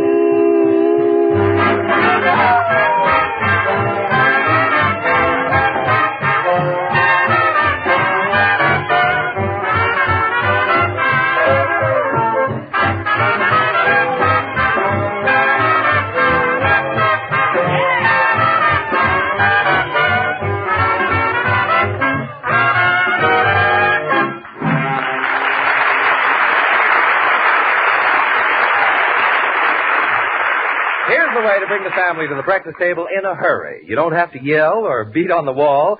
Just serve Spam with eggs, the breakfast hit of the nation. When those slices of Spam start sizzling in the pan, the family will come down the stairs 2 steps at a time. And when they taste the meaty, juicy flavor of Spam, you'll be classed as the best cook in the land.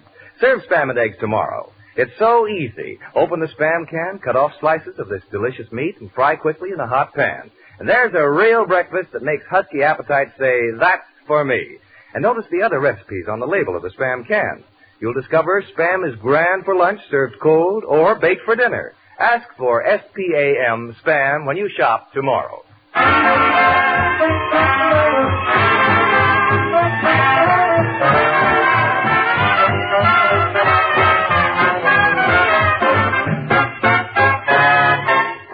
And here they are, our Spam family's gift to America, George and Gracie.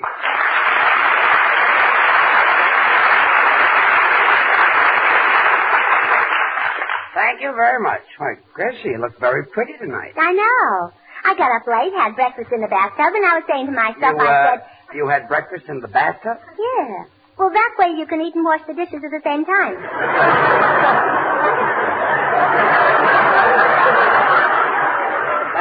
That's a cute little idea. Yeah, isn't it? So I was saying to myself, I said, for a change, it would be nice if we did a musical comedy tonight. So I wrote one. You've written a musical comedy? Yeah, words by Gracie Allen and music by me. I see. You collaborated. I may have. I got so tired I didn't know what I was doing. I didn't know you wrote music. Well, I really don't, but while my sister Bessie was correcting my spelling, her pen leaked and made a lot of ink spots in the paper and we couldn't erase them. So? So we put little tails in the spots, and you should hear how nice they sound when Bessie plays it. Gracie, were you born an imbecile? No, a nudist. What's the name of this musical you wrote? Well, it's about King Henry VIII. I see. It's called The Exciting Lives of King Henry's Wives, or When Things Got Dull, He Sharpened His Knives. That's a cute bit of poetry. Ah, poesía. Qué romántico, qué divino. A mí me gusta mucho la poesía. Es una cosa Every muy week that bonita. goes on, yes. What is it, Senor Lee? I like poultry. You like poultry? Si, senor, like simple semen, metapemen. Just a minute. Simple semen, metapemen? Si. What is that? A nursery dream. It's not semen, a nursery rim. It's not Simon, it's Simon. It's not Pimmon, it's Pyman. It's not rim, it's rhyme. You know, between you and Gracie, I feel like going away for a long rest. Well, I hope you enjoy the tripe. Well, never mind. Just read what's in the script. So, Gracie, you wrote a musical about King Henry VIII, huh? Yes. He has 6 wives, and every Thursday in November he chopped off another head. Every Thursday in November? Yeah, he didn't know when Thanksgiving was either.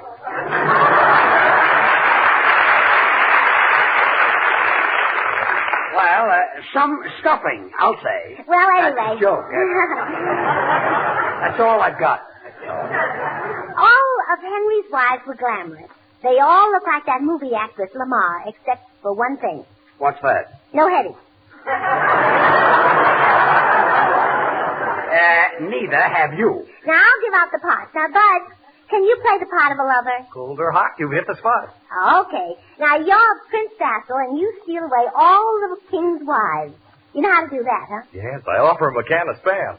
Oh, that'll do it. Artie, Yes, Gracie. would you like to play Henry VIII?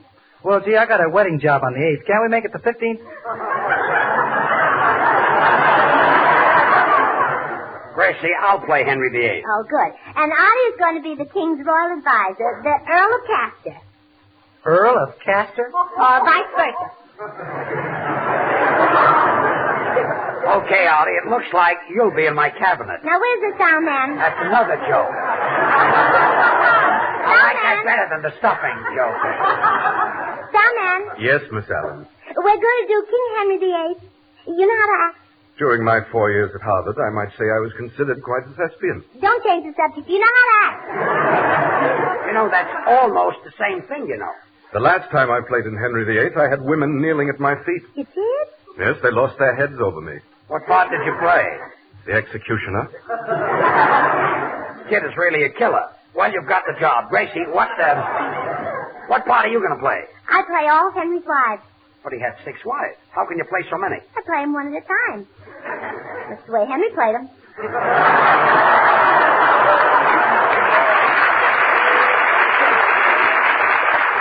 He did, huh? All right, Bud. On with the play. Presenting Gracie Allen's strange musical interlude, Henry VIII. We'll take you on a musical excursion. We ask you for your confidence and faith. We're going to give you Gracie Allen's version of Shakespeare's Henry VIII. I'm King Henry VIII. He is the king, he is the king. I'm the monarch of all I survey. Hey, hey. I behead the wife who dares to disobey. Hey, hey. And King Henry was the first one to say, a chop a day keeps the wife away. I'm the king's advisor. The king is very nice. He takes me here and he takes me there. He took my women twice. He'll take everything I've got, but he won't take my advice. Wham! I am the king's executioner. He is the king's executioner. My job is wielding the axe. And he makes a lot of awful funny cracks. I am known as Basil the Prince. He's the prince, he's the prince, he's the prince. I'm the one who makes King Henry win. He's the prince, he's the prince, he's the prince. Though he has a wife for every day, here's what causes Henry's great dismay. Basil is the guy who steals them all away. He's the prince, he's the prince, he's the prince. 1 little, 2 little, 3 little, 4 little, 5 little, 6 little wives. That's the number of the wives that Henry has, and all of them led merry, merry lives. The first one's name was Kate. That's me. And I gave her the gate. That's me. The next one's name was Anne. That's me. I put her on the pan. That's me. The third one snored in bed. That's me. Next day she lost her head. That's me. Oh, I'm King Henry. He's there, King Henry. Ho, ho, ho, ho, King Henry VIII.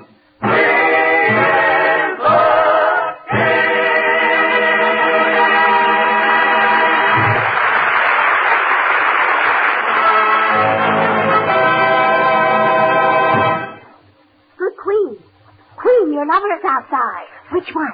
Prince Basil, good queen. Oh, the cute one. He's so handsome. He has a Roman nose. Yeah, and his eyes wander, too. Send him in.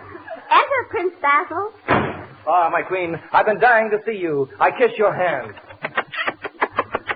Oh, Basil, that's the lady in waiting. I'm the queen. Oh, pardon me. I got my helmet on backwards. My queen, I've been dying to see you. I kiss your hand, too. Please, that's so. It tickled. Catherine, I understand you and the king aren't getting along. No, he killed my great love. He did? Yeah, he found out who he was and shot him.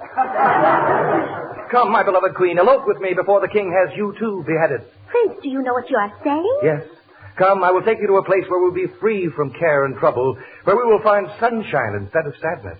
A place where there is music, gaiety, love, life, and romance. Oh, that'll be wonderful. I've never been to Catalina.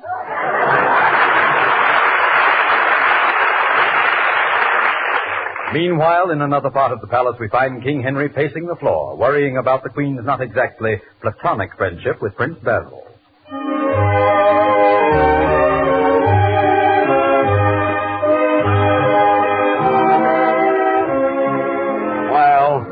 This is a fine state of affairs.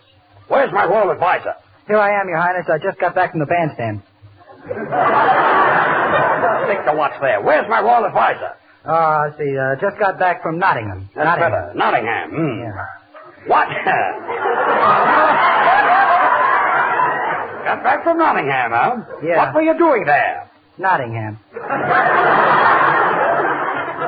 For that crack, I, the king, will knight you and give you a new coat of arms. A new coat of arms? 2 clarinets crossed with an ear of corn under them. Her Majesty the Queen.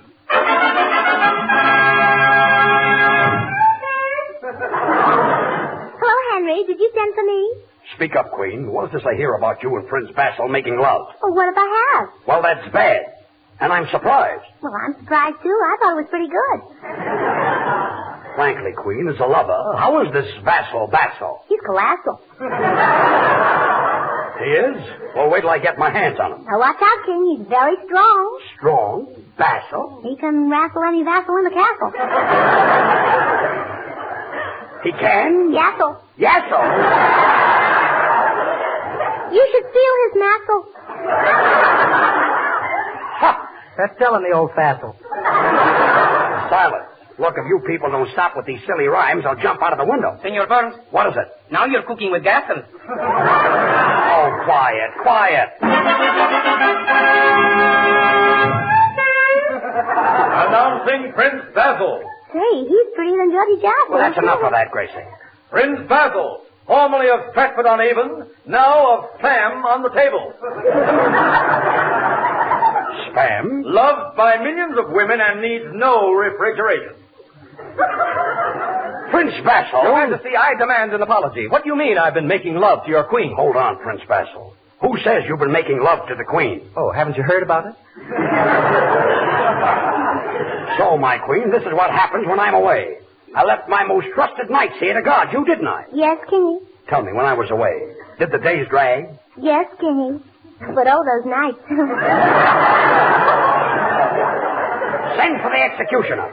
The audacity of that prince. Trying to court my queen under my very nose. Well, it's the only shady spot in the palace. Prince Basil, at noon, tomorrow, both you and the queen shall rest your heads on the chopping block. You'd better make it 1 o'clock, sire. You have 2 appointments at noon. What are they, Royal Advisor? Well, at 12 o'clock, you're having lunch at ye Oldie Brown Derby. And at 12:30, you are to proclaim a new tax throughout the land. And what is this new tax for? To pay the bill at ye Oldie Brownie Derby.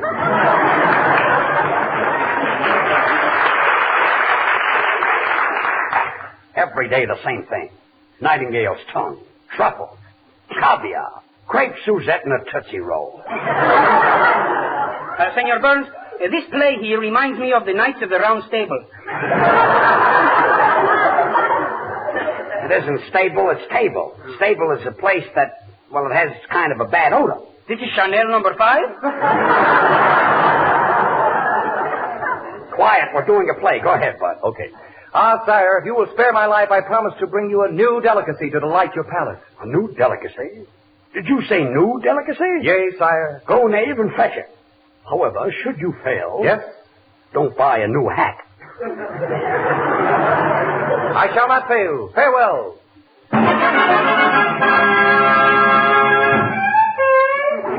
Announcing the Royal Executioner. Your Majesty, I've got an axe to grind with you. Oh, now, please, let's not talk chop. It's smart stuff, sharp stuff tonight. That's smart job. I finally got it. Executioner, have the guillotine ready by noon. Yes, sire. Queen, before I deliver this warrant, could the executioner have you anything to say? Just a few last words. Well, say them, and when you're through talking, the executioner will show you a shortcut around the block. You mean when I stop talking, I get beheaded? That's the idea. Oh, well, then there's nothing for me to worry about. So I can save my neck by talking my head off, That's huh? right. Well, if I've got to die, I've got to die. Everybody's got to go sometime, but when you've got to go, you've got to go. Yeah, but you can't. But I can't go now. I've got to live. I've got to live because pretty soon we're going to have another little mouth to feed. And when you've got another little mouth to feed... Another little mouth? Yes. You mean... Yes. My mother's coming to live with us. Oh, wait.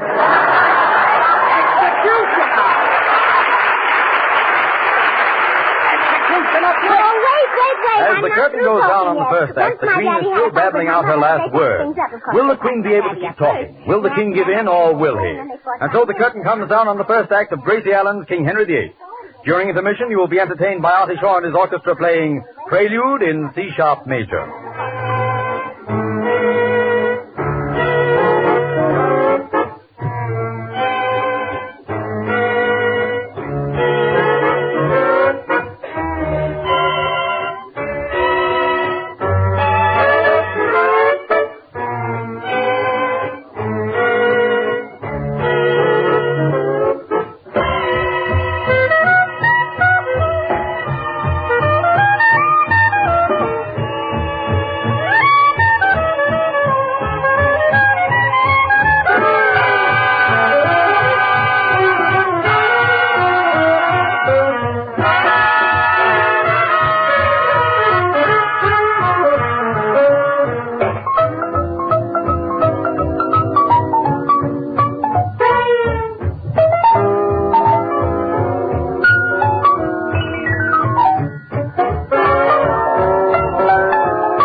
I said, Daddy, if you don't stop drinking so much liquor, you'll have a terrible head in the morning. My daddy said, well, I'll be better off than you because you won't have any head at all. Oh, we can't execute her until she stops talking. Well, my daddy drank a martini, and then he drank another martini. Lock the queen in her cell. Well, that ought to take care of her for a while. Hark, Your Royal Highness. Listen to those hoofbeats. That must be Prince Basil. Yes, the gallop is getting closer and closer. Yeah, who can tell? Maybe next election they'll hit it right on the head.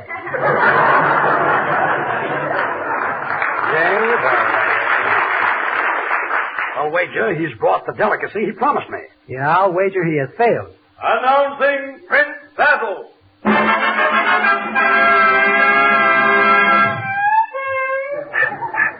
Your Highness, I brought the delicacy which I promised you. It has not been easy. I have been riding day and night until the seat of my trousers are worn thin. See, I told you he'd come through. What is this great delicacy? Spam. Watch your language in the court, Prince Basil. But that's the treasure. S-P-A-M, spam. I've searched far and wide. There's nothing like it. Spam is different. Different? Yes, really different. Spam is delicious meat, and you know how you like good meat, Your Highness. I've watched you chawing on those big chunks. But you'll like spam, Henry. Everybody does. You interest me, Prince Basil. Go ahead. Tell me more. Well, as I started to say, spam is a new combination of meats originated by Hormel, seasoned in a new and better way, and put up in a handier package. In all my travels, I found that spam has become the most popular new meat item brought out in a generation. Spam is truly a meat of many uses. Yea, verily. You can serve it cold, just as it comes from the can. You can fry delicious slices or bake spam whole. Yea, verily, verily, spam has a meaty flavor, a taste fit for a king. And remember, spam is different because it's a combination of pork shoulder meat to make spam sweet and juicy, and the ham it takes to give spam the extra flavor and goodness. Nothing else but those two. And to prove that I have found the real thing, tell all your wives that spam always tells you about this extra goodness right on the label. Look for this sentence.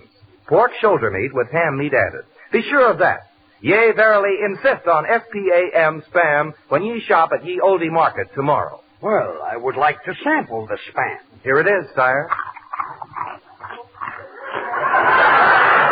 Oh, it's a very tasty morsel indeed, but quite difficult to chew. Your Highness, it would ease your chewing somewhat if you were to remove the spam from the can. Prince Basil, spam is a very tasty morsel, and for that I will spare your life. But the queen must be executed. Guard, open the cell.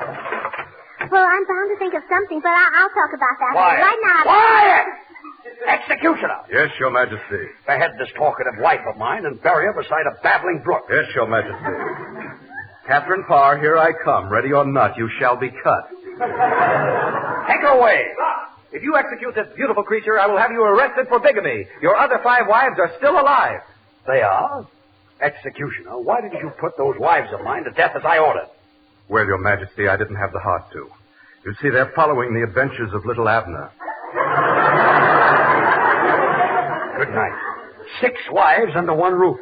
Do you know what that means? 3 gin rummy games. 6 wives. What do you think of that? Boy, are you out of the draft.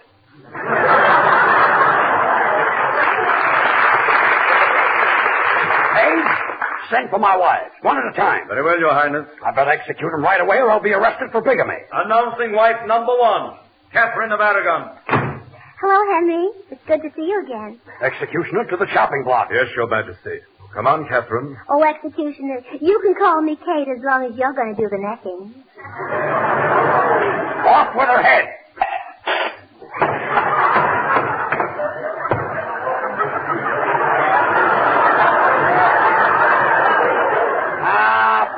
Poor Catherine. Announcing wife number 2, Anne Boleyn. Oh, hello, Henry. I thought you'd forgotten all about me. Well, you were my second wife. For 5 years, I thought you were dead. Oh, thanks, Henry. For 10 years, I thought you were dead. Executioner!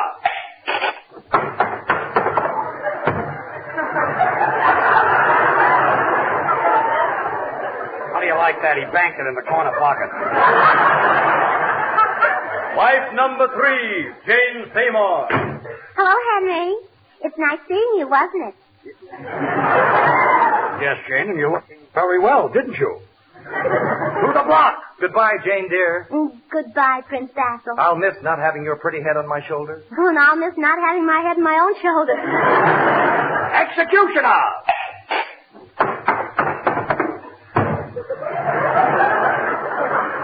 Shucks, Your Majesty. I wish I could correct that slice.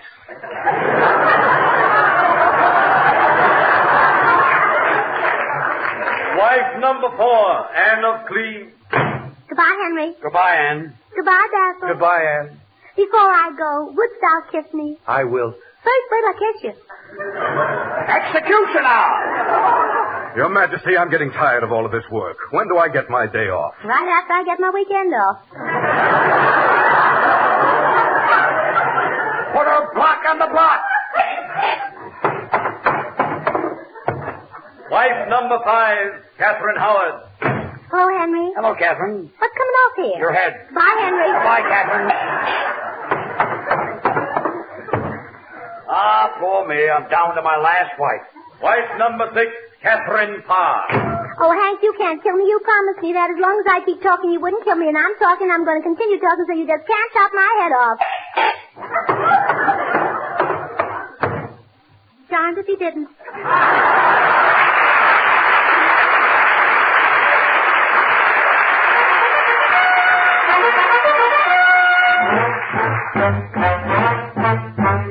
Here comes His Majesty. All hail the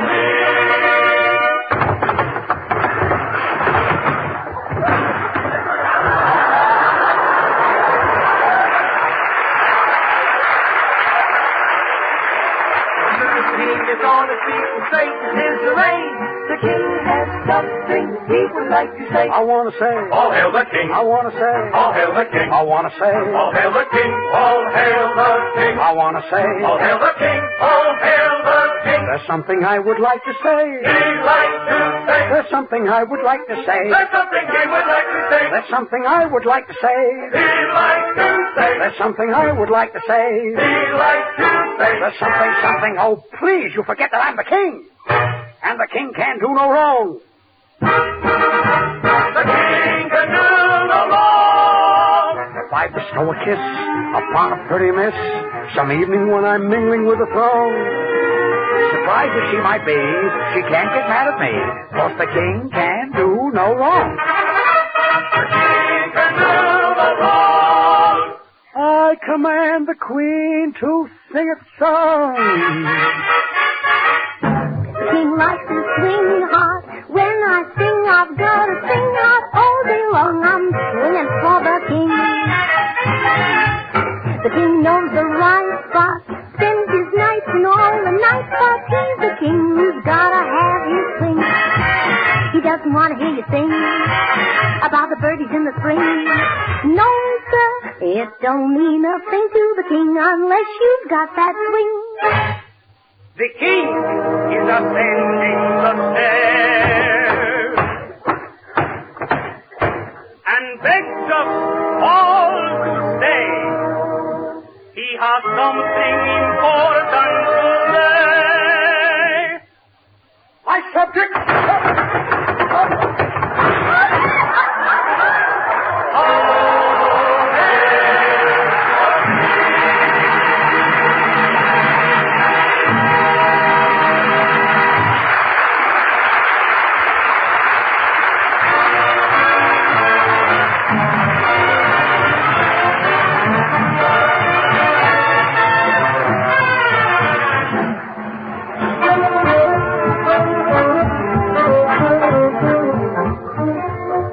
Ladies, in all my travels, I learned that Spam is absolutely the most popular new meat item brought out in a generation. Yea, verily, you'd be surprised how many families are using it regularly.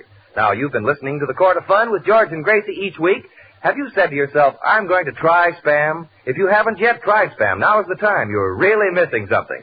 Spam is delicious meat. Spam is extra good. Spam is handy to use, convenient to keep on hand. Yea, verily. Go to your food store tomorrow and ask for S-P-A-M Spam. Thank you, Bud. Well, Gracie, say good night. Good night. Say, you know, that guillotine sounded pretty real. Ah, that's a fake. Here, put your head on. Nothing can happen, see? Really? All right. Good night, folks.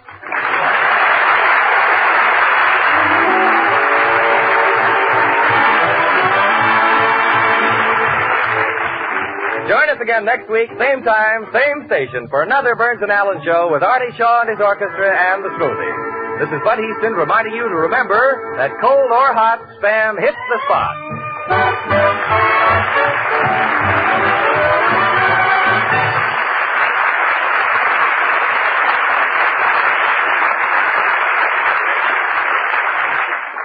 Have you tried Hormel chili con carne? Even those who think they don't like chili do like chili con carne the way Hormel makes it because it's different and everybody likes it. Double your money back if you don't like it. Try Hormel chili con carne tomorrow. This is the National Broadcasting Company.